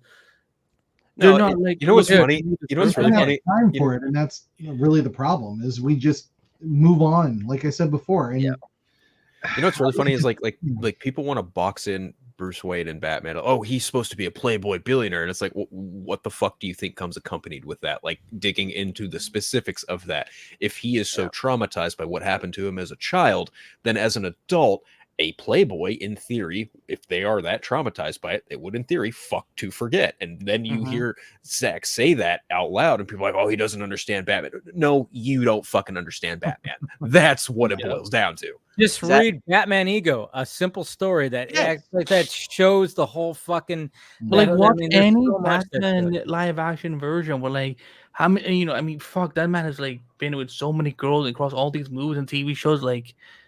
Yeah. He's a himbo, and we love it. Yeah. And for what it's worth, I still like the Nolan interpretation of Bruce Wayne being kind of the playboy where he jumps in that fish tank and stuff like that. Like, yeah, absolutely. Still act out and have that be, as most of us would know, like that mask that is hiding his true self, that has that darkness within him and all that. And that's fine. Like, he can act out, but he can also still have, like you said, those kind of bedroom moments where he just kind of retreats into himself and stuff like that, and still would be considered the playboy, you know, that has all this money and can just kind of have women and just numb the pain that way or whatever. Yep. The other live action versions, I mean, you know, Christian Bale is pining for Rachel for most of, you know, that series. But if you had told me that he fucked one of the ballerinas on that giant boat that he took, I wouldn't have been shocked because him and Rachel weren't really a thing. I'm pretty sure he fucked both of them at the same time. Yeah. Vicky Vale already knows Bruce's reputation when she's not called back, like after that first night together. Like Bruce already has a reputation of doing. We had no fucking chemistry, by the way. I don't know. I'm going off of what I've seen and like all that stuff. But like that's, you know, like it's Zack comes at it and says, let's look at this like an actual like grown up and like what these things actually mean. And then like the, you know, the guys who were just hyper focused on this just are like covering their ears and being like, it's like, just look at it like a grown up. Like that's don't like, talk about my toys like that. Yeah. I don't know. He makes me loud. No, and then but like you said, like when it came to Justice League, it's one of the, both Batman and Superman in Zack Snyder's, you know, arc, he was like, you know what, I'm putting them through the fucking ringer. Yeah. Okay, I'm doing something that nobody's done, and we're gonna put them through the ringer and be like, we're gonna challenge them when it comes to just the way the world is. That whole Joseph Campbell journey and all that. Yeah, exactly. Yes. You know, and you know, to the point where Superman fucking sacrifices himself and again gets rebirth, and there's a rebirth of also Batman as well, or Bruce Wayne, because after almost killing Superman and then him dying and then everything that happened, he's just like, Jesus Christ. So then when you see him in Justice League, it's like you're not seeing the playboy guy. You're seeing like the, when him and Diana reach for the mouse and they kind of, and he's like, oh man, I can actually, I'm feeling like a young kid, and just, I'm not the playboy guy anymore. I'm not like the douchebag I was when I was approaching her, in the museum and saying like, I've met many women like you or something like that. He's not like that anymore. He's 9 not out of 10 guys would see through the Dame of the Woods act. Exactly like, that. Yeah, I know you know a woman like me. Yeah, he's seeing her as like another Catwoman possibly, or possible thief, and that's what he's viewing her. And then in Justice League, they're friends, or they're at least acquaintances who are having the similar goal. And then now future wife and husband, yeah. Yeah, and then the whole dynamic. I was writing so much fan fiction when they touched that mouth on in my mind, like Diana was going to say, and he's like, Wonder Bat, come on. Yeah. No, I think it was on the table for sure. In my scene, he would have been like, "You touch that mouse one more time, I will smack you." And he's like, "I wish you would." And then he would touch him mouth, and she would smack him. And then he had the most aggressive DC Comics hardcore sex, and he would go down on that Warner Bros. He would fucking go down on her. You thought Watchmen had an intense sex scene? Just wait till Justice League 2. I like it. Yeah, I mean, if it was R-rated, who knows? You see, that's the thing. It's like, and I bet you when Zack was like, helping writing that, there was always like, God this right here, man, can you imagine? I mean, we're building some sexual tension. Can you imagine this? And he would probably, because that's the way Zach looks at things, and that's what we're going to see when it comes to Rebel Moon that we haven't seen yet. The R-rated versions is just like, it's like the things that we like when we see in like this, and like we're like, huh, did they fuck right here? And then we might actually see something like that, or it's going to be, there's going to be that, because Zach is just like, yeah, I'm looking at human beings being human beings in these situations. It's like, it's not, I mean, you PG-13 it or whatever the hell, where it's like, oh yeah, obviously it's like, yeah, maybe there's tension, but but in his head he's going, yeah, but in the reality they're fucking. Yeah. And the thing that people have never asked Zach that I think is really important is that is Bruce a top or bottom? Like that's the thing. It could be guy and guy, girl and girl, whatever the fuck. Oh, it would be so like, listen, when Henry Cavill and Ben Affleck were doing those fucking press tours, I was like, I am making Bruce Wayne bisexual, because man, if I could have those two white men fuck each other, oh god, that would be the best superhero porn I've ever seen in my entire life. Sorry, the boys. On the Rebel Moon note of it, because I didn't really see that inspiration initially until he had the Rogan interview. I actually thought it was Rebel Moon being his interpretation of Star Wars after at least the talk was he had been pitched it or whatever, and it didn't work out with Disney or whatever. But him getting this, and then the perspective being more heavy metal driven, how strong of a heavy metal influence do you think we're going to see in the R-rated cut? Oh, I think we're going to see a lot. Yeah, because if you've watched the animated, I haven't read the comic books, but I've seen the. I've seen both movies. Yeah, I've seen both. Yeah. So I'm like, there's gonna be. I mean, it's gonna be. It's. I mean, when he talk, that's why I'm so intrigued. I'm like, how hard R is this gonna be? I mean, obviously, yes, we could talk about violence, but I'm like, but when it comes to the whole sexuality of this whole thing, I'm like, there's even a South Park parody of it, of having so there is an interesting though, like the aspect, because I immediately thought of like Cora's character, and like her whole thing with like having a special someone like fighting in the army with her and stuff like that, and like when he's bringing up the stuff with the Spartans and stuff, and so he starts talking about that. But there's also a thing too where like I've looked at, and again, this is just the PG-13 version, but you have her falling in love with the guy when she's on, when she's a farmer. Yeah. And then you see her scenes with her lover when they're fighting and stuff like that. And even just the simple context of like her like making out on the battlefield or whatever, or being intimate with this farmer, like two entirely different like sexual types of tensions and whatnot. And it's like, and it's that thing of like maybe making a point about the Empire in this is like kind of forcing this relationship as opposed to the farmer, which is the first natural like real relationship that she's been able to have, like where there's no added context other than her kind of not being under the eye of the Empire essentially. Or is it called the Empire or the Imperium? I can't remember. I'm also getting all of my Dune and Star Wars and Rebel Moon. I don't think it's the Empire, but it could be. The outer, it's called the Mother World kind of thing. Yeah, the Mother World. The Mother World's their base, right? If I remember it's their base. So I don't know what like the next thing is like when it comes to bad guys. What? No, but I Right. saw the movie. I saw the Rebel Moon once, and I was like, okay, this is fine, but the director's cut's going to be give me the whole thing. That's the thing. I mean, and Zach did talk a little bit more, and I mean, that's the thing is like when I did my video, I was like I wanted to show like him talk.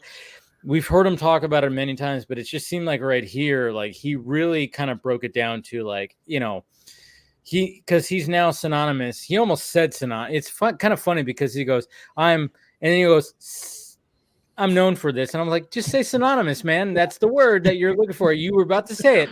You're like, when he came, like, I know that's where the Netflix PR people were like, we have trained you better. Yeah, but it was just kind of funny because I knew he was about to say he's synonymous to the director's cut.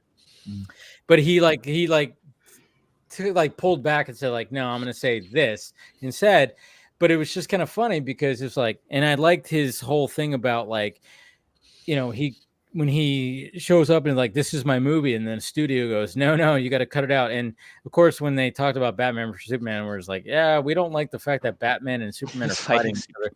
Jesus Christ. It's like, what the fuck was it's funny because like I saw someone say, I think he's lying about that. That's total bullshit. No. I don't think and it's like, why the fuck would he lie about what the MPAA is telling him to cut out of his own fucking movie? Like, do you understand how delusional and ridiculous you sound right now by even making that claim? Oh, he lied about what the MPAA said. What? No way. He definitely didn't make it up. Because I worked for Nielsen TV ratings, and we would talk about similar stuff all the time. And it's they come up with the weirdest things that they care about, but I guess I don't know, it means something to them. So because we have to think about the children. That's the bad part about like the fact is like let the fucking person do their thing. And I think that's what Zach has always ran into is like the fact is like, you know, like what he said, he's like, yeah, you know, like I come out like just like thinking like, hey, they're gonna enjoy this movie, here it is, and the studio goes, no dude, what the fuck is this is way too violent, it's way too this, you gotta snip this. Yeah, I know, it's so ridiculous. And then we need to fix everything. Oh wait, but at the same time, like what he said, he was like, well, so my whole thing was like, well, if you go to home video, we have this other version, and it's like, okay, cool. So then the fact that it's like Netflix was like, hey, let's build that into this. It's like, yeah, we want a PG-13 version that a lot of audiences can actually see, you know, and this is what's always been talked about. Yeah. But, you know, and they try to like, you know, because it's not doing like just because of the studio. Now it's what the studio wants kind of thing. It's like the reverse thing. And I totally get why he's selling that. And I've always been like, this is why he's doing it. I've always said that. I'm like, this is why they're doing it, because he is synonymous to the whole fucking you know, director's cut thing. And the fact of the matter is like, okay, so make this version, try to do something right here, but then we can build up to this crazier version, and it's going to be something where people are going to be like, oh my god. And yeah, sure enough, when those director's cuts come out, people are going to be like, I can't even watch. There was the novelization, I think, had come out. I've talked to Scott about it. He's told me like, oh yeah, there's more fucked up shit in it. We're in for some. I mean, when it comes to Zach talking about it being sexier, oh my god, there's going to be some sex. All right, and some weird sex in it. I get the feeling Andy's going to be all about it. I'm not going to read. I don't want to read about sex. I want to watch sex. Exactly. Yeah, that's what we mean. Yeah. Oh, there's going to be some. I mean, there's going to be some fucking like, you know, fucking. Well, am I getting any homos like bending each other over? Maybe not that, but I don't know. But there's going to be some interesting things. There's going to be some. You know, strong sexual content, as they used to put it in front of movies when you watch on HBO. Yeah. But no, I mean, but the PG-13 version, right? I mean, it's smart in that way because they get to market 2 movies basically, and they basically get 4 movies, not 2. Yeah. You get to do a theatrical mini run. If it gets nominated for anything in that, because Netflix has been nominated multiple times now at the Oscars, if they get extra nominations for it, they get that to add to their thing, and they don't have to deal with having to put like a 3-hour plus, like extremely ultra violent, ultra, you know, sexy movie in a theater, and no one knows what to do with it. Like, and they're like all because they're just terrified of what's going to happen. But the PG-13 version, they get to have their cake and eat it too, basically, as does Zach. As long as Zach knows that he is given his director's cuts and he gets to put them on Netflix, he's happy to do whatever Netflix wants, basically. Right. So everybody wins, essentially. I mean, we're all gonna win, and that's why when people complain about how this is all, I'm like, all right, just be patient. You don't have to watch Rebel Moon Part 2 if you don't want to. I get it 100%. But at the same time, it's like I'm just really anxiously going, all right, when these 2 R-rated cuts drop, and apparently they're going to drop on the same day. Yeah. That's going to blow up the internet, and people are going to be like, There it is. Jesus Christ. Did you see what this guy fucking made? He made a sci-fi epic that's like Star Wars, but it's full of like ultra violent, ultra sex, and just F-bombs everywhere. What the fuck? You know, and I'm like, yes. I'm hoping that that's what's going to be the case. So one thing on the Rebel Moon of it all, I'm curious what you guys think about this part. So one of the criticisms that I've seen is about the numbers of it all, where he did the comparison with Barbie, and I feel like I know where he was going with it. Do you feel like he should have just not brought up comparative, like streaming versus theatrical numbers at all? No, I'm pissing people off. I'm happy he did. I mean, he only basically said, he didn't say that like Rebel Moon. I mean, he was trying to make a point too. If it had been in theaters, maybe it would have made more money. But really more to the point, he was just saying more people saw Rebel Moon because of the statistics that Netflix has shown than they saw Barbie. But again, Barbie made 1.4 billion. So who's complaining? Like, you know, like Barbie was still a huge look. Barbie's still not going to win Best Picture, but the fact that it got nominated, like people got nominated in it, like it's a huge successful. Yeah, movie. It was a cultural thing. Yeah, totally. Yeah, and I think it's just the way that, because he's speaking smarter than he's coming across because of the way that, like I said before, they take their snippet and they go, oh, he thinks it's better than Barbie. Like, do you feel in cases like that, he should have said more like, Barbie was a great movie, but ours is doing well on the streaming side. They still don't edit out of context. It doesn't matter. No, I even said it when I was like breaking it down. I was like, yeah, maybe comparing it to the biggest movie of last year, maybe not the best idea. I get that. Like maybe like the way what he was, I get what he was trying to, you know, put out there. And but you know, obviously using Barbie as the comparison, and you know, talking about the distribution model that Netflix has made now, because we're in that streaming era, and comparing it to the movie ticket, it's like, yeah, some people, I get why people were like, what the fuck? Because there is a difference, but at the same time, I get what he was trying to convey when it came to what he was trying to do. And you know, and it's just one of those things where it's like, how do you convey it in a different, you know, in a way where you're like, hey, you know, eyeballs get, you know, I'm trying to just say like the way that this is like eyeballs are seeing this, and this is the way that I know that Netflix measures the viewership. And he kind of, you know, but yeah, there's like that part right there. I did have a little pushback. I'm like, maybe not compare it to the biggest movie of last year. You know, I know when Rebel Moon came out, I know that at around the same time, Aquaman 2, I think, had come out, and there were more people talking to me about Rebel Moon and having a conversation about that than they were Aquaman 2, which was like the big movie of that time. So I mean, if you're comparing that and Barbie, there's obviously like conversations on both ends about that film of when those movies came out of that year. But like, no, look, like if he had paired it up against Wonka or something like that, I think it would have just not been such a big deal. But like if you had picked that or picking Oppenheimer to go up against it, metrics wise, people are going to nitpick that all day. Yeah. And he could have given a 10-minute long explanation what he meant, and people would have still edited out of context. It doesn't matter. Of course. Yeah. And as much as I love the Barbenheimer event, like I thought that was cool that actually ended up just uniting. Like again, I don't think the studios planned on that. I think that's just what happened with like movie fans. They just all came together and enjoyed both movies coming out the same weekend. But I can still agree with a lot of people that Warner Brothers being spiteful towards Nolan, it actually cost them money, because if Barbie had just come out a week or two difference from Oppenheimer, it might have even made more money than the 1.4 billion. But because people took their money and went to Oppenheimer as well, like, or some film goers probably had to make a choice one way or the other, and they probably went with Oppenheimer over Barbie. I mean, just in terms of like wanting, because you know, Barbie was great, it was a good movie, but if they might have wanted a more grounded film, they went to Oppenheimer, you know. But are we gonna get, you know, a super fantastic when it comes to Superman and Fantastic Four next year?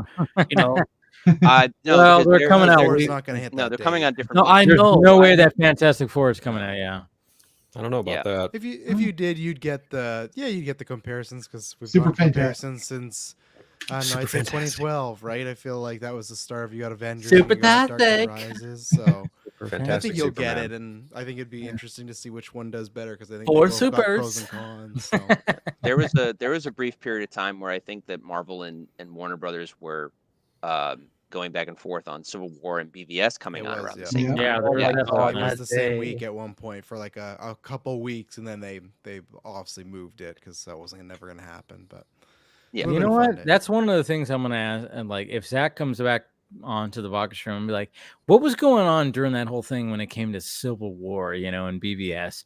Because it was just like, it was the two budding studios, and you have, the two top-notch characters butting heads with each other. I mean, like, what was happening? Like what was going on during all that? Because I remember that. I remember it was such intense. great energy at that time.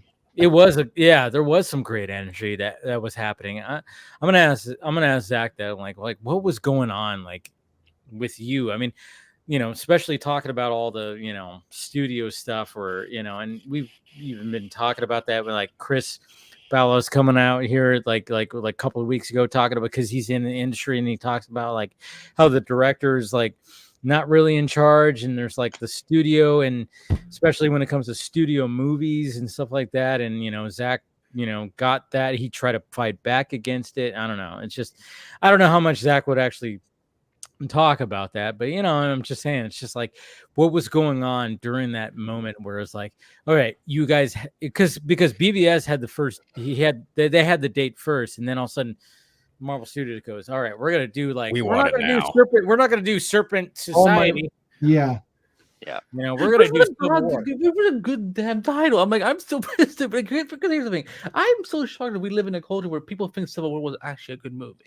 To the point where I'm like, it has its moments. I like all the Spider-Man and Black Panther stuff. I'm like, Serpent this time, like, fuck that. I'm like, when they announced that during that whatever event they did, I'm like, that's kind of good. And then when they just, I'm like, why?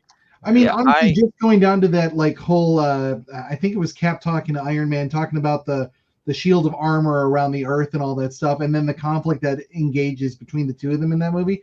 That it does still stand up. Like, it's a good movie for even criticisms aside. You know what? Yeah, I would have loved it as an Avengers movie. I don't want it as a Captain America movie. That's my biggest gripe about it. The thing is like the thing is like it's like they built up the whole tension between Tony and Steve from the first Avengers, like, and they did a good job. I mean, I will say, I mean, even though I'm sad that I have to give Joss Whedon some credit when it comes to some of that writing, but like just some of that tension that is in the first Avengers. Yeah, the first Avengers, there is that back and forth where it's like, they are at odds because they're so different, and then it builds up, and I'm like, okay, I totally get that. But when it came to Civil War, it's like it's trying to cram so much into that story, and you can't do the actual Civil War story because you don't have a Spider-Man, you don't have this whole, you have to rearrange things for the movies.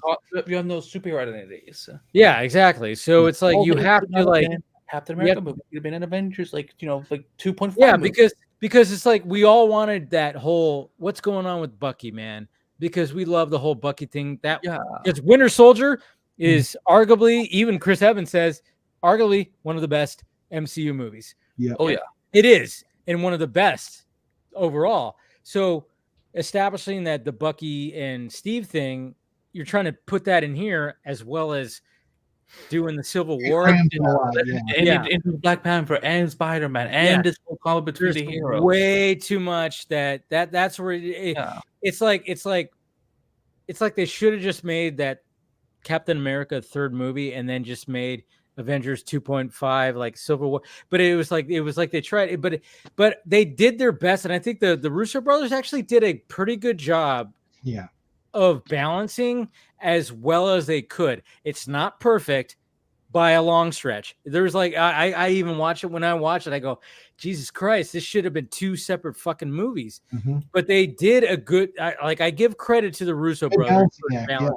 Yeah, I do give credit to the Russos. Okay, I mean, I should have said it's a shitty movie. I should have said it's an overrated movie. Yeah, that's fine. Okay, I get that. I think BVS or BVS Ultimate Edition has aged better than Civil War. Oh But yeah. But in terms of the MCU as a formula Oh and no, as not a Travis series is of mad. Travis is mad now, Paul. No, I'm listen. saying no, so don't cut him off. You know. I will tell, and I was against the Russos coming in because for me they were just comedy directors. They did Yumi and Dupree, and I'm like, you're gonna give the Captain America because I liked First Arrested Avenger a lot. Development. Yeah, and I Community. like First Avenger a lot. I'm like, you're gonna give these guys Captain America, like okay, and then Winter Soldier ended up being what it ended up being. But I think Civil War works within the framework of leading up to Infinity War and leading up to Endgame, and it definitely does. Sure. And no one's gonna really argue that the Russos were some of the best stuff to happen to the MCU in terms of like building those, because those guys, like again, they are not innovative in the way that like Zack or Chris Nolan are, but in terms of like pure straightforward entertainment, they know what entertains. They're big enough in terms of the knowledge of the comic books to know what's important to show. I mean, Infinity War alone, I mean, you were talking about Civil War being a balancing act. Infinity War, that should be studied for how well it balances three separate stories going simultaneously, and yet it all kind of comes and accumulates at the end, and it doesn't feel jaunty or anything. So the way, like Infinity War is, it might be like it is. Like it is the best Marvel movie. It could, it really is. Best Avengers movie. Yeah, it really is. A best ensemble movie. The only thing that I think will top it is if they end up doing, if Secret Wars ends up somehow blowing everyone out of the water, or they do a very good X-Men centric movie within the MCU, possibly. Yeah, you're right about that. But anyways, sorry. And I was just going to say this is a good spot to end this. We're 4.5 hours in, but we're going to say No, well, now I'm going to end on a bad note. But you're mentioning Surface Society. Is it true that it was supposed to be in Cap 4 and now they're taking it out? Apparently that's the rumor. Fuck you, Iger. They pulled out like Seth Rollins had a role in the movie too, the wrestler guy, and like I guess. Well, I don't care about that. I just wanted to be like, what the fuck? For me, I don't even know. They can't fit it in live action. I guess they're going to focus on the leader, though. I mean, that's kind of cool because I've been waiting to see Tim Blake Nelson, I think is his name, since the Incredible Hulk movie. So, I mean, this movie is low-key like a Hulk movie just without the Hulk. That's funny. They're not going to make a Hulk movie, so I mean, I get it for what it is. Yeah. So I saw earlier today someone reshared an image that Sean Levy shared a long while ago when he did the movie The Atom Project. There's a moment where Ryan Reynolds and Mark Ruffalo are like they're laying in the grass, and like on a toy bin there's a Deadpool sticker and an Incredible Hulk sticker, and I'm like, that's cool. Well, there's a lot of characters showing up in Deadpool 3. Interesting. Could the Hulk show up? Yes. If they do. I'm not trying to get expectations set up, but we're getting like Cassandra Nova. Like I would lose it if we got like a variant Hulk and it's Maestro. Like that would be. I still have such PTSD from Man at One that I really thought you said Cassandra Nova. I'm like, no, do not put her in Deadpool 3. I don't know who's asking for it, but I want Eric Bana to show up one more time. That'd be funny. I like that. Yeah, that'd be hilarious. That'd be good.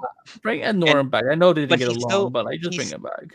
He still morphs into the weird 2003 Hulk for some reason. Like the effects are bad on purpose, and Deadpool is like, what the fuck? Like he's like completely thrown off by it. Who the fuck is this guy? Yeah, I think that would be hysterical if that's what they choose. You just be like, you're looking good, Eric Bana Hulk. Your reviews. I would pay for Into the Hulkverse. I would pay for that somehow. Like just all three of them. Just. Then he looks at Edward Norton Hulk. I'm like, yeah, look at. I have Lou Ferrigno. Bring him in your muscles. Yeah, he's still going. Yeah. But yeah, like I heard. I think it was just today that I don't know if this one's true. Maybe you guys have heard this or not. That they're going to have Blake, his wife, play Lady Deadpool in this. Somebody I fucking hope they want at the beginning of my stream, somebody actually said like Blake Lively, is she playing Sheeple? So yeah, hey, could be. I mean, I expect anybody in this. They had good chemistry in Green Lantern, but I mean, they had so good chemistry that they got married and had like 3 kids. You know who's not going to be in it? Vinnie Jones as a. Yeah, I saw that. I saw that article. Nobody wants that. But like, if they're asking him, they're asking anybody. Yep. Like They're asking asking, Juggernaut dude. from- That's the thing. you know. So yeah, you're right, Travis. Because when I saw that Vinnie Jones article, and they were like, "Oh yeah, he didn't want to return as a Juggernaut because he just he didn't get got enough money. Yeah, there was that stuff, and I'm like, oh man, I'm like, if they ask him, man, they ask. They went down the list, yeah. But again, guys, we need to keep our expectations in check. All right, Not I love fucking Multiverse. Paul, we're gonna blow I love that. Multiverse My of Madness, expectations but are we need to- perfect. I'm showing All up right. for Wolverine. Mine, And all I Deadpool, yeah. care to see is Deadpool and Wolverine. The rest is Same. all gravy. That's all like even if there's no It's other just- cameos, I don't Yeah. need them. That's what I'm there for. So Fair enough. I'm I mean, hell, expected we know film. Pyro's in it, so that's cool to me too. Like, I never So, thought I that love was- that he was like right there in the fucking trailer. Yeah, they're not hiding. love this part. Yeah. So good. Honestly, Travis can like you scruff up Travis, he can kind of pull that off. That the same kind of look. Oh yeah, what? Oh, I don't want to be Pyro. If- though. if- No, you don't want to be Pyro. No, You know I what? don't Like wanna if be you Pyro. slicked your hair back, like I could see Cyclops. Cyclops is very sure. Oh yeah. No, he could do. But- it. but yeah, you, we have, gotta you all have that like that straight jaw. Tyler Sheridan or James Marster? like well, and Martin, if you- I mean, if you- Marston's gonna be in it. There's Yeah, no- man, Marston. Hopefully, I think the all whole the OG, OGs are the a whole lock. OG, If the he OG, gets the OG cast is gonna be in. They're it. a lock. No Yeah. I hope. I can't wait. Like they came I- back for a fucking like minute in Days of Future Past. Yeah. Probably Like, very they soon. literally they came back one for 60 scene. seconds in Yeah. Deadpool 2, even. Yeah, right. So Yeah. Well, that and was again, the new cast. Yeah, but And again, I like the new cast too. Yeah. it's not who shows up, it's how it's utilized. Yeah. That's True. really what it comes down to too. Because that ending of Days of Future Past, it's minimal, but there's only so much you need to do or say, Right, and you're like, right. great, good, Oh. and or you get a fucking CGI Chris Reeve and the Flash, and you're like, what's happening right now? What and it's Well, a lot of Sorry. people are also under the impression that Channing Tatum might show up as Gambit, that's a and lot. to Too. and That'd to be me, hilarious. He definitely, I he really definitely. want to see that. to They're gonna- me, that's like doing what they did with Nick Cage, but probably better. He's Yeah. gonna, oh yeah. He won't be a CGI like No. enhanced performance, and it'll No. probably God, no. be like talking and not a giant spider somewhere in the background. Well, The fact that Shannon, like showed up at in Free Guy, yeah, he's showing up in this. Yeah. As yeah. the funny theory is like he's in that Madripoor casino setting with Patch, and I'm like, I could see that. That would be like a step up from Origins Wolverine, where he was in a casino setting and it was Taylor Kitsch.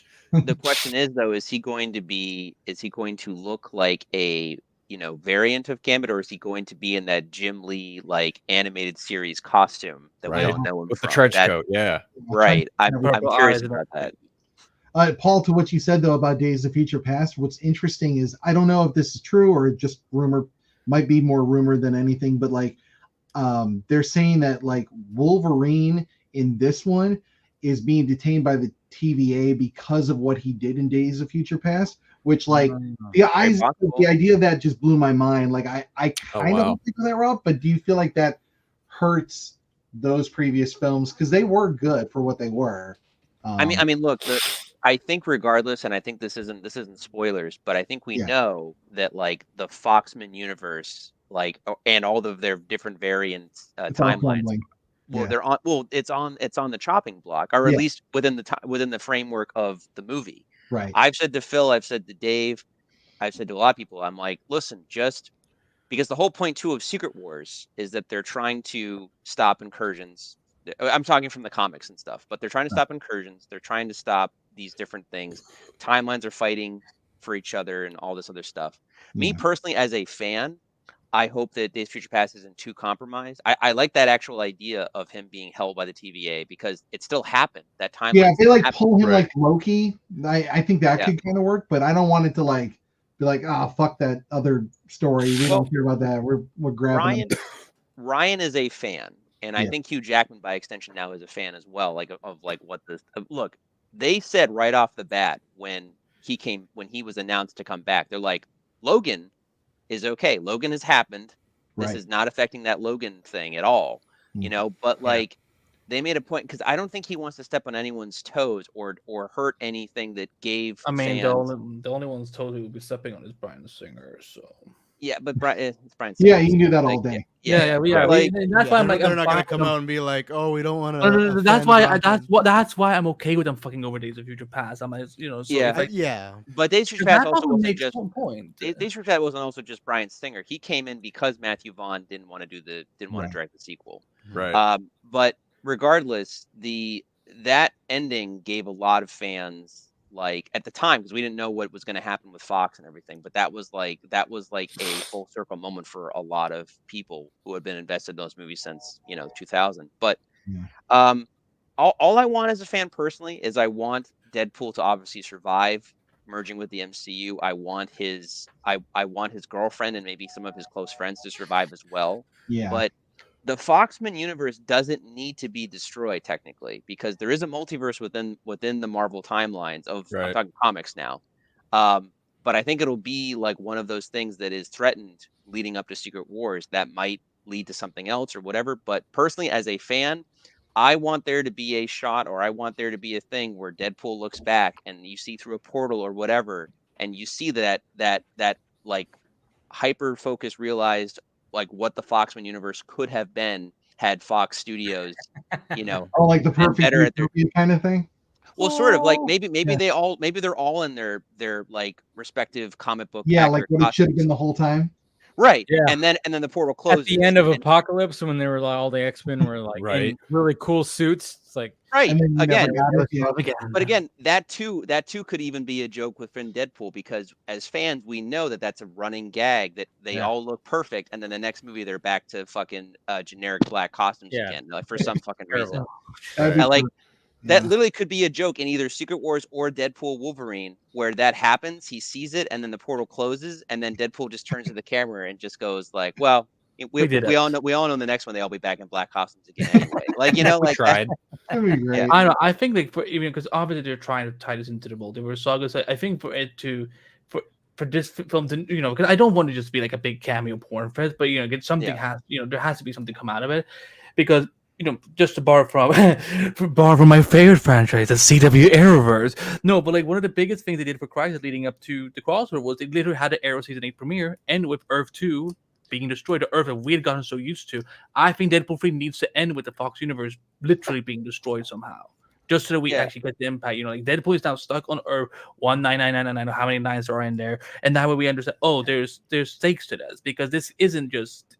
Oh my god, look at everyone coming together. It's like, oh shit. Like, there's something destroying it. If the Foxman universe is destroyed, and this is what I do love about the Deadpool movies, like at their heart of like what they really are, is that Deadpool makes all these jokes, he does all of these dumb things, but like when the movies need to be actually serious and like, like real shit's going down, the movies pretty much always deliver. Like when he's trying to escape in the first one, or when he's trying to save the kid in the second one, like those moments are taken seriously, know. So you're right. Yeah. If the Foxman universe does get destroyed, like don't have Deadpool crack a joke after. Like make a point that Deadpool has lost his world. That like, and us as fans who grew up on those movies have now lost this universe or something. Maybe it comes back in Secret Wars. I don't know how that works. I don't know what the multiverse rules are within Marvel. I don't even think Kevin Feige knows either at this point. Right, but like, especially with the king of it all. Yeah. Right. If that's lost, make us feel it. Make us understand that there's real stakes here. So that's all I suggest. Well, Paul, we're on the same page, right? We're vibing on this. This is exactly what I want. So yeah. Anyway, conversation about Surface aside, and this is where we landed. This is where we landed. And scene. But yeah, this is like I said, Deadpool is gonna be probably one of the biggest movies of the year, but I still hope that Dune is. Like I just because it's something different. It's something different. I want that to be, but at the same time, it's like, hey, if Dune ends up being number 2, that's perfectly. I'm seeing Dune again on Sunday, and I'm only seeing it on Sunday because I didn't act fast enough, and all of the Saturday and later Sunday shows were sold out. So I saw it yesterday, and even on Thursday, first showing, it was like a pretty, it wasn't like, it was probably about 60% full, but I was like, I'm like, okay, this is I'll good, be but fine. You all will get your Dune free. It's fine. But let's go ahead and end this stream right now. This has been a lot of fun. Of course, thank you to William. Thank you to Scott. Thank you to Steven, of course, who showed up early on to give their opinions about, the certain things that happened this week specifically.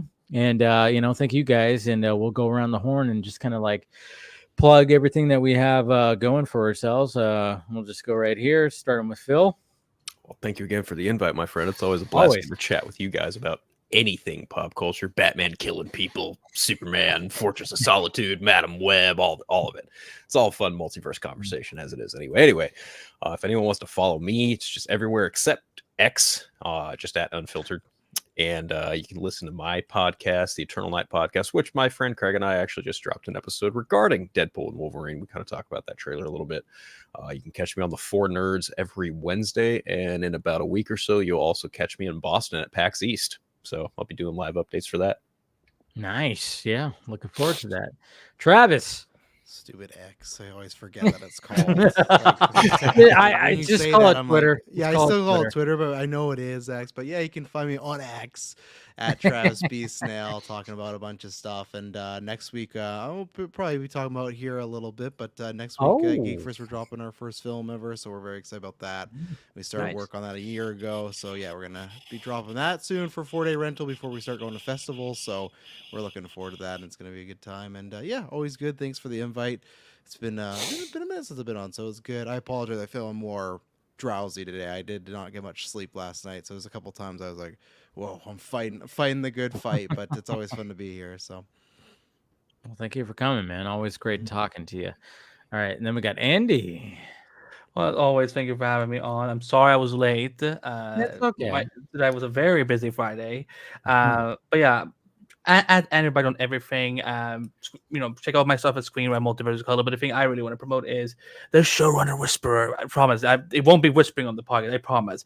Dropping on March 20th, where I go through multiple Hollywood showrunners, and they give their stories on how they got to where they are today, and maybe some stories you all have not heard about yet. One that I know is gonna probably freak out the entire internet. That I'm like, I cannot believe they told me this. So tune in to Showrunner Whisper March 20th. All right, Paul. Yeah, I've got nothing to promote as always, and a live reading from Flashpoint. Yeah, sure. But no, I'm always happy to be on here. I wish I could have been on here earlier to talk more about certain issues and about certain interviews and stuff like that. That would have been interesting. But regardless, I'm glad I came in today, and I'm always love talking with you guys. It's always good just shooting the shit and everything. And I think we had a really good discussion tonight too, which makes me really happy. And yeah, if you guys want to follow me, I'm at pmickey1988 on Instagram and Paul Panhook on Vero. And yeah, just follow me on there. There it is. All right, Ryan. Well, as always, it's really good to be on here and just getting some of my nerd rage out. But if you do want to follow any of our stuff, as always, it's Twitter or X, whatever you want to call it. At the Nerd Rage Pod for pretty much anything that's more newsworthy, anything that's like more conversational, or you just want to dig into me about bad takes about Zack Snyder, have at it at Ryan's_ramblings. It's all on Twitter. I pretty much live there. So come harass me or talk to me anytime. And again, thanks for having me on. Yeah, no problem. Thank you, everybody on the panel, of course, for the great discussions. Hit that like, thumbs up, share, do all that. Support the channel. We got the sock meds that are all around. Support the Patreon membership. Do all that. And yeah, thank you to everybody on the panel, of course. And of course, we will talk to you guys later.